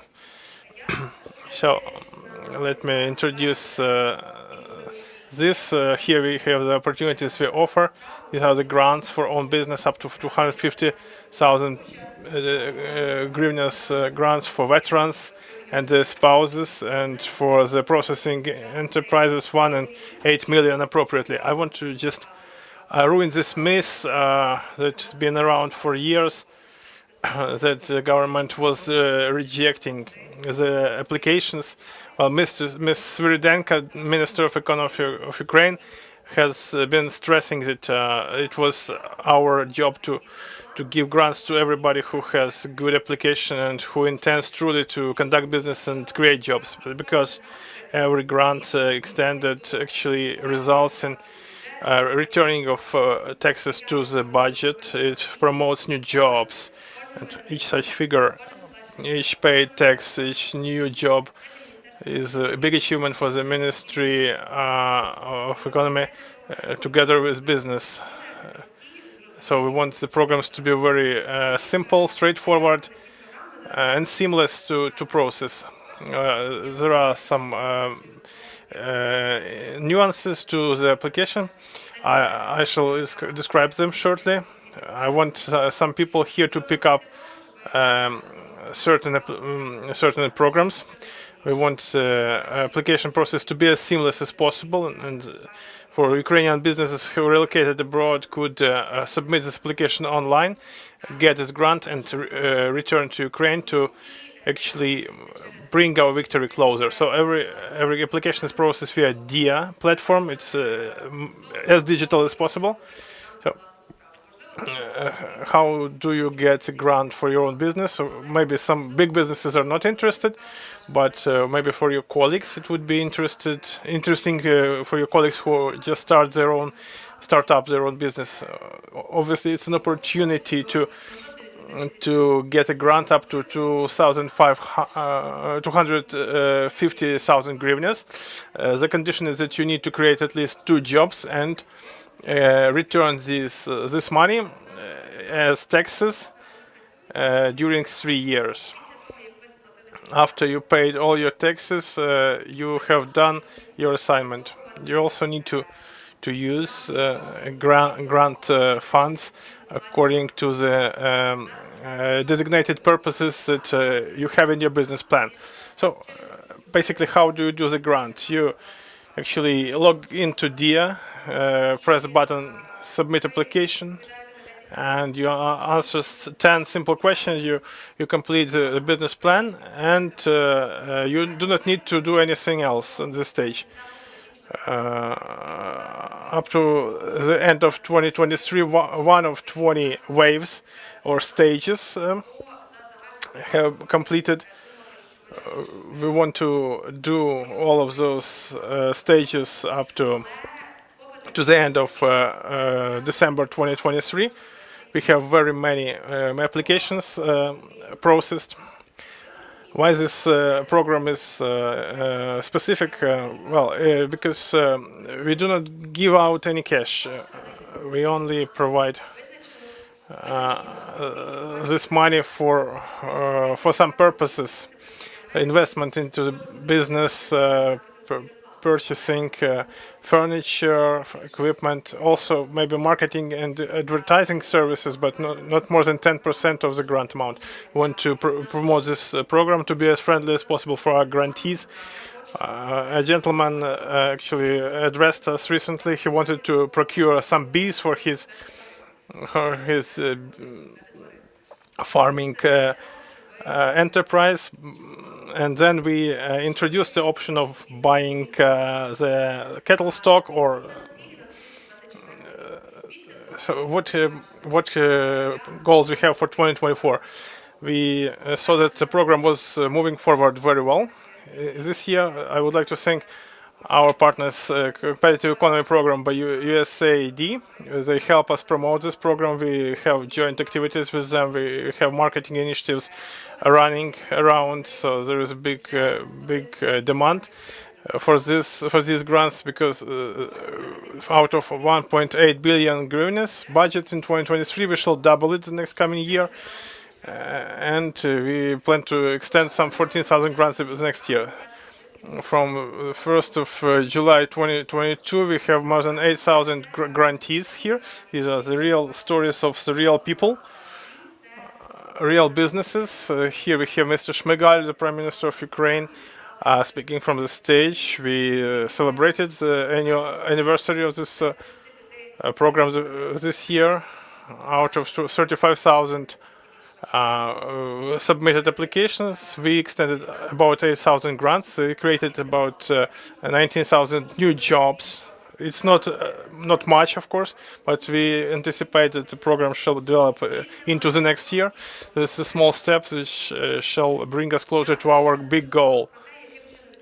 Briefly, how we do this technically, nomination for grant. So from the point of view of the state and from the point of view of the applicant. From the applicant, you have less steps in chain. You only submit application and business plan. You do not need to submit any more documents, your registration documents or some bank account statement, etc. So all documents shall be processed online by us, by Oshchat Bank, by the state-owned bank. Oshchat Bank shall do the scoring process. If your business reputation is okay, if you don't have any bad debts, if you're not under enforcement, you shall get an appointment with the State Employment Service. If you defend your business plan successfully, you shall get the money on your account and use it for your purposes. We may also provide some consultancy services. You can get them with the regional Dia.Business centers or Dia.Business offices. This one of our winners of the grants. Read it. It was a big bookstore chain. They actually, I don't remember what they procured. Maybe furniture, and they employed 2 people. So this is a coffee shop, Escobar. It's one of them is located in the Vinogradar district of Kiev. They procured a coffee machine using the grant money. Grants for veterans is a similar story, but we wanted to show our defenders that the government has a plan for them after they retire from service. So here you have the options for grants. There, of course, the money is bigger, up to 1 million hryvnias. If it's an entrepreneur veteran who has experience of conducting business, minimum 3 years, and up to 500,000 hryvnias for one of the spouses of the veteran combatant, both for females and males. So it's a gender-neutral program. So you submit applications via Dia. So it's a simpler process for the applicant than for the government. The purpose of spending money is the same. We also implemented consultancy services with our partners, IREX and Kiev School of Economics. If your friend, veterans, or anybody of their spouses want to get a consultation how you best use this money, how you structure application best, they may contact our partners, 4 partners. Also, Association of the Entrepreneurs, Veterans of Anti-Terrorist Operation. You have all the sections on the Dia website. Here we have 136 winners, veterans, 376 or maybe even more, about 500 applications have been filed. So we have 136 winners. We have been pitching it recently at the UN, and we wanted to actually show how many people truly defend Ukraine. This is one of our winners. Gennady opened a vegetable store in Kharkiv. Natalia, who is spouse to a veteran, actually opened the Center for Arithmetics for Children in Bucha after the occupation. We are proud of each of them. But what's most important, we want to build a community of these winners. You see here the pictures of the training that Ukrposhta conducted on how to export your goods and use the platform as the pioneer, Amazon platforms in partnership with USAID. We don't only want to give grants, but to create a community and to grow our grantees. And grants for processing enterprises. It's the last program we have, number 3. You can get a grant up to 8 million hryvnias, but you need to create as many as 25 jobs. You may only take part of this grant, only 2 million, and in proportion create only 5 jobs. What is important to understand, the conditions are the same, but you may use this grant to do 2 things, to buy fixed assets and to buy services, to actually deliver them and to put them into operation. So at one point in time you decide to expand and you're ready to invest into equipment and this expansion. So the government can give you for this purpose up to 8 million. But you also have to add 8 million of your own money. This is joint investment. So if you expand, you plan expansion, the state can double your investments. Who can be eligible? Private entrepreneur, legal entity, and corporation. But it is for the processing industry. You have to have the business coded under the section C. And you must be classified as a processing company. This application is processed during 15 days. You need not even go to the appointment as a state employment service. The bank decides on it, and the ministry remits money on your account. So within this section, we have 558 winners. During the 15 months, they created 9,000 jobs, and this actually equates to 3.8 billion hryvnias in financing. We shall also be doubling the plans for this program the next year. We also want to roll over this program by the end of the next year. Maybe we shall have a gap of 1 month when we shall not accept applications, but then it shall be resumed. We have only 558 of them. Some of the examples that you have on the photos here. So that was for your for design purposes, for Instagram stories. But there on these pages you can use any kind of social networks to learn more about this program. Also using my Instagram account. Because I'm very happy that this program evolves. So we encourage you to convert your knowledge into success. The state, the government will be happy to be your partner of the fair and good Ukrainian business. Thank you very much, Tatiana. It's very important and useful information. Out of the audience, who was aware of such grant programs that are available in Ukraine? Half of you knew and half did not. So this information will be useful for everybody. Now, it's very pleasant for me. So our co-organizer forum, to give floor to him, this representatives of competitive economy program. I would like to invite Mr. Evgen Romanenko, who is legal counsel of CEP program. Hello, colleagues. Thank you very much for taking part in this event, both offline and online. It's very important. We put a lot of meaning into this event to understand the new opportunities for entrepreneurs that are available and shall be expanding. You said a CEP program, who we are. We are the program that helps improve competitiveness of Ukrainian SMEs and startups, both in terms of the development of home and foreign markets. We shall be working till October 2025. We are at $90 million worth. We are working in 4 main components: improving business environment, supporting developing industries, innovation startups. Number 3, promoting exports and trade. And the 4th, supporting business recovery through enhanced access to the new opportunities of investments and financing.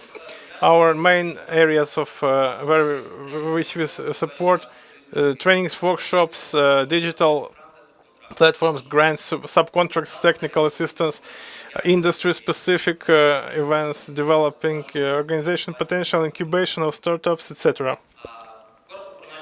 Briefly about our grant opportunities that we have to offer. As of 2023, we have 4 grant programs: continuity and recovery of business, grant program for support of export alliances, grant program for SMEs and women and business and family companies, also support participation in trade exhibitions. So let me briefly introduce you to our relevant programs. First is support of transformation of processing companies. Of course, bringing added value is very important for our business and for exports. You may get a grant of $75,000 to $150,000. Priority sectors and to be modernization, innovation products, higher efficiency of resources utilization, replacement and localization. The deadline, the closest deadline will be 15th of December 2023. The next one is developing personal export and innovative potential of Ukrainian business. Of course, people spoke today that the people were the key asset. We need to develop a small and medium business in Ukraine. So these grant programs, in this grant program, you may get $35,000 to $150,000 grant to help you improve qualification, training, give you consultation how to improve staff potential, some trainings, hackathons, business incubation accelerations, and also to refocus SMEs for exports or increase the export share. NGOs or SMEs, privately owned, can nominate for this grant. The next coming deadline will be the 1st of December 2023. Next to our initiatives, recently launched is consultation of international experts for production business. Here we speak that SMEs of Ukraine get the best consultancy from the best global experts for them to be able to export to any country or region your best products. There we shall have select 100 enterprises of various sectors of economy. The application is in English. Here you have the two closest deadlines for this program: 15th of November 2023 and 15th of March 2044. What they consult on the evaluation adaptation of business model to reconfigure the business capacities. Second is efficient decisions of marketing, promotion on the specific international markets, adjustment of products or services to the new international markets, change and adjustment of supply chains that were disrupted due to the war, also import replacement, and covering for the niches vacated by Russian and Belarusian products. We are also working with the regional chambers of commerce and industry, with other organizations to support business for your promotion on the external markets.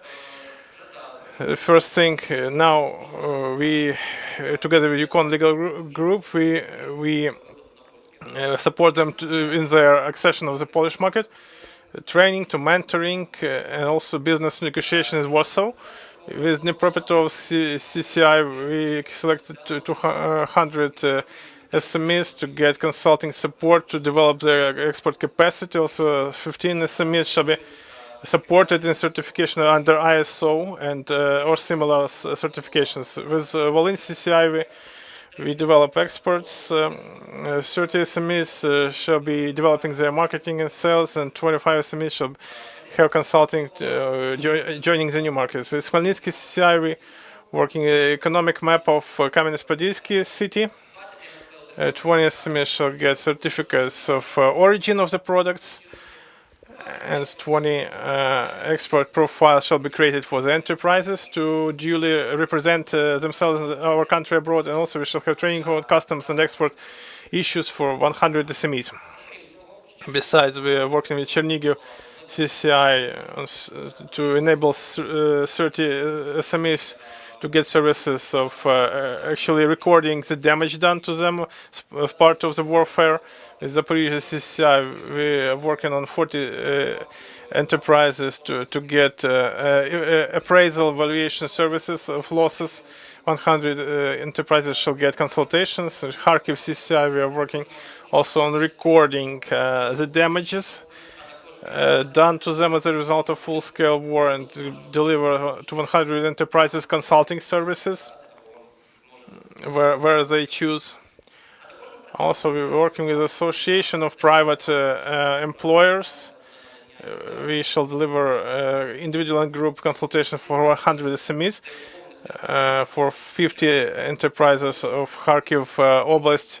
We shall deliver the business resumption course, and for 20 SME, we shall create individual business plans for recovery.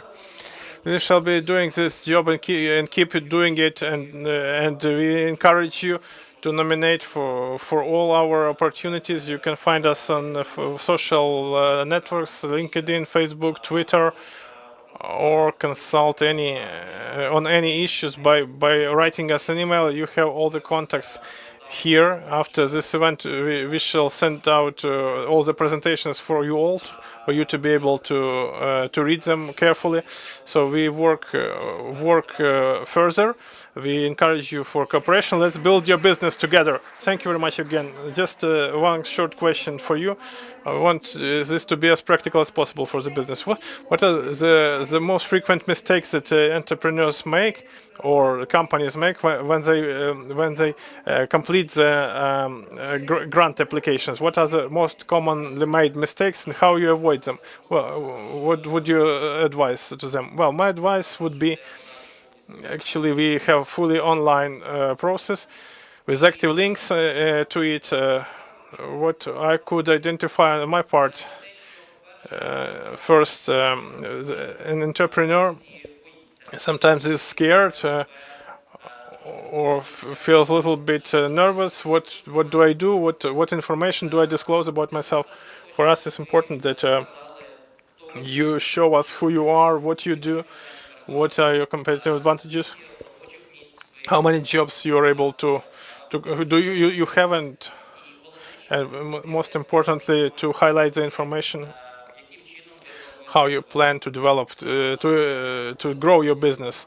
So when we have the application submitted, it's very straightforward. You have a scoring algorithm, a questionnaire that you have to complete, not more than 10 to 12 questions which you have to answer specifically. And of course, we encourage you all to engage and to participate. Thank you very much. Thank you. Thank you again to our co-organizers of this event.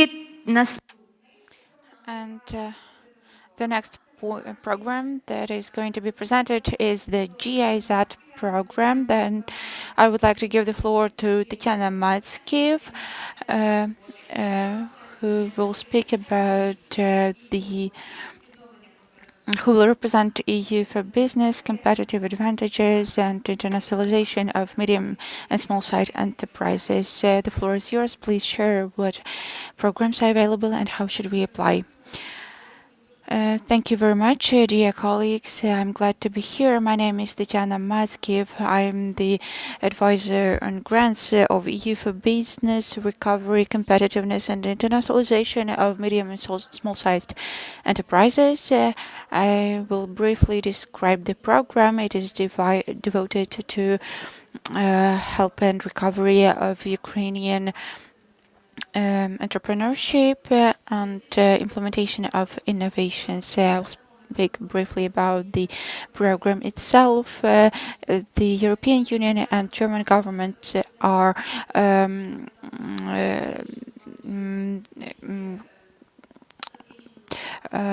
clients, and within this program we're implementing the measures with more than 100 partners. It's a network of clusters, business associations, etc. And beneficiaries of our program are Ministry of Economy of Ukraine and Ministry of Digital Transformation of Ukraine, and it will be implemented until 2025. The key directions are promoting export in clusters, municipal support of infrastructure of medium and small-sized enterprises, and a bit about our initiative and possibilities for the SMEs. Actually, my colleagues during the previous discussions mentioned exhibitions and possibilities for export, and we described the role of international commercial exhibitions for search of partners and markets, and actually you can see the missions that are supported within the implementation of the program. EU for Business, it's the commercial exhibition in Dubai, United Arab Emirates. It's the exhibition that concerns natural and organic products. It's a mission in Poland, commercial mission in the toys industry, implemented together with the Ukrainian Association of Toys Industry. It's America, which is the commercial exhibition that Ukrainian business will be represented at, and the commercial mission in Frankfurt in January 2024. I am sure that the organizers will send out all the relevant information. All the links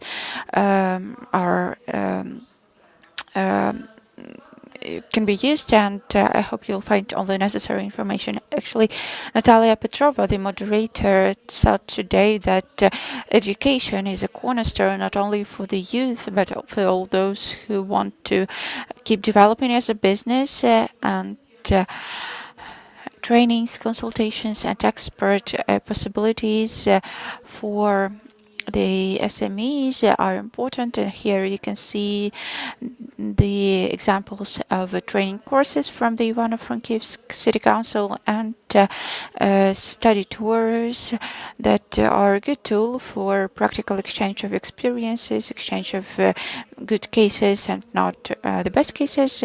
So it's implemented together with our partner organization, civil society organization Improve Yourself. We also mentioned today the role of institutions that contribute to the operation of business, about consultation possibilities, and the EU for Business program cooperates with the Dia.Business centers. We work with them in Bucha, Kremenchuk, Poltava, Kryvyi Rih, Uzhhorod, and other cities. We have huge cooperation with the business centers, and among the planned events, there will be activities in Bucha Dia.Business Center and in Ternopil. I urge you to subscribe to the our pages in the social media.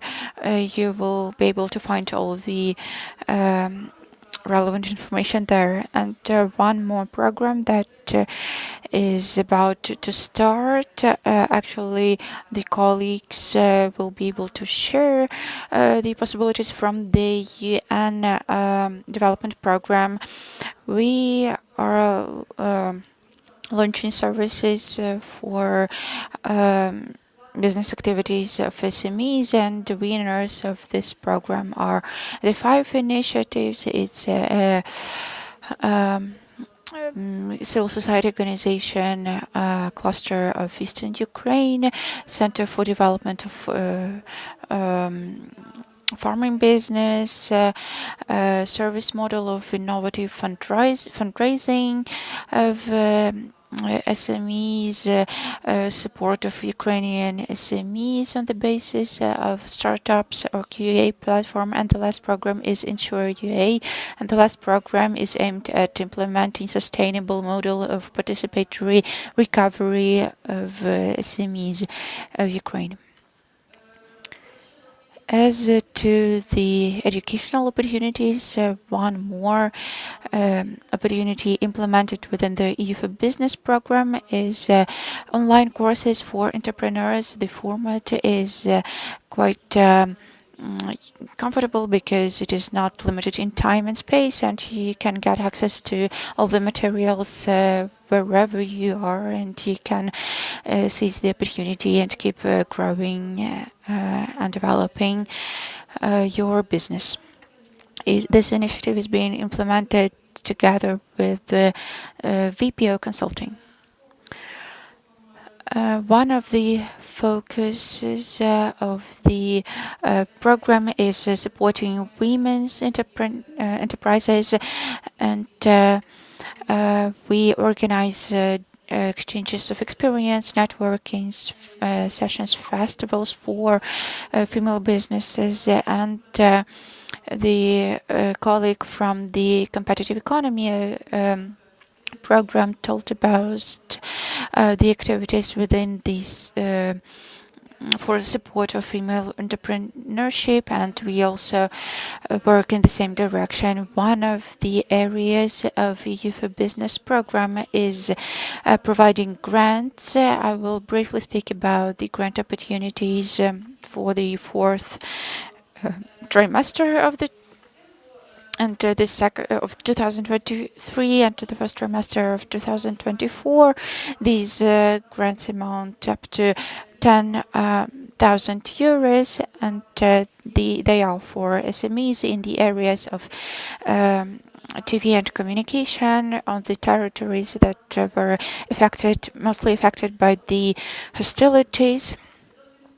And very soon we will launch the grant program for the enterprises with export potential and export capacities, and we plan to implement the initiative and to deliver up to 100 grants worth up to 10,000 euros.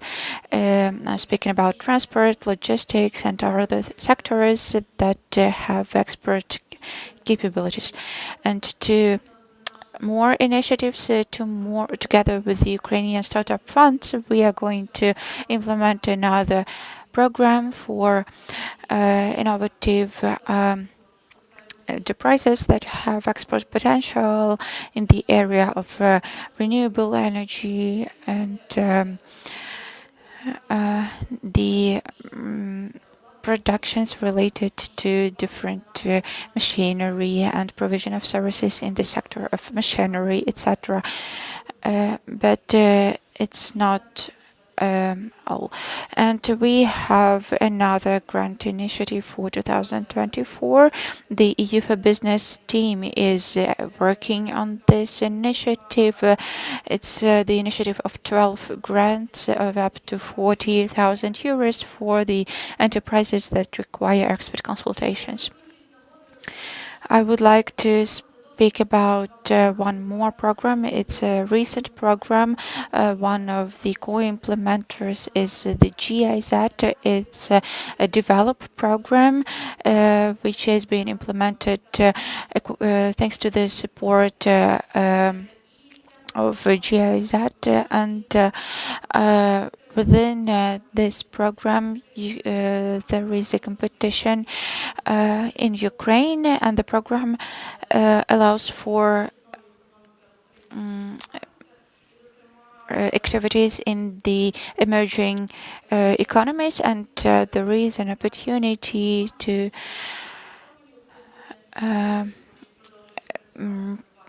there are opportunities for the countries that are registered in Ukraine or the member states of the European Union, the European Association of Economic Cooperation and Development, and plan to work in Ukraine. You can find more detailed information about this program on the site of this program. It's available in Ukrainian, in English, and in German. So, dear colleagues, dear participants, thank you very much for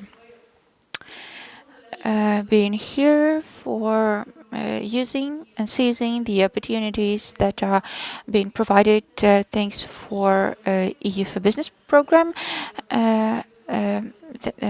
With the support of the German government and the European Union. Please subscribe to our media pages, the pages of our partners. You will be able to find there all the necessary information. You can also write us, and we will be glad to answer all your questions. Thank you for your attention. Thank you, dear colleagues. Maybe you have some questions to our speaker. If not, I would like to thank you, and I would like to indicate that GIZ is the partner of the Chamber of Commerce and Industry of Ukraine for many years, and we have coordination centers and many other centers in different regions of Ukraine, providing free consultations for businesses about export activities. So thank you for this partnership and implementation of common projects. I would like to invite the next speaker and indicate that Diia.Business that has been developing and providing a lot of useful information for Ukrainian exporters is sometimes not so well known among Ukrainian exporters. Where should we look for information about your projects and missions? I would like to give the floor to the representative of the State Office of Development of Entrepreneurship and Export. Please tell us about your activities. Thank you. Hello, everyone. First of all, I would like to ask you who heard about the Office of Development, Entrepreneurship and Export and Dia.Business. Thank you. And who used the services of these initiatives? Less people. So I will tell you about the services Andrei mentioned in the first part of the forum, and I will also announce what is planned for the following months. So the Office for Development of Entrepreneurship and Export is a state institution created following the examples of similar institutions in Europe, in the European Union, that have been operating for 40-50 years. The state delegated the promotion of export to specific state institution, and promotion of export is not done by the embassies but the state institution that has offices abroad. At the moment we don't have any offices abroad except for Dia.Business Warsaw that helps the businesses that have relocated, and also does some activities in the area of export promotion. I know that some people do not distinguish clearly the Dia.Business and the office. Dia.Business is a state project that we implement together with the Ministry of Digital Transformation of Ukraine, and Dia.Business has two components: offline component and online component. The online component are the center for the support of business. There are 12 operating centers like that, including the Warsaw one, and we have two websites I will speak about in details. First of all, we have this Dia.Business website where you can find a lot of useful information, for example, free consulting services on 60 plus topics, educational programs, ideas for new businesses, etc. Everything related to the development of business inside the country. And one of interesting tools we recently launched on the Dia.Business website is a marketplace of financial possibilities. We enumerated all the programs, both state programs, donor programs, and as well as regional programs for the support of businesses, and we invite the partners to inform about these programs so that we have all the available financial support programs in one place. And we have a separate export portal, Export.gov.ua. It's not only our portal, it's a portal for all the organizations that work with export in Ukraine. And here you can find the support tools not only from us but also from the Export Credit Agency, with the Chamber of Commerce and Industry, and other organizations that help exporters in Ukraine. So this is this single window for the companies that want to work as exporters or already have experience of exports. So what directions we have? First of all, it's training. Just this week, we are going to launch another long-term training programs about Experts Academy. On the 2nd of November, we are going to hold a webinar about the German market. You can still apply. You will find information about the German market delivered by the expert from Germany. So we have many long-term projects and short projects that are organized online and offline. As to the analytics, we help companies define the best export market for them. We help them research specific markets that are interesting for them, and we keep working with different associations, with unions that want to study external markets. Moreover, we motivate companies to conduct studies themselves, and for the last year, we launched 3 dashboards, which are interactive tools that allow you to statistically analyze information. The first one of them is export and import of Ukrainian products, which is updated on a monthly basis. We will add information for September and October, and you can see where we export, and we provide details about organic products as well. And this is an example of information we provide in terms of study of external markets, and in the following weeks, we will announce a new project of individual studies of external markets that we launched together with USA, DSA, and we will study specific markets, and we will provide information about internal consumption, about predictions, players on the market, and the information is taken from the closed databases, but it will be free for the companies we cooperate with. Consulting, another direction, we consult on expert plan development. We consult on participation in international procurements, and one of such tools is verification of companies' readiness to export. You can go to export.go.ua and see it. And we just yesterday we announced the mentorship program for 10 companies that will help to develop individual export plan. And search for partners, that is the most demanded service. We provide catalog of Ukrainian exporters. We as a state institution try to promote Ukrainian sectors abroad, and we have some partners abroad.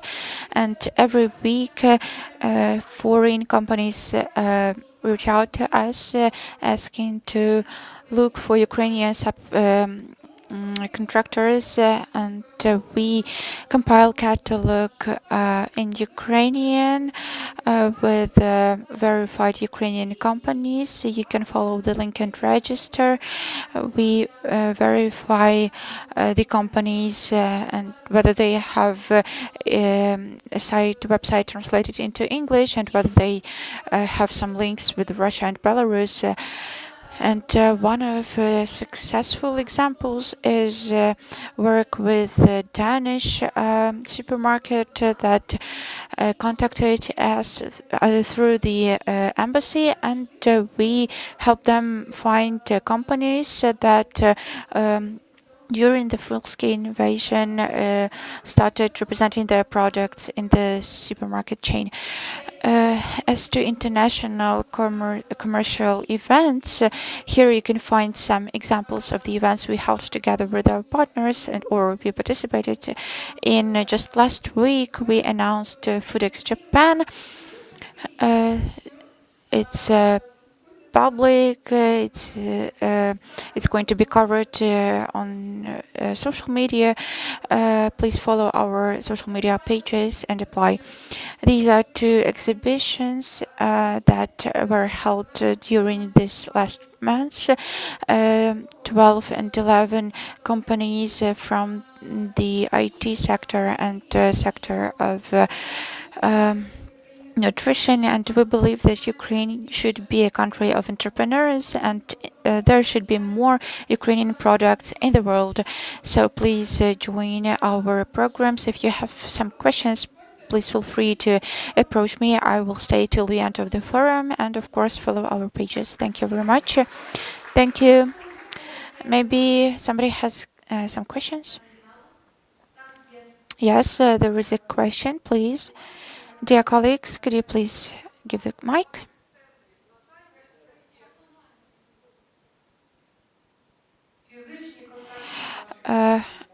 Physical contacts of your centers all over Ukraine.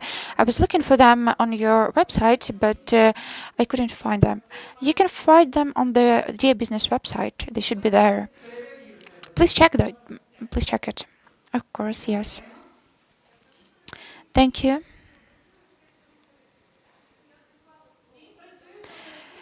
It works. You can use it.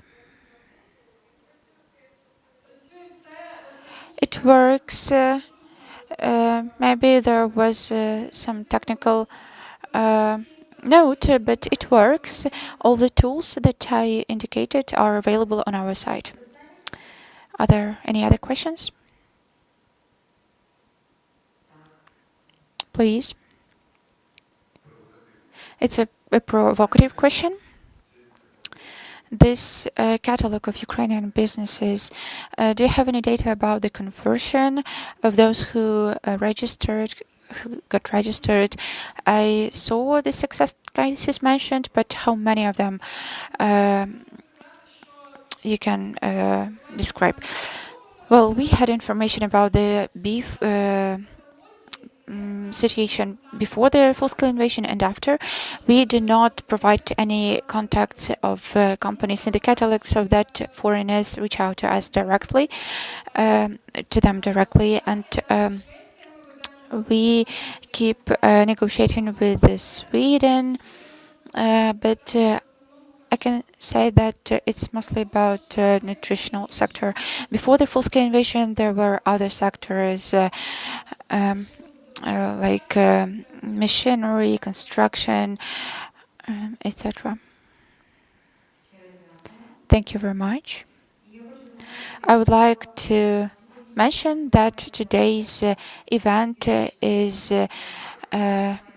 being held physically and online, so we are going to save the recording, and following the consent of our partners, we will share all the information and provide the links about the with the information about the programs presented today. And systematizing is always a good idea. Щиро дякуємо. Thank you very much, Дія.Бізнес, for your presentation. And of course, we shall have a lot of programs presented later today. I would like to invite EU-UA Solidarity Lane speaker who shall present this platform, Ms. Elena Fisenko, manager of this consortium, Ukraine-EU in Ukraine.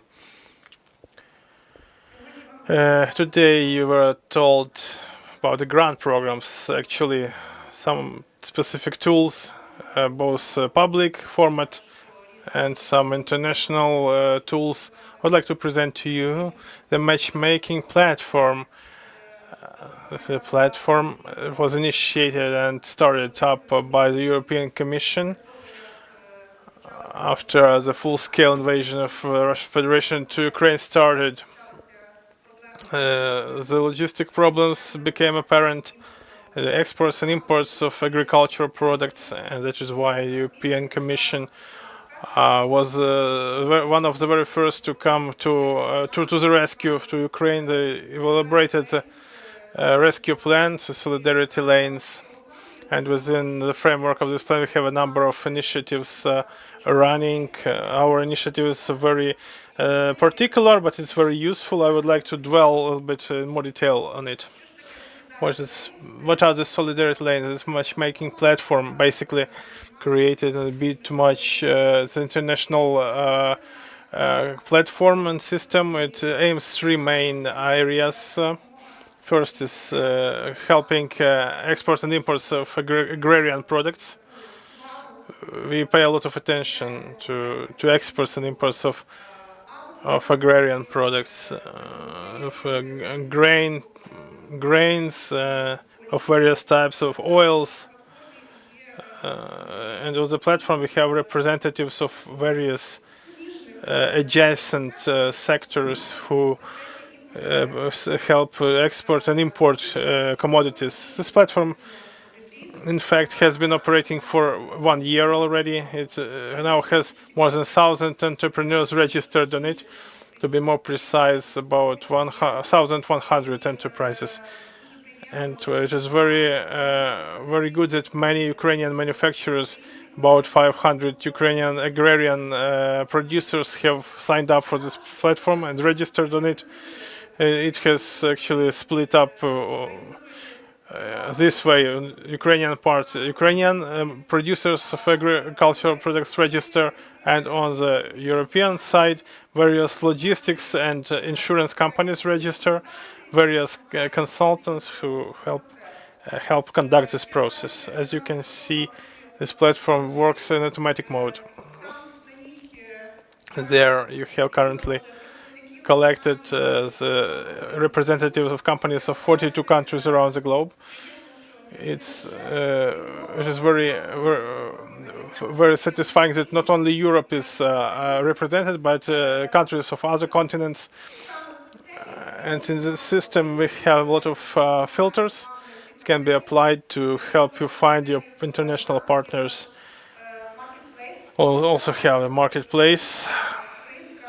Apart from registration and verification, various checks, you have an opportunity to describe very briefly what particularly you are looking for, what products you are promoting, what type of services you require, using the keywords and by countries to filter it all. It's very fast and efficient. What is important to have the tools of direct access to the contacts. So you once registered and verified, you can very quickly see the direct contacts of the companies that could be a potential counterparties and which have been registered. So you avoid communicating via the intermediary.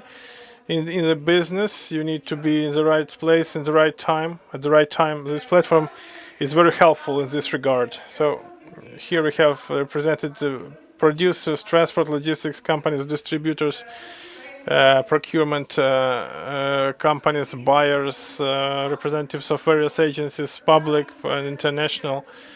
This is really a very efficient tool. On a monthly basis, the platform is working non-stop, but on the monthly basis, we conduct additional online matchmaking events where we gather all the companies registered on this platform, and we invite them for the short pitching sessions where they can actually promote their services or products. It's an additional promotion tool, essentially. We have conducted more than 15 of such pitching sessions. By this time, they are aimed at promotion, focus on promotion of the companies registered on this platform. Apart from this, we invite a speaker, either international or representing specific organization for each of these events. For instance, we told the story about insurance, about the logistics, about tariffs, about storage conditions for the product. So every time we actually try to select a relevant topic additionally to the pitch session, and adding 2 to 3 speakers to cover some relevant areas that are the business is concerned with. The next upcoming pitching session shall be on October 26th. You have a link to the Solidarity Lanes platform. Having registered using this link, you can see the registration system there. You there have some additional section of online events that are upcoming, and the archive of the events that have already taken place. The access is open. This platform is absolutely free to use. Services are free. You can take advantage of them. I would like to say that as long as this platform was initiated by the European Commission, we have been working very closely with other tools and consortiums in other countries, like digests, which we send information about other events and activities, trying to use this platform because this platform is mostly about logistics and agriculture and food. We try to pick up various events taking place in various countries around the world to provide the beneficiaries with this information. So let me just briefly sum up my presentation. Actually, let me announce a little bit. EEN actually now launches additional initiative with international partners. It's more of a global initiative. as long as we targeting matchmaking as much as possible, we shall be providing a kind of a grant support to SMEs or Ukrainian organizations, startups, to participate in various activities. So we shall cover their costs, which shall be attributable to participating in international trade fairs and exhibitions and forums. So from the beginning of the next year and during the next 2 years to come, to provide minimum 1,500 such grants. So each such grant not more than 2,500 euros. Thank you for your attention. Thank you very much, Elena.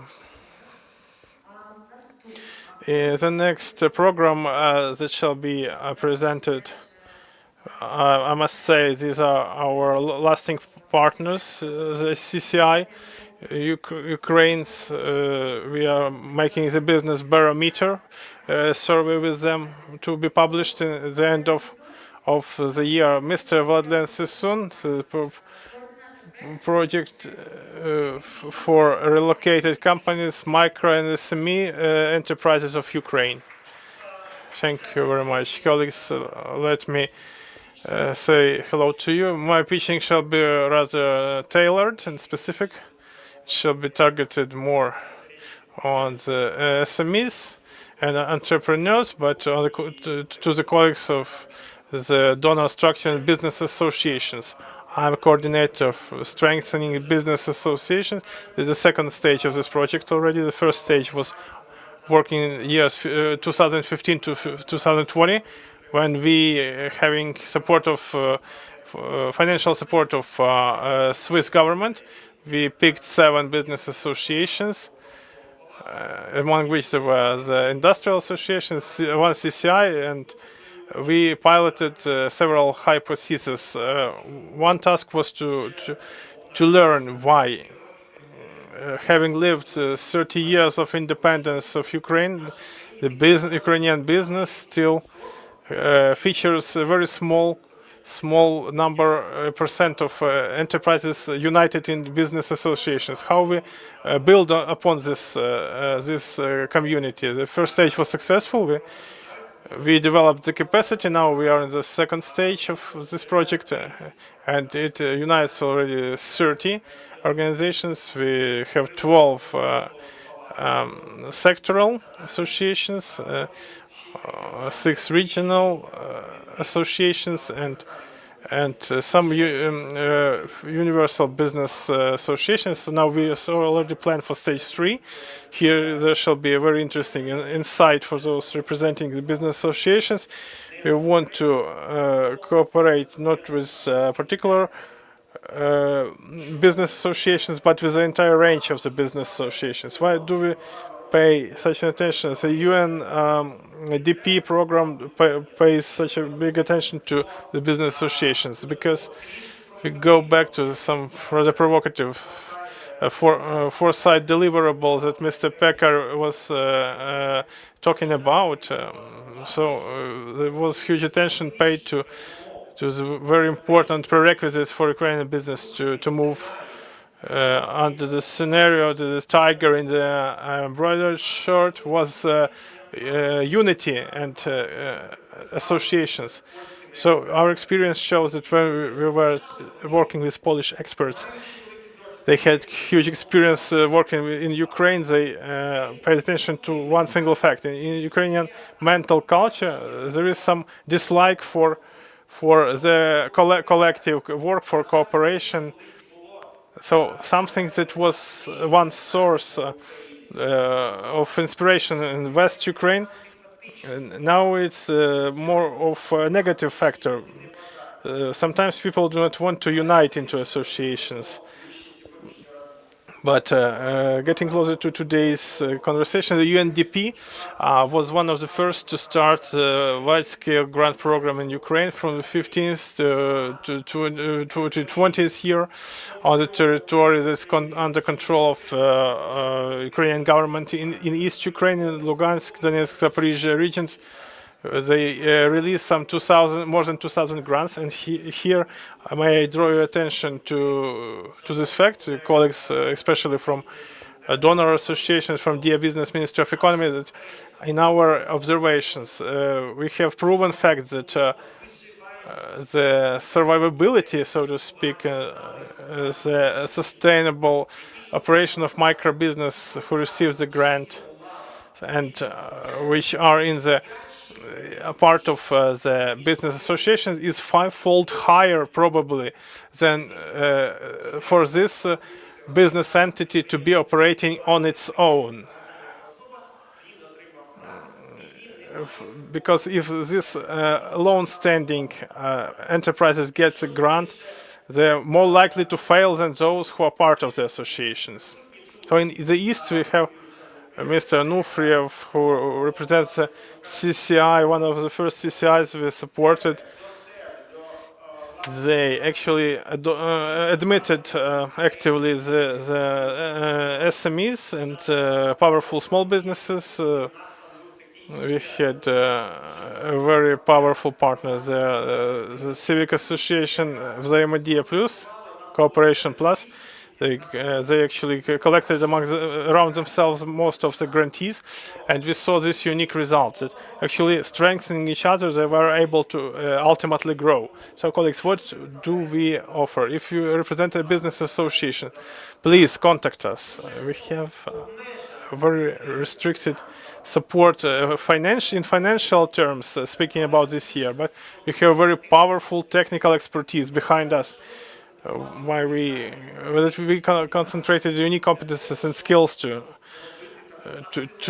go for a strong acceleration of your programs. Besides, and this year as well, we have been piloting, and the previous year partnership with GIZ, our common work, the project of inclusive economic development in Ukraine. Again, extending grants to the ultimate grantees, to the entrepreneurs through CCIs and business associations, also returned excellent results. Also, may I draw attention to the fact the entrepreneurs who are present here, what we can offer to you. We are actively reinforcing the existing businesses. Thank you for actually representing to us the system of the Chamber of Commerce and Industry. Here we have three interesting components. First is a business barometer. Maybe you first heard about it the previous months, but you shall hear about it every next coming months, because with our support, CCI has been doing very innovative, fast responding 2 to 3 minute survey of entrepreneurs and chamber members using very user-friendly chatbots in the cell phone, and drawing instantly the business environment and business expectations from the next months of this large, small, medium and small business across sectors and particular territories. What is important to mention to you is that we supported in the CCI system implementation of the new service, the geographic diversification service, which it was at the beginning. It had the business relocation service name, but the CCI system now considers it a little bit differently. It's not about support of the business adaptation as a new location, but the previous year the state and Ukrzaliznytsia took very professional efforts to relocate businesses across Ukraine, but the question was the new supply chain. So the person from Kherson moved to Ivano-Frankivsk. This person is not aware of the business environment. It doesn't have any context to the local government. In fact, they have developed a new service to how to develop fast in the new location. Now it targets internally displaced and relocated business, but in fact it's the business extension service. If you work in Kiev and want to set up a branch of your company at a different region, please contact this Chamber of Commerce and Industry. You have Mr. Anufriev, your local focal point, who is in charge of this program, and you shall have the direct advice how you set up a representative office or a branch in a different region, how to adjust your business. Another achievement of ours is improvement of work of the existing CCIs, digitalization. We actually are now working on this single hotline in the CCI system, both using the website or by phone, where you can just dial a number and actually speak your problem, and this operator shall actually link you to the best quality expert who shall advise to you. I shall be happy to meet representatives of business associations who I am not acquainted with yet. Thank you, colleagues. Please contact me, and thank you. Thank you very much. These are not all the projects that we have. We have the Forums Hit Expo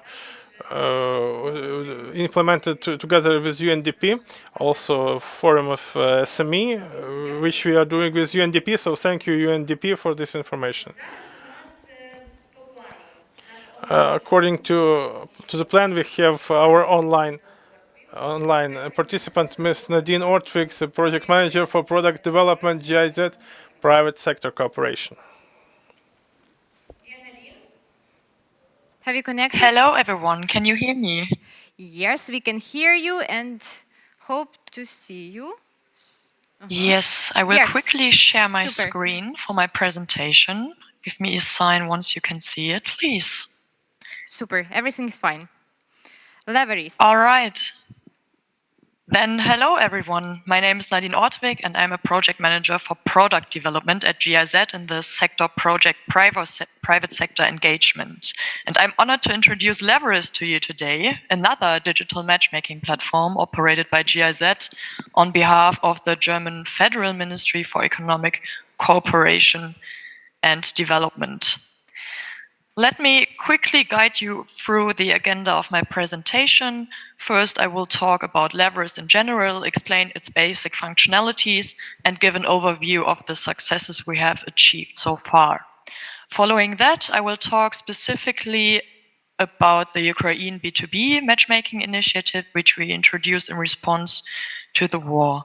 Then I will explain the goals of the initiative, how it is implemented with and through our highly appreciated partners, how Ukrainian business opportunities are presented on the platform, and how we activate our GIZ private sector networks to promote them and spread the word. Finally, I will go into how you as Ukrainian businesses can use Leverist to find business partners in the EU. So let's get started. What does Leverist offer in general? The core function of Leverist is a free matchmaking mechanism that connects companies with development cooperation projects worldwide and across all sectors. So with Leverist, mutually beneficial collaboration with lasting impact are initiated by combining development expertise and entrepreneurial innovation. For Ukrainian companies, we have introduced the B2B matchmaking option in response to the war so that they can easily and quickly connect with German and European companies via the platform. And additionally, the platform provides information on funding programs and consulting services within the GIZ private sector engagement product portfolio. So where are we today? There are more than 200 active business opportunities online on Leverist from more than 100 countries globally and in sectors like biotechnology, water management, or food and beverages, among others, just to name a few. On the right side of the slide, you can find a list of sectors active on Leverist. More than 2,200 companies actively use Leverist, and as of today, we count more than 800 matches between companies and development cooperation projects, and the number is steadily growing. So let's go into the Ukraine initiative and what Ukrainian businesses get out of it. As I mentioned earlier, we have introduced the B2B feature for Ukrainian businesses only to quickly and easily connect them with European companies. Thus, Leverist aims to contribute to the resilience of international supply chains through sustainable partnerships, and thus hopes to strengthen the Ukrainian local economy and safeguard jobs. For this, we provide a digital infrastructure. Ukrainian companies can present their offer to the European and German market and get access to more than the already 2,000 registered companies from all over the world, which may be potential business partners. To promote Ukrainian opportunities in an appealing way, we use our extensive private sector engagement network, conduct online and newsletter marketing, and present them at international events. In the following, I will go more into detail about the selection process of the Ukrainian companies. So companies can apply in the form of an open call conducted by the Union of Entrepreneurs in Ukraine, SAP. And after receiving the application, the companies are checked by SAP according to certain audit criteria, for example, whether they are on sanctions lists and how they contribute to environmental and social sustainability. However, war-promoting industries and alcohol and tobacco producers are generally excluded from the offer. Our highly appreciated partner, EU4Business, a co-financed GIZ program in Ukraine, which was also presented today, then selects the companies that pass the due diligence process. And after the final selection, the Leverest GIZ team takes care of the publishing and translating of the business opportunities on the Ukraine initiative partner site on Leverest, which you can see on the right. There, all Ukrainian business opportunities are listed. Currently, we have more than 90 Ukrainian business opportunities online, most of them from the top 5 sectors: architecture and construction, food, industry, manufacturing, consumer goods, and textiles. And on the right side, you can see 2 exemplary business opportunities on the partner page. For example, a steel manufacturer and a grain producer seek to find business partners in the EU. And if you click on these boxes on the Ukraine overview page to get more information, a detailed page will open, which is screenshotted here. So in general, a general explanation: target markets, target groups, relevant industry data, implementation partners, and benefits from the European company's point of view can be included when presenting the Ukraine business opportunity offer on Leverest. We recently conducted a user research phase, and this showed that the more detailed the business opportunities are described on Leverest, the more likely potential business partners are to get in touch with you. So it requires a certain level of detail to enable them to assess whether they would like to get in touch. So if you would like to use Leverest, you can create an account in just a few minutes to discover business opportunities worldwide in the development cooperation sector and get in touch with potential business partners. I hope you will get the slide after the event.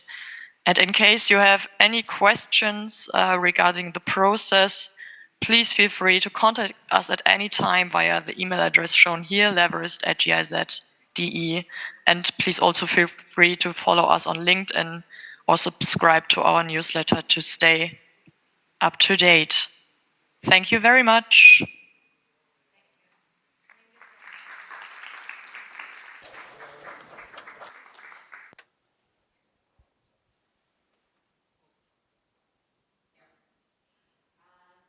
Much, Nadine, and I hope probably some Ukrainian companies have questions about this project, and surely we will share this information among our Ukrainian participants. І на даний момент ми... And we have 3 more presentations of programs, which is EN, Ukraine Ready for EU, which was recently launched, and our next speaker is going to present this new program and the program for young entrepreneurs. But before that, I would like to speak about the work of the Ukrainian Chamber of Commerce and Industry because the next speaker is going to be Olga Shubina, head of the UCCI Export Center of the CCI Ukraine, and this unit has an important place in our institution because over 50% of our work is focused on the support of Ukrainian companies that want to learn about the possibilities of export or already export their products, because we provide such services as certification and other things that are related to the external economic activities, and the centers for the supportive activities provide valuable information for the companies. It's a development of expert strategies, search for partners, organization of business missions, definition of the competitiveness of the product on the market, individual research, marketing research about a specific segment, and another important thing is educational projects organized by the center. We have a register base of expert consultants, and thanks to the GIZ program and other partners, we launched an educational program for new consultants, and it allows business and civil society organizations to study and then provide this kind of services to their members. So we scale up the knowledge in Ukraine. So Olga, please come here, head of the UCCI Expert Center. Hello, dear colleagues. I will add a bit more. Not only we work in the CCI Ukraine, we have representatives in a lot of different CCIs. We have experts who work with Ukrainian business on a daily basis, and we are going to speak about the projects and programs. And I would like to say that donors reach out to us so that we provide consultation services for you, and so that these services are useful for you and provide more possibilities for international activity. I will start from our main project we work on. We have been working on for over 7 years, and we implement this project on the territory of Ukraine. There is a consortium of 7 organizations, and we are coordinators this year. I'm glad to introduce this project of Enterprise Europe Network. It's a network that promotes internationalization of business in search for partners. At the moment, this network is operating in 69 countries of the world, and it allows you to get useful information about the market you start working on, and using it you can find direct contracts of producers abroad and participate in different educational projects, company missions, business missions, matchmaking events, and we also started going further. We develop this project, and European Commission is supporting us in it. We also work with the resilience platform, supply chain resilience platform, that helps us to establish relations between producers in Ukraine and on European market, and EU UA Solidarity Matchmaking platform you heard about also help us search for potential ways to export our products. So how you can participate in this program?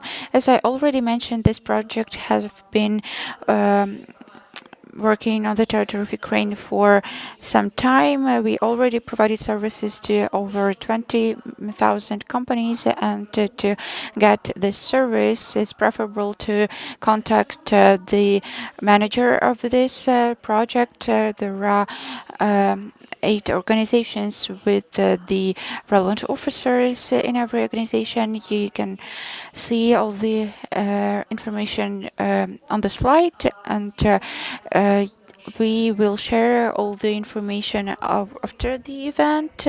Once you contact one of these organizations, you get your personal manager who helps you and answers the questions you have. You may have many questions: how to access different markets, how to start exporting your products abroad, what documents you need. You can also contact us with your initiative of organizing a company mission or business mission or matchmaking event abroad, for example, and we will work and find information you need about the events that are already planned by our partners, or we can reach out with initiative to organize this kind of event abroad for the partners to support us and find the companies for you, or arrange personal meetings with the representatives of the company that are of interest to you.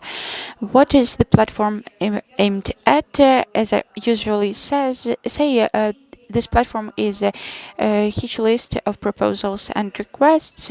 It's for the companies who manufacture some products, but it's also available for startups or other people who want to start their own business. To participate in the program, you need to contact either the CCI Ukraine or any other organization that implement any project in Ukraine, and you will get assistance.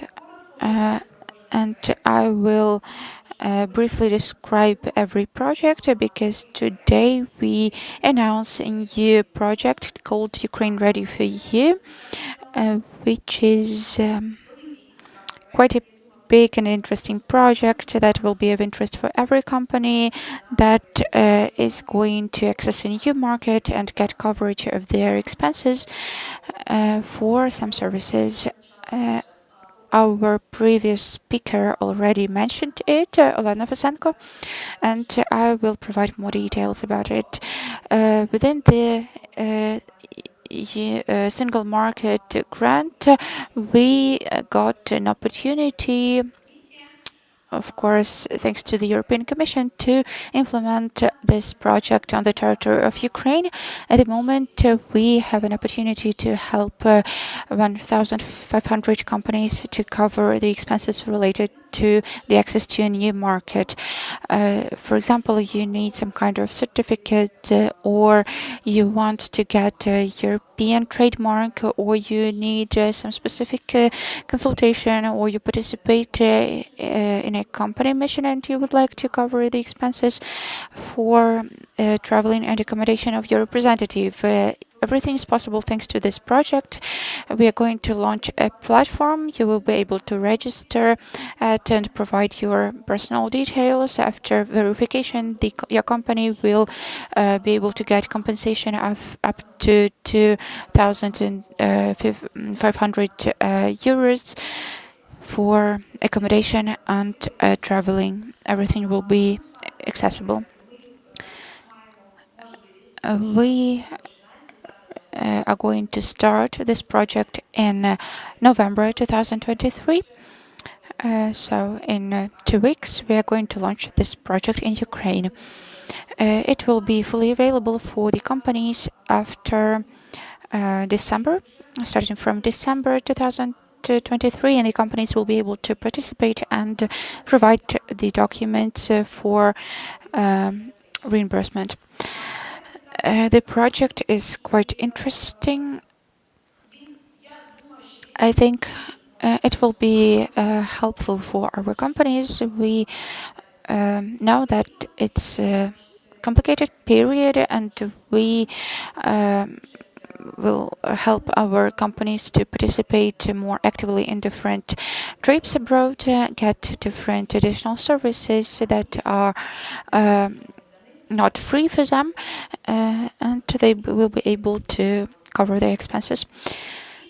So that's a brief description of this project. And another program is something we have been implementing for the last 4 years. It's a project that allows our young entrepreneurs who just created their businesses to get new experience from the organizations that have been working in the EU for a long time.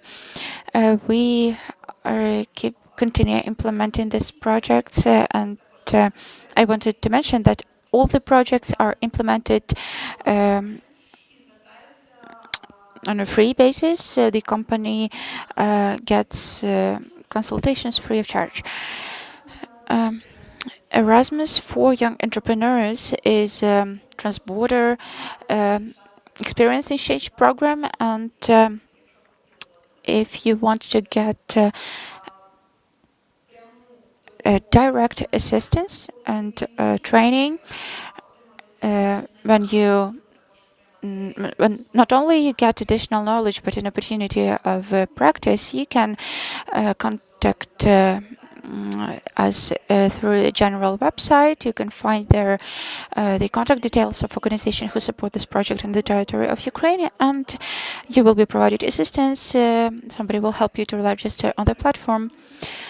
Another thing, every project we implement requires some kind of registration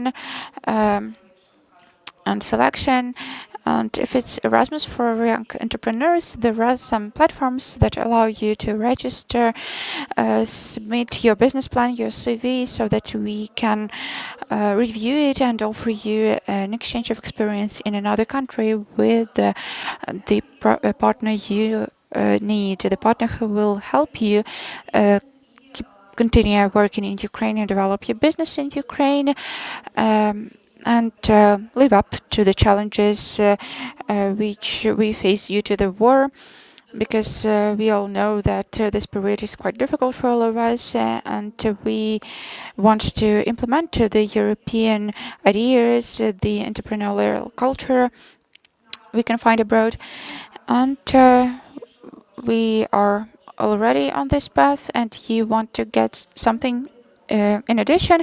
These programs that we announced today will help you get contacts, personal contact details of the people that can become mentors for you, because we often hear that from different enterprises that they stay in touch and use some additional opportunities from foreign partners, and sometimes it becomes a mentoring for the business. And I would say that it creates a basis for us for a successful operation. And here you can find some more facts about the project itself. You can look through it, and we will send, of course, this information. We started this project in 2009 in Ukraine. It started in 2018. We were the first ones to implement this project on the territory of Ukraine together with our partners. And at the moment, there are 38 countries that participate in this project. There is additional Erasmus global format that allows to exchange experience in such countries as USA, Israel, Singapore, South Korea, Taiwan, and Canada. Over 5,000 entrepreneurs participated in the project. This year, our entrepreneurs even got an award in Bilbao, and Camara de Compostela, they got an award, a prime for innovative startup. I just wanted to say that it's something that brings results. We get a lot of requests on the part of business, and we get a lot of words of gratitude, because companies keep growing and developing, and sometimes they even develop new projects and products together with European partners. So I will be glad if you reach out to us, to all the representatives. We will be glad to send you all the information you might need, and please participate in our projects, because the Center for the Support of Experts implements many different projects aimed at internationalization of business. We provide consultations, we work with companies and provide training, and everything is free of charge. So we will be glad if you join us. Thank you. Thank you very much. We have a question, so please pass the mic. Hello, thank you, Ola. It was very interesting. My name is Richko Vyacheslav, representative of the CCI Ukraine. When an entrepreneur provides a request, do you have any priorities? What topics are of interest for you? No, there are no priorities. We work with different companies in different directions and different sectors. Thank you. Somebody mentioned Latvia, and I wanted to add that CCI Ukraine has additional projects, and for the second consecutive year we have been implementing a project together with CCI Latvia aimed at access by Ukrainian companies of the Latvian market. We organize seminars for Ukrainian entrepreneurs in different areas of activities, and we cover the expenses for accommodation and logistics. We organize these kinds of projects often. Please follow our website and our pages in social media. And if you're members of CCI Ukraine, you will get information from our regional chambers. And I wanted to add, I think it was already mentioned that CCI Ukraine is a member of international and European CCI, and since the end of the year 2022, we opened a Ukrainian hub with the European CCI, and it allows us to get access to the information we couldn't access before. It's about the international B2B platforms for participation of Ukrainian companies there. We also communicate actively with our international partners, for example, the London CCI, and membership in the London CCI is free for the Ukrainian CCI members, and it's very useful for the search of partners and participation in different events on the UK market, and we can enumerate these kind of stories in every country of the world. Of course, we have this European integration track right now we are focused on, but I would like to add that we work with the countries of Africa, Latin America, Asia, and we will be glad to process the requests of different companies from different markets. And as I already mentioned, we have representatives abroad that help you search partners, information, and we have councils. So you will be able to find this information on the pages of CCI Ukraine, and we will share this information among the registered participants of this forum. Thank you. Colleagues, we are going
Frankly speaking, the discussion is really exciting. I shall not be actually speaking about each of the ladies, calling them like CEO, founder, but I just want to invite them to speak for their businesses, for the challenges they face. We have Ms. Linika Charovska, Ms. Natalka Naida, Ms. Tatiana Abramova, Ms. Yulia Begun, Victoria Premolina, and Ruslana Remarska are all manufacturers, are all producers, they have all been the grantees. So let's get it straight. The ladies shall tell us their story, how they find it working in these hard times, what they did for their companies to be successful. In fact, they are just fantastic. And we shall start with Alina. Alina, the floor is yours. How have you been doing in these times? What is your production like? Well, God help me survive through this. Well, this is really a dangerous kind of question. Your timing is 10 minutes, please. We were supposed to have a presentation shown on the screen. Is it available any place here? So we are speaking about exports. Probably it's my first public appearance. Well, almost my first one. The first one was in Rivne with USAID. When the presentation is displayed, I shall be able to proceed with the slides. And I have changed a little bit my role. I used to be inspiring. When I was speaking, I keep being inspiring, but it has changed a little bit because the war has been put on a standstill, more or less, and it impacts on the morale. I have prepared just 3 slides. They are about the experts, the problem that is there, and I want to talk about. And I believe that by uniting efforts we can solve it, and globally it shall impact the whole business in Ukraine. Let me just switch to the next slide.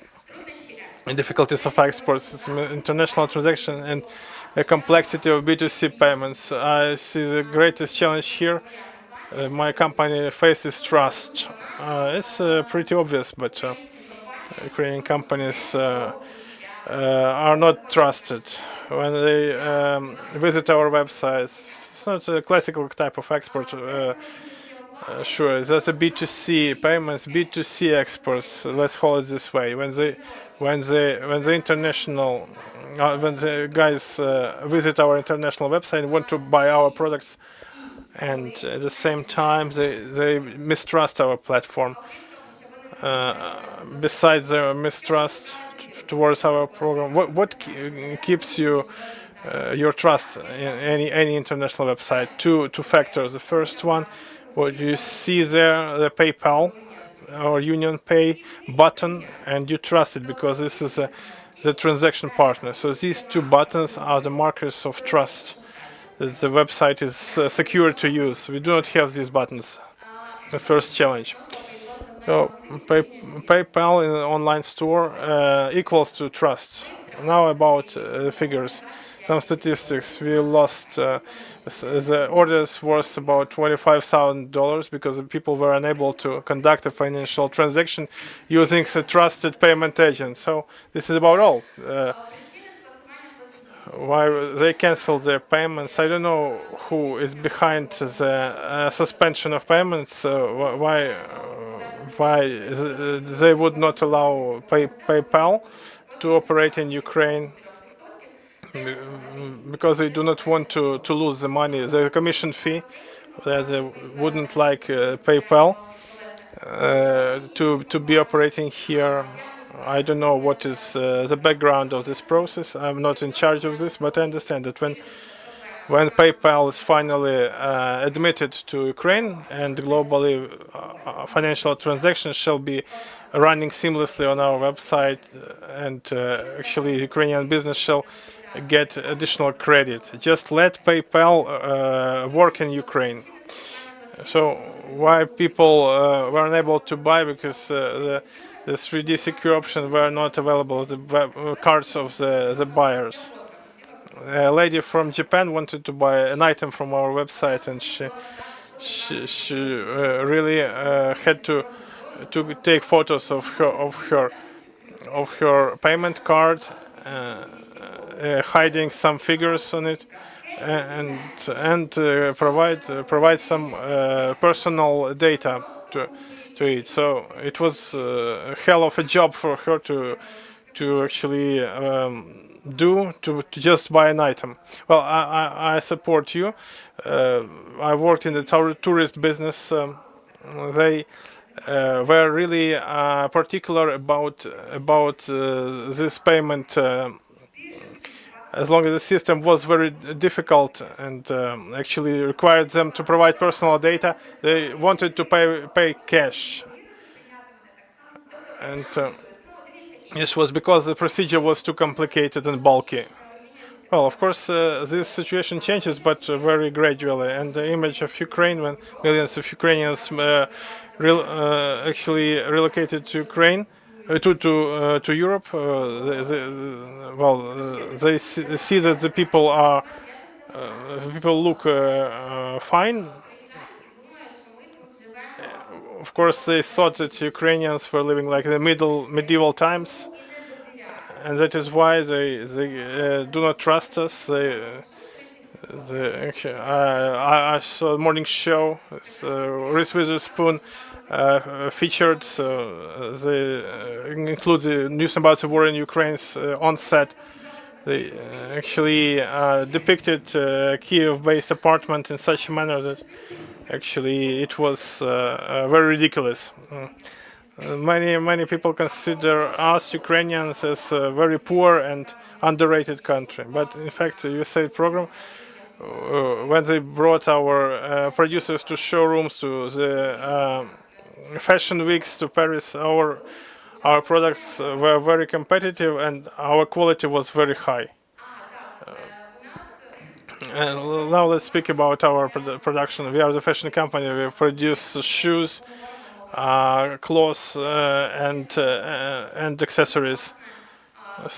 So this is the kind of story which we have to handle globally to improve the image of Ukraine, to reinforce the trust, which actually is based on very simple tools, on seamlessly transacting financially, for the payments not to be suspended. So from B2B side, when we procure raw materials, our partners really have troubles when we ask them for copies of their passports just for our bank to remit a payment to them. They want really to sell to us, and they really provide us with this personal data, although it is nonsense. When our accountants want to do these payments, it is getting through it is very difficult to do it, and we cannot buy for the participation in the trade fairs. It is prohibited by the National Bank. But I believe on one day we shall be able to join the global business, having this PayPal button activated. Well, let's just proceed to Miss Yulia. Yulia has started as a charity fund. She has a social business. She's been on the Forbes list 30 before 30. So you really deserved it. Yulia, please. Hello, everybody. When I saw a list of people on the panel with me, I thought I didn't have anything to say. But, let me just tell a couple of words about Okra Home. We actually craft linens, a social brand crafted by handicapped mothers and children. We teach them everything, how they craft it. It's the linens, making homes cozier and the world more kind. We address 30% of our revenues to the people with handicaps. A couple of words about the company. We have only turned 3 years. or we shall be turning 3 years this year in December. I shall later tell the story about the export. It's the funniest thing to say, the export forum, and I actually thought about my export procedures, how it all started. Year 2020, USA gave me the first grant for learning. Yulia Sverdenka was giving me the certificate that I completed the training. USAID was one of the first companies who had trust in this idea. This I have 7 months of pregnancy. Here we have our mothers, our workers. So our project is a successful case of social entrepreneurship, resolving socially important issues. We give job to mothers and children with disabilities, helping the community of mothers and children. If there are no handicapped people among your surroundings, and when you meet them, just ask them where they work. Regularly, these are some actually unstable jobs and poorly paid. They work as cleaning ladies, etc. So it's very rarely that they can find a decent job. So here I call upon all the business representatives to employ ladies with disabilities and mothers with handicaps. So this is our small team. Our most senior one is Lydia Andreevna, 71-year-old. Here we have some more information about our project. Now about experts. I forgot to insert a slide to the presentation. Well, we're speaking about grants. I just applied for another grant from USAID. So when they give it to us, we shall have huge experts upcoming. I just forgot to insert the slide in the presentation that this year we took part in the exhibition in Las Vegas. I just remembered I had forgotten it. So our liners were the Las Vegas exhibition, trade exhibition. Why I thought it was not appropriate for me to sit here on the panel, how the experts in small companies start. I was traveling to the USA early this year, and my husband told me, well, like I was considering my plans, and he told me, why do you plan to visit New York at all? Well, first I have tickets. Second, I need to make vaccination for my kid. And then I just go to the seashore. And for Okra company, what would you do? At that time, I had four pieces of luggage, 23 kilos each. So I engaged as many chats and acquaintances that I told them I could bring you quality linens, and I actually packed my suits worth $4,000 and delivered them many sets. So I turned up at the check-in. It is a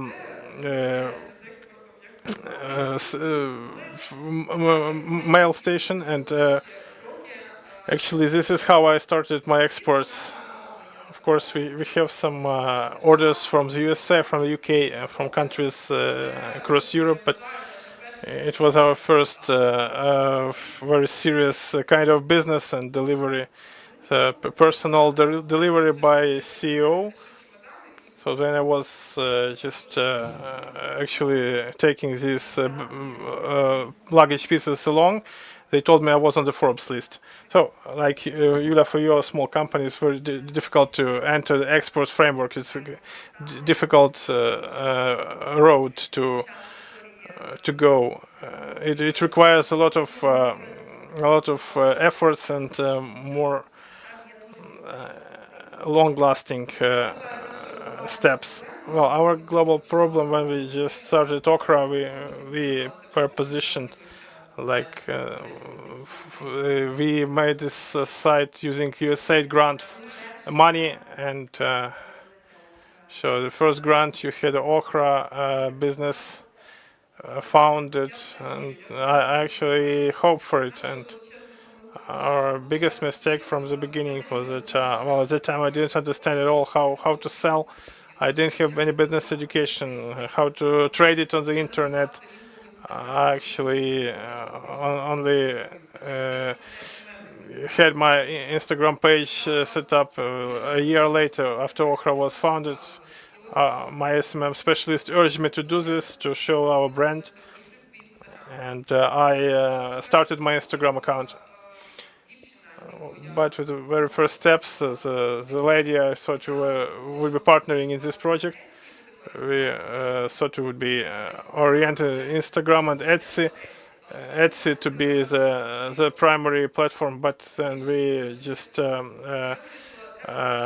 went each own way, and I wanted to try Etsy at a later stage, but the previous week Mr. Fedorev opened Etsy to Ukrainians, so so it was a good opportunity to trade through Etsy to the USA market.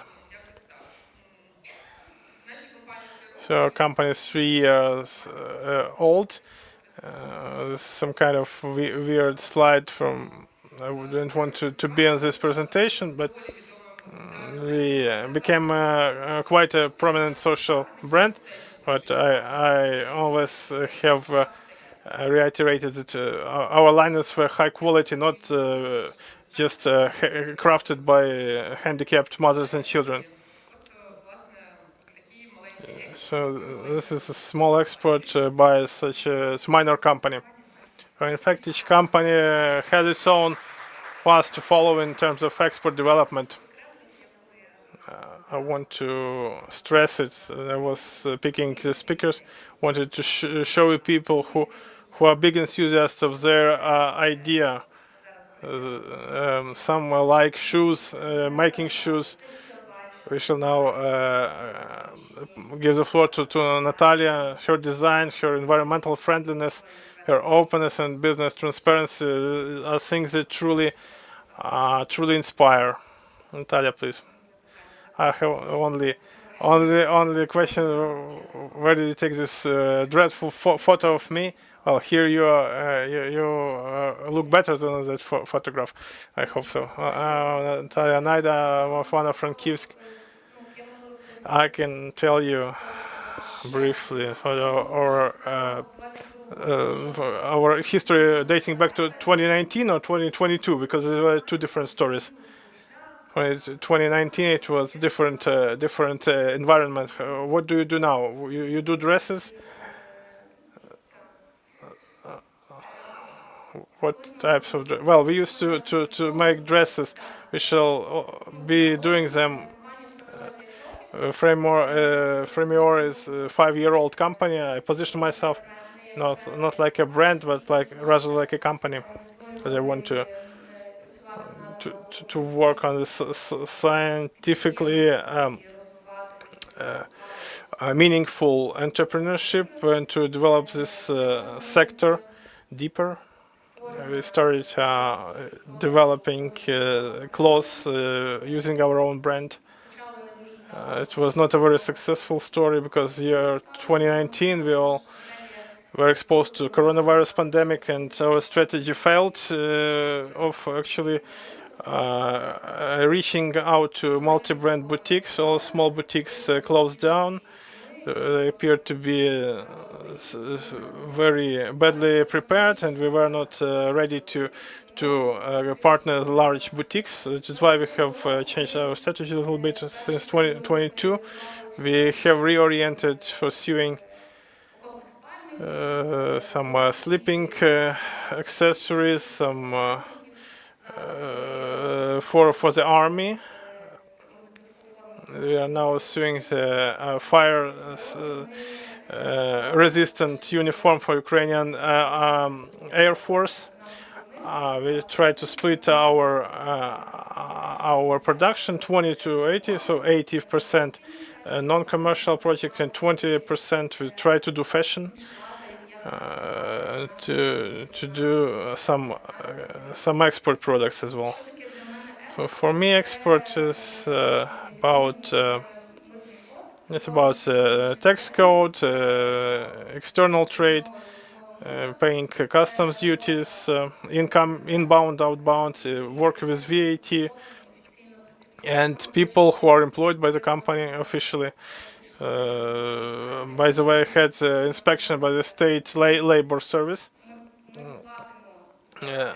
I am confident because we are paying full salaries to our employees. We of course could save some money on this, but at least I have a good night's sleep. Well, actually, we were very scared of working with VAT payments the previous year when we actually exceeded our limits. We understood that we had larger turnovers. We had to employ people. First, it was very. We were very scared because it was our stereotype that you do not do anything with VAT, rather split into PEs. But since we wanted to build a sustainable business and transparent company, we want to work with European and American markets. No serious company would ever consider working with our PEs.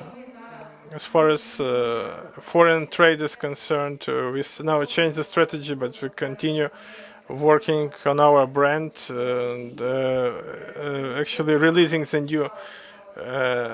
new line of products. We haven't developed a single new dress during the previous 2 years, but we elaborated a dozen items for the military, and we built a very strong team. So now there's a separate structure within our company, the textile laboratory of prototyping, where we create prototypes, we test them, and we can actually release technological cards, even if we outsource these jobs. This is a very high case of engaging the new types of employees to a company we didn't have previously, the designers, testers, and many others. What we do now, we elaborate our export strategy is based on the partnerships. We elaborate partnerships by contacting our peers in Belgium and in the UK. Alina, for instance, sorry for her to have left. We don't have any problems with transactions outbound. We have Fremora trademark registered in the UK, and if we work with the UK market, we use this vehicle to work with them, and now we have started recently working with Belgium. What is interesting to note, previously we only used our own brand to market and sell, but recently we decided that we were not much in demand there. Secondly, we cannot be just the country of cheap labor, because in Portugal it is cheaper to produce already than in Ukraine. We want to actually invest into scientific research and to create such companies that our students would return to Ukraine to implement innovations by such companies as ours. And we decided, maybe not a popular decision for us, just to quit our brand and to actually dedicate some 30% of our production facilities for white label production, because it's a very good story about the learning how to work with European or American companies. This issue of mistrust or trust is very relevant, because many companies are not able, even legally, to draw up good contracts, to issue normal invoices, to have agreements with logistics companies. It's more expensive, but it's safer. And only in this case shall we be able to build a strong export strategy. So we accepted that we were ready to win the trust of the European markets. So white labeling was one of the approaches. So we are not just a factory. We grew from nine people headcount beginning of 22. Now we have almost 40 people employed. This is like a medium-sized companies. These are only the workers who do the production, but we have the engineering prototyping team, and from 2024 we shall start another business creating the functional textiles. We shall engage the chemists and biologists and technologists. We want to create our own fire-resistant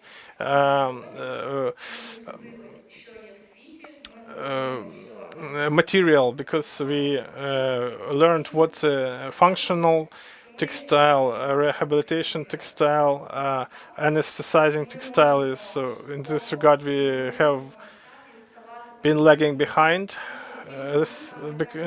Here we can become competitive, because one day American company from which we buy these textiles would just quit us. I would like to add, I work a lot with the small and medium-sized enterprises, and I can see that everyone is open to the new things, and innovations do not make anyone afraid, and we can start something serious, even though it takes more time, but it will allow somebody else to develop. It's a great training that we will give it results. Yes, of course, it's a path of a samurai, of a warrior. I don't know if I will manage to produce this kind of textile within my lifetime, but it's interesting to start it in any case. Thank you. We will start from the things we were, and we will enter with the things we consume. That's going to be the order today. I think everybody knows the Rito Trader House. No, not everyone, so please present it. Yes, Rito Group, that's how we call ourselves. Now wait with the slides. We are a small business. Well, the criteria are quite vague right now. We talked to Dima, and I can call us as a small business that is going to be a medium-sized one. We have 70 people, but we have a long and interesting story of our business. We are 32 years old, and in these 32 years, we have grown from 2 people with a sewing machine to our own plant, our own brands, 2 brands, Rito and 91 Lab. So we are a true fashion company, but our main feature, our main philosophy of our business is that we do not try to be big. I recently read a book called Little Giants. I read it and I understood that this title is about our company. When you realize that you do not want to be big because of your dimensions, you want to be big because of your actions, the meaning of what you do. And that's why we have interesting projects, cool collaborations, and before the war we were a happy brand, a happy company. Of course, all of these features were reflected in our strategy. I'm sorry. Yes, I'm sorry, I started looking at you. So it was reflected in the development of our export strategy. We are a small company and we didn't have the ambitions to do a lot of things. For us, it's important to do something of high quality. And 30 years ago, we dreamt about selling things abroad. However, after all of these years, we can say that we had a lot of showcases abroad, many orders abroad, but we got our first service experience in 2015 when we got a proposal from our Lithuanian partners, and we opened a shop in Vilnius in the city center. We analyzed the market, the cultural needs, etc., and we realized that it was an ideal country for us. Actually, all the Baltic states, and in these 5 years, we got a priceless experience. When the COVID pandemic started, of course, it was physically impossible to export. And for example, now I realize that I will never open my own shop, never. We can get together and do a space where several brands or several designers will be represented. But if you're on your own, it's very difficult because you need to understand the difference in mentality. You know, we are so cool. I compared us to Lithuanian people. There are no real Lithuanians here, but they are very pessimistic. Maybe they are the best among the Baltic states, but everything is bad for them. Sometimes you may think, what do they need? And for us, it was a great experience, but it was a B2C, a complicated format. And during these years, of course, we tried to show our company to the world, nothing more. And we participated in a commercial mission to Canada, a trade mission to Canada. And it's a difficult and an unusual format, but still, if you want to find something, you will. Wait. It depends. Wait. Yes. Listen. It was positive in general. And we concluded one B2B contract there. But the most interesting part started when we applied for a USA grant. And when you have a business, you need to knock every door. Every window, every door, you need to keep asking people. There are USA representatives here that you try talking to. So we applied for a competitive Ukraine program. I'm sorry.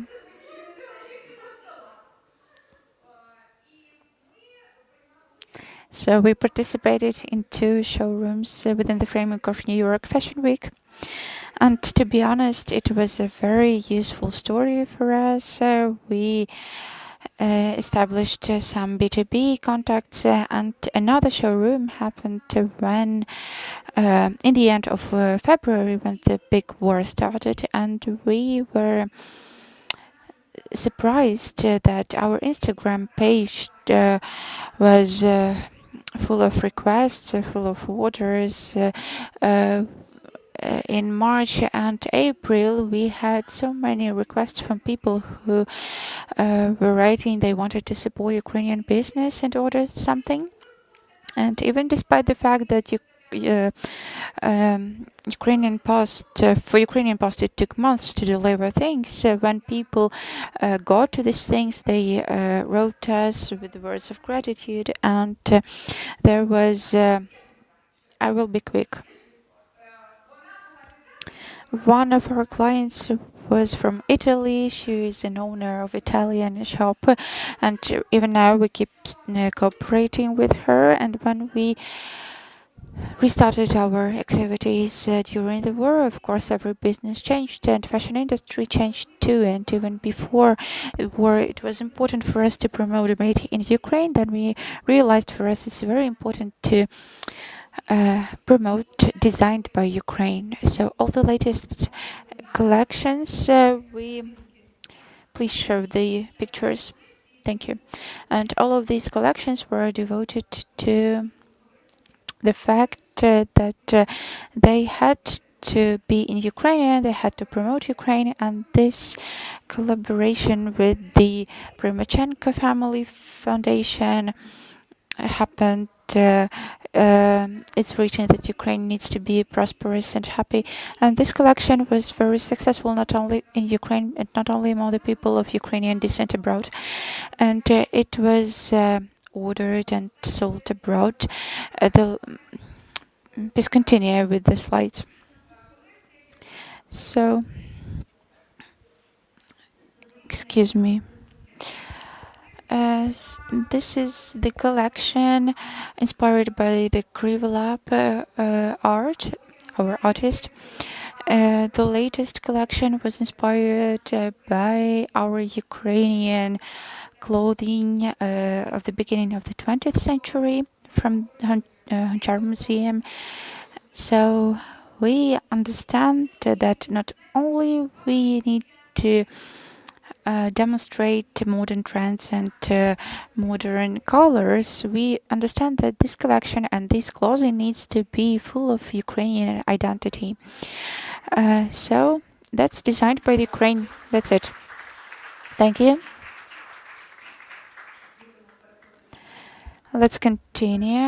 I hope everyone sees that there are opportunities and our women use them even despite these difficult times. These businesses keep growing and developing, and there is more to come. So I would like to give the floor to Victoria. She has a different business. She was a grantee of the project who relocated. She will tell about it. Hello, everyone. I realized that the title of the discussion was very important because as I was listening to the girls, their words really resonated with me, and every time I enter our office, I see it just can't be true. But when I look at these projects, I make sure that these are real projects. These are not only pictures. You will be able to see the slides, but all the things, all the objects, all the walls you see here, everything is manufactured from textile panels. Before the war, the only thing we did was individual projects. Point B is a new locality in the region. We relocated our enterprise there and started everything from scratch. So we keep creating individual projects, but mostly for foreign clients because our partners, designers, stay abroad, and we try to keep implementing individual projects there. Last year we had 4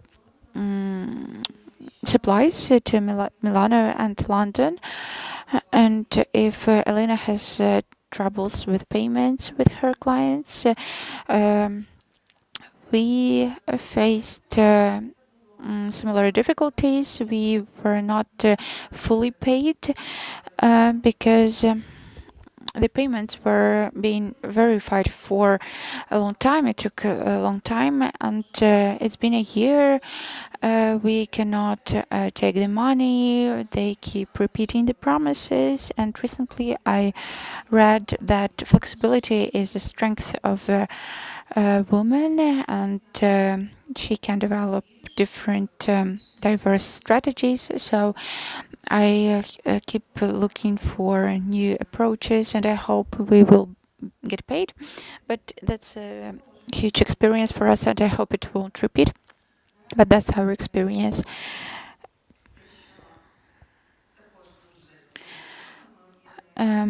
We work together with different products, with different manufacturing facilities, and in Lviv furniture cluster opened, and they represent relocated businesses.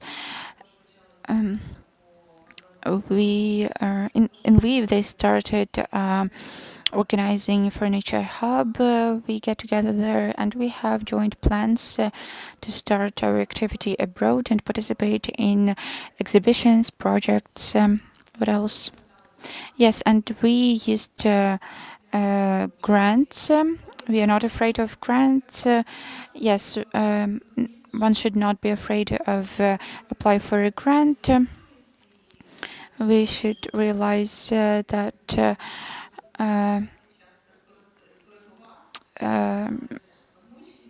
flexibility is the most important thing here. So that's it. I would like to add that the girls didn't mention it, but this flexibility and unity, collaborations allow them to broaden the limits of what they do. And Yulia does a lot for this joint work. Ruslana will now speak. With Ruslana, we know each other for many years, and this is a person who always surprised me with her steps. And she is flexible. She knows how to implement joint projects, and she's stubborn enough to do everything. So, Ruslana, the floor is yours. She produces food products. Hello, thank you very much. Thank you for all those who stayed till the end to listen to the true stories. Thank you for this introduction and for this choice of panelists, for the warriors who are represented here, who have their own path and some aims. I will share the story of my business. My company produces snacks and biscuits, lactose-free, and the brand is called Smakuli. I will speak about the experience we had. I will change the slide. So how everything started. The business is 7 years old, and there was a need in gluten-free diet for my children and my nephew, and I had some experience in this baking business. It was quite a sad experience, but I learned that if there is no product in a shop, I can bake it on my own. I analyzed the market and I came to a conclusion that I needed to create biscuits. I went to Germany. I found partners at an exhibition who developed the technology, because back then it was difficult to do it in Ukraine. And it took us a year to launch the product line, the design, the idea, the business model. And since the beginning of the analysis, I knew that this is going to be a niche business in Ukraine. The market is very little, and in Ukraine we need to develop the gluten-free culture and communicate that some people might have some body requirements, and then we signed a contract with the Ecolovcom network.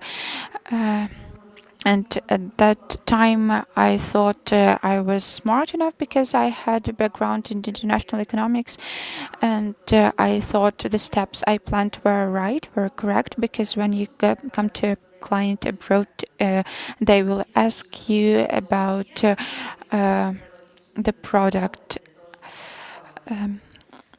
And of course, you need to have a portfolio in your own country. That's why we participated in several exhibitions. Almost every weekend, we participated in some exhibitions and events to show our range. Then we adapted it, and it's not easy to start cooperating with the big supermarket networks, even here in Ukraine, because one of my colleagues said that when she started negotiations with the mega market, she was pregnant, and they concluded the agreement when she already had a child.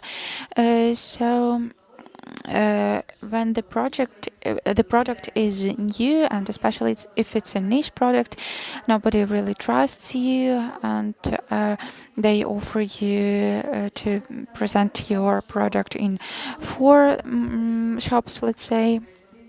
And you know that if there are difficulties inside the country, the difficulties are even more numerous abroad. And when people start thinking about export, they need to realize that it's not a sprint, it's a marathon.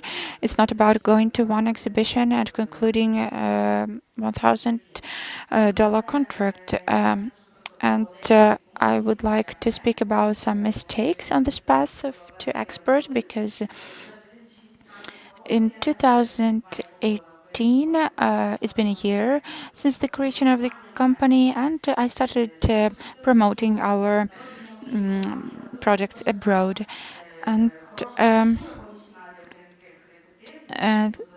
a good structure emerged here in Ukraine, which is Export Promotion Office, which started studying Ukrainian business and organizing trade missions. And our first mission was together with them to Austria, and we thought that if we were selected, the product has export strategy, and I didn't make a mistake. We needed to obtain certification, and I think everyone understands what certification is, especially in food industry.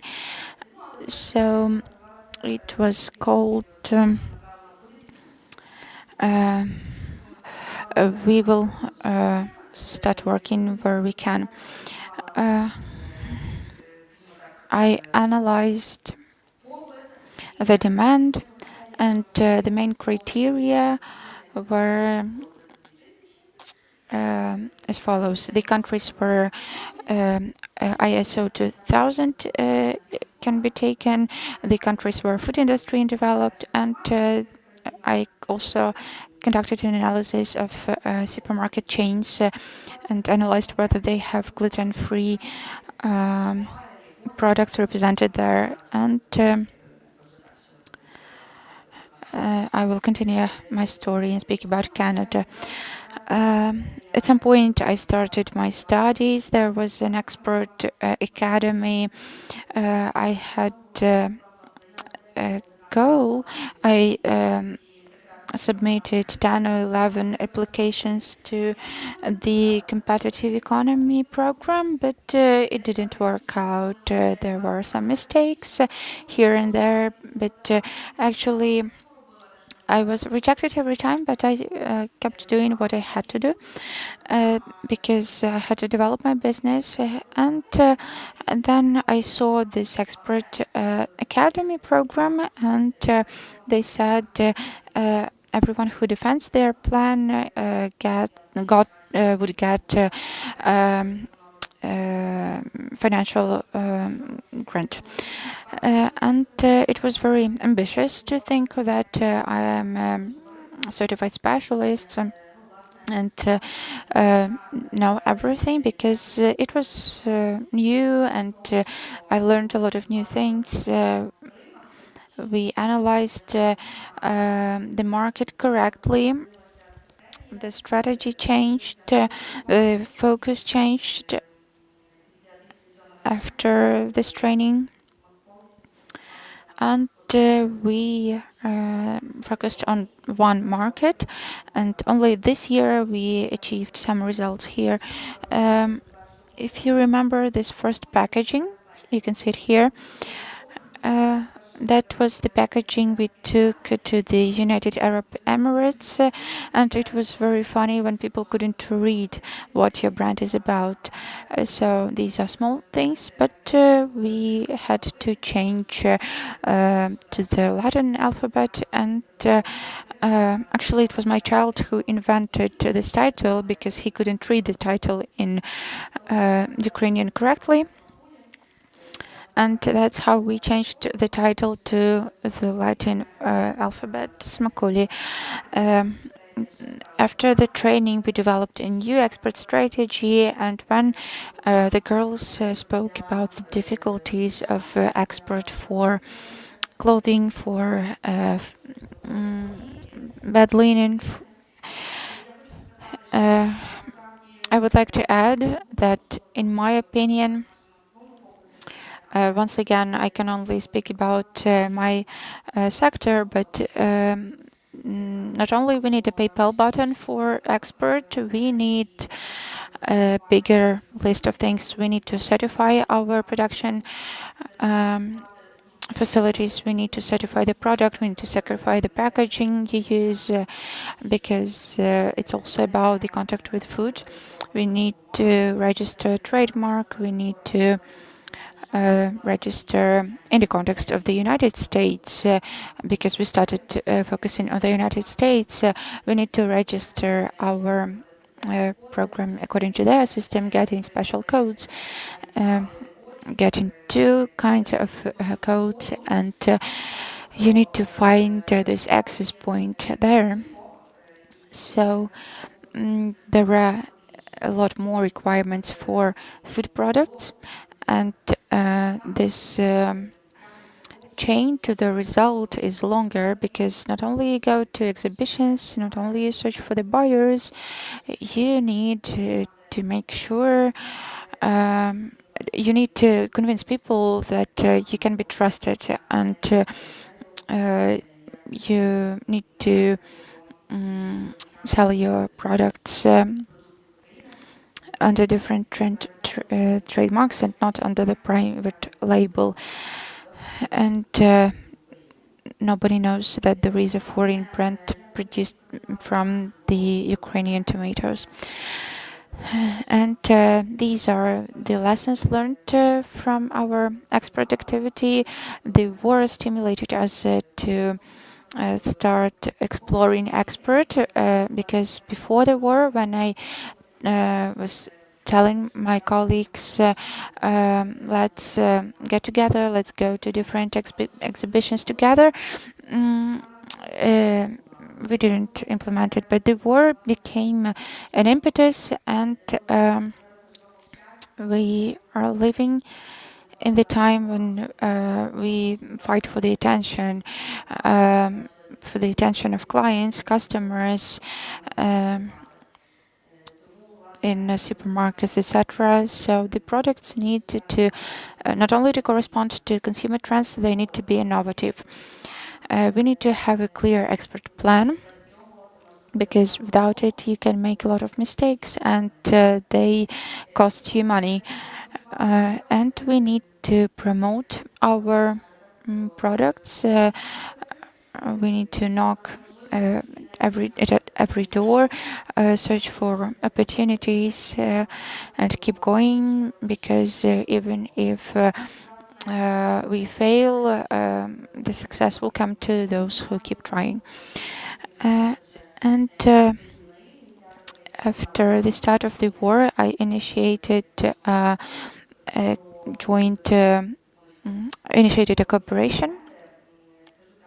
I will get back to the consumer trends, and I would like to add that after 2022, after the 2 months abroad with my children, I got an understanding how we can become more interesting for foreigners, and I learned that products need to correspond to trends and be innovative, because we cannot compete with the products that have been represented in shops for 30 or 40 years. We need to offer something very innovative, something very interesting to consumers.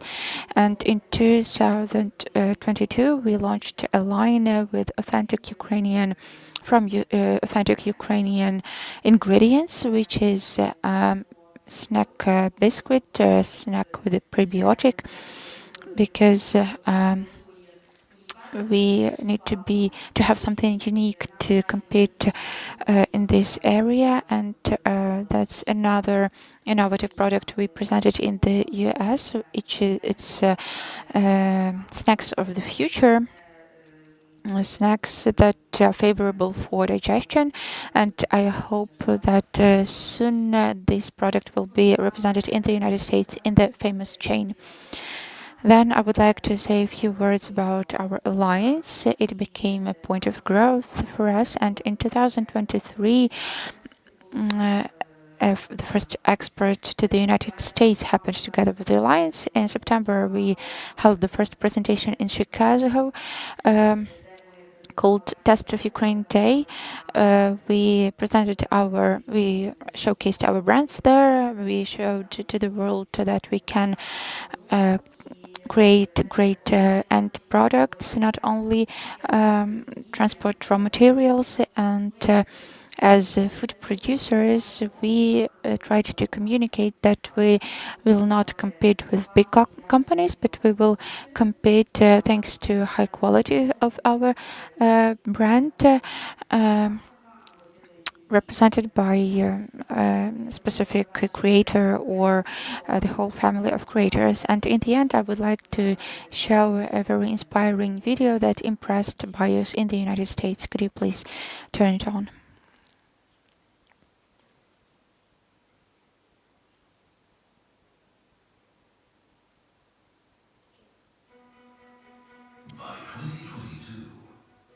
Had known little about our country, Ukraine.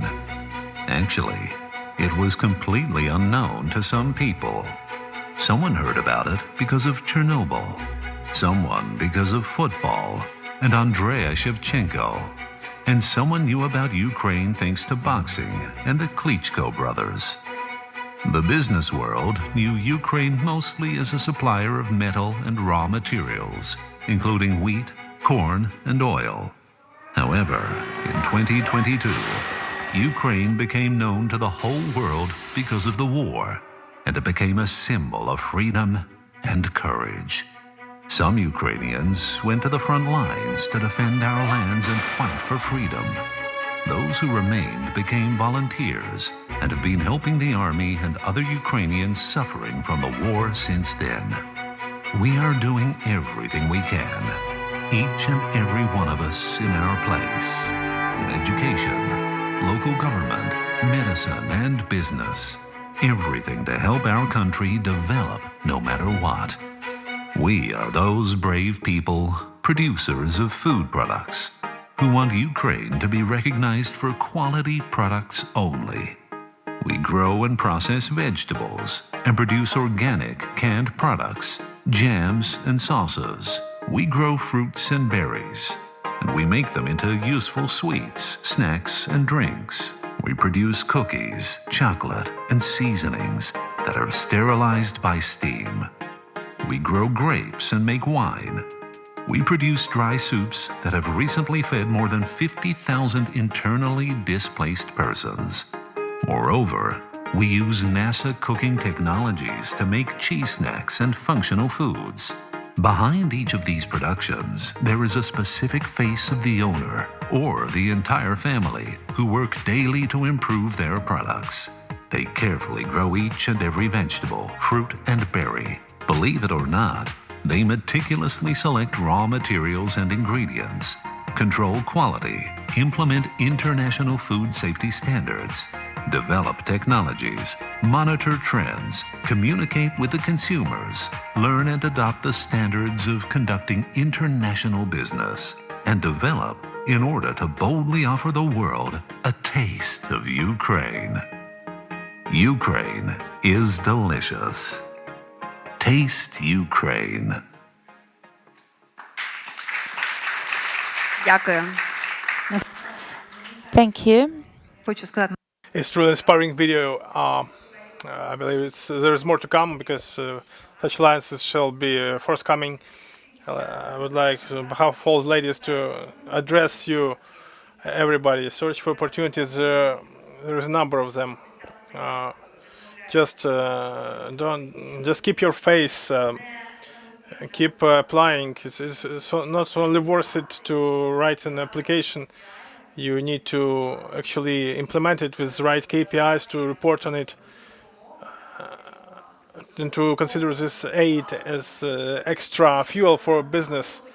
Nobody will do the job for us. In fact, business does not need to take such aid and assistance as substitution for their own efforts. It's something they can emphasize and reinforce your efforts. But the basis of your business are the people who sit on this panel. I wanted to show these people to you. They are worth it. Thank you for having us here on the panel.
Hello, shall I turn my camera on? Hello, everyone. Dear colleagues, please take your seats. We also have an online audience attending. Nikolai Bulanov, manager for IC Markets, key accounts manager, Amazon. The floor is yours. Thank you very much. Good. Let me start with what I do for a living.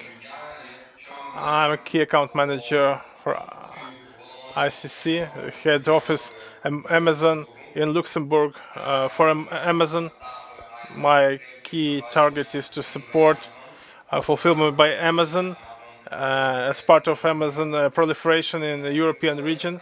Apart from this, I'm manager for the project under several initiatives by Amazon. One of them is the promo activity, Amazon Ukrainian Relief Promo. What is this about?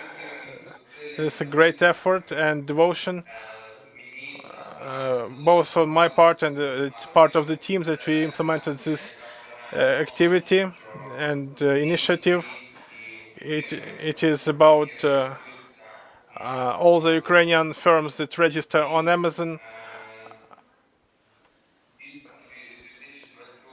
starting from 2022, dating back to 2022, have 0% commission fee across all Amazon markets in Europe. This was a 1-year promotion, but we want to extend it for another year till September 2024. This is our plan. I shall tell you more about this promotion. At Amazon, we have done something for Ukraine. We allocated more than $75 million to deal with Amazon's long and short-term issues. Amazon transmitted some 10 petabytes of critical information for schools, institutions, banks, and public organizations. Similarly, President of Ukraine, Volodymyr Zelensky, awarded Amazon Ukraine with Ukraine Peace Prize, one of the most high-profile awards in Ukraine.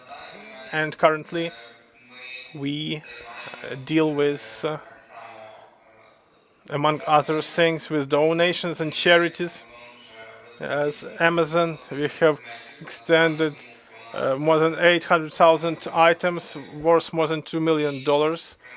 Particularly, we delivered about 50,000 sets for Ukrainian school children who study in Poland. That's just one example. Okay, let me tell you what. If you have a firm, a business, and you plan selling or you were considering sales in Europe, Amazon must be your first choice option to start up, because when you start sales on Amazon, you not limit yourself with one country. You have access. For you to understand from the very beginning, when you set up your account on Amazon, you have automatically the account set up for all European country markets. You need not set up separate account for Poland, Germany, France. You can have a uniform account for all European countries. It allows you to market your products across all Europe, all the EU. Of course, prices would differ. In Germany, the price would be different from Poland, of course, but it would depend on your pricing policy. Currently, we actually have 9 core markets in Europe, and like I said before, we did an effort which we did not have at Amazon for any country in the world. So now, if you set up an account on Amazon, you have only 2 types of payments. First one, payment monthly subscription, just for the professional account with us that you use to feature your products, to sell on Amazon. This is the first option of payment. The second one is, it depends on the type of products you sell. We withhold the provision depending on whether you trade electronics or some other items. The provision percent is different in this case, in each of these cases. So this provision fee is something that Amazon relies on to deduct from each sale, each transaction. And I and my team actually made it this way that till September 2024, if you set up an account with Amazon right now, or you have previously done so, you shall be eligible to 0% of provision fee. So if you actually market a product that costs, for instance, 100 zloty on 100 euros, and you sell it, Amazon shall not deduct any provision fee from you. You shall earn the whole of 100 euros. We shall not deduct any provision fee from you. So it's a great opportunity. This should be the great motivation for you in present conditions, not to actually postpone it till later date. And Amazon has very many opportunities to offer quite a number of people. More than 68% of population in Germany, which is one of our core markets, people start searching for the products they need, not with Google, like say in most of the world, but with Amazon. So if you are looking for the mouse for your computer or the pad for yoga, or some food for your pet, you have so many categories and options and filters. Any entrepreneur can market their products. So this person would normally start with Amazon. Start searching on Amazon. If it's available on Amazon, it is most likely the person would buy it. It's a very popular service. Besides, we have the logistics shoulder, where you have an opportunity to dispatch the goods to our store, and we shall be responsible for the logistics. We shall be sending the items directly to the clients, and also we shall be dealing with the returns, product returns, and we shall be handling all the matters. You shall only have to actually monitor the quantities and prices, and when you have sold the product, you shall send us more. Of course, it's quite a simplified description, but you must keep in mind that Amazon, the opportunity to trade across all European markets. So it's the largest European marketplace and e-commerce player in Europe. So you also have opportunities to sell in America and in Asia. All the world is open for your products. And the third and most important one, I have said this quite a couple of times before. No other platform currently, as far as I know, has any offers of this kind to completely cancel the provision fees, to have zero rate provision fee. By September 2024, everything you sell would be net for you, and we shall not be deducting any provision fees.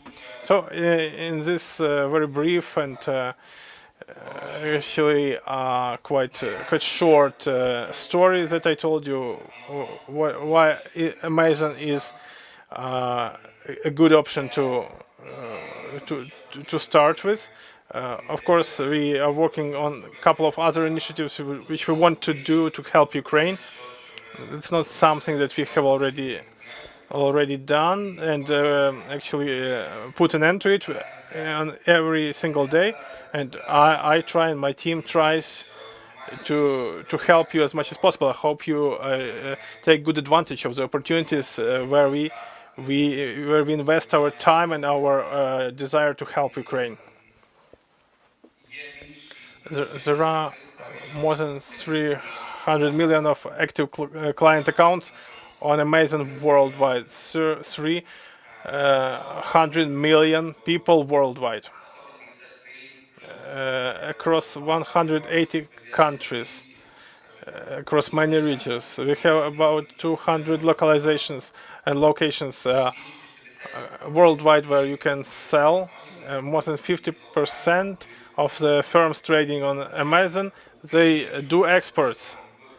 Of course, if you are localized in Ukraine, you do not have Amazon there in Ukraine, but you can register and trade across the EU market completely. It's very important to know, to remember that this is a 0% provision fee only for the firms that are registered in Ukraine. and who are dispatching goods from the territory of Ukraine. So if you open a firm in Poland, this promotion will not apply. Because you want to support particularly the Ukraine-based businesses who are dispatching from inside Ukraine, for you to be aware of this. Okay. If you have any questions to ask me, if there is such an opportunity, I would like you to go ahead, or is this my just personal performance? No, of course not. You have an opportunity to ask questions to Mikolai. Please come closer.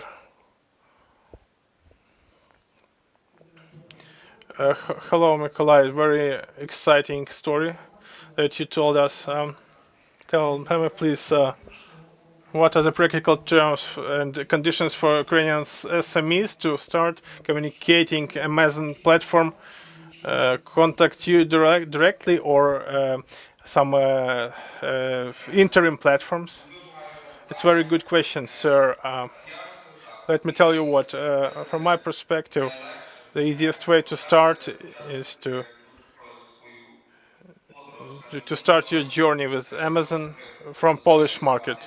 Just register on Amazon Polska. If you just search for Amazon Polska on Google, you can sign up your set up your account.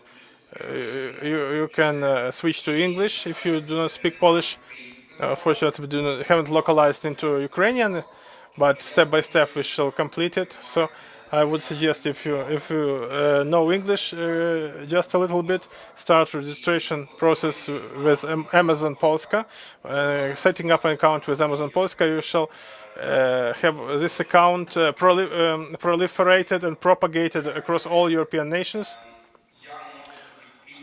And after our presentation, I can send the link across, or send you an email address you may use to write me, but actually you can only write in Polish or in English. But you can write to our support team, and people shall help you set up an account with Amazon. Well, we have another question from the audience. I just want to ask you a question. Does Amazon offer sales analysis, particularly for the Ukrainian market? What Ukrainian goods can be of the highest demand? Could you advise on this? Well, let's put it this way. As Amazon, we unfortunately cannot provide and share this information, what goods and items are selling the best, but have an upside, like if you set up an account with Amazon and start selling, and write to our support team to an email that I will provide to you, there is a high chances are they shall give you, your account manager shall cooperate with you and help you pick up the commodities and items that will be the best sellers. Of course, it's more like the personal engagement. On Amazon, there are so many different categories. I cannot tell whether electronic devices are selling better than clothes, but we need to think what you sell, what the price is, what is your market, whether you would like to dispatch by yourself or use us as your agent for logistics. So you need to determine what will be your best seller. So the first step obviously would be to set up an account with Amazon, adding your selection of products. Often I see that firms only add their best sellers, but they don't want to add every item they have. And they do not believe that there are some items that are highly in demand. So I suggest you do not limit yourself with only best-selling items and with only one country. If you have more than one category of commodities, please add everything you have in your portfolio, because you don't pay anything for adding items on Amazon. You have only monthly subscription fee with 165 zloty. In Poland, every firm pays the same price. It doesn't matter whether it's large or small. And then, if you are a Ukrainian-based firm, you shall have 0% provision fee if you are dispatching your goods from inside Ukraine. Thank you, Mikolai. Another question, just for you to see the speaker. Well, we have experience with Allegro and Amazon. Actually, we have faced some challenges. There is an algorithm with this platform. It is created during 3 months. If you break this algorithm and you don't have any sales, you get actually ranked below in the search. And the second question is whether you have any good quality tools using which we can actually bring up in the recommendation products and items, and what can we do to promote this on Amazon? Well, thank you for this question. Well, let's put it this way. Amazon insists that people who buy the items are happy, they go back and buy more. This is better for the company that sells, and we as a marketplace grow and have more clients. So now let's see the product that doesn't sell during 3 months. That may be for a number of reasons. Maybe there is competition, somebody trades it for better price, or the photos are better quality, or actually a person decides for different logistic options.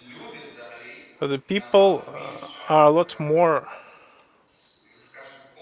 inclined to buy the commodities which have the Prime logo from Amazon, because it's a free shipping and free return.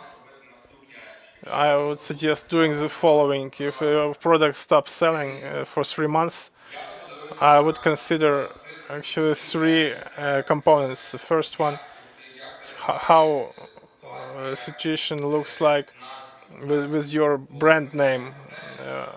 Let's remember, more and more people actually turn to mobile devices. If your name doesn't start with the brand name, it's too long.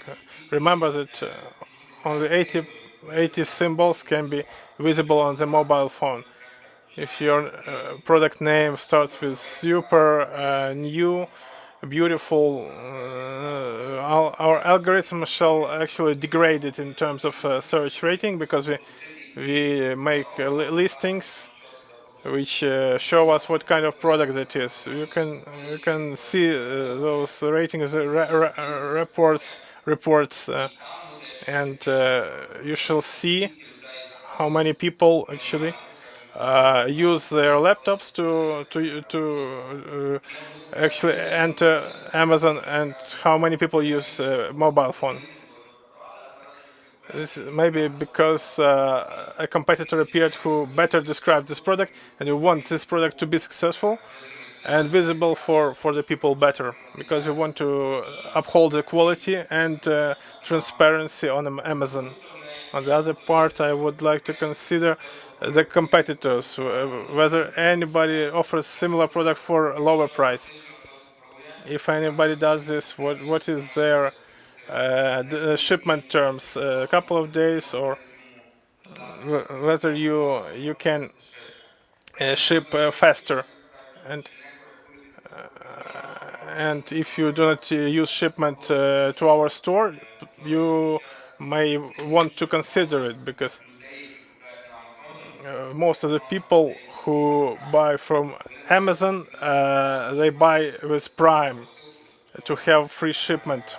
They pay additional money to have free shipment and free return of product. And from my perspective, it actually gives a lot of advantage versus firms which do not take advantage of this option.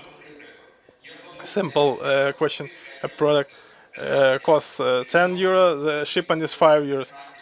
Here we have a 15 euro product, and it is on prime category, shipment is free. So everybody shall buy the 15 euro product with free shipment, because people hate paying for shipment.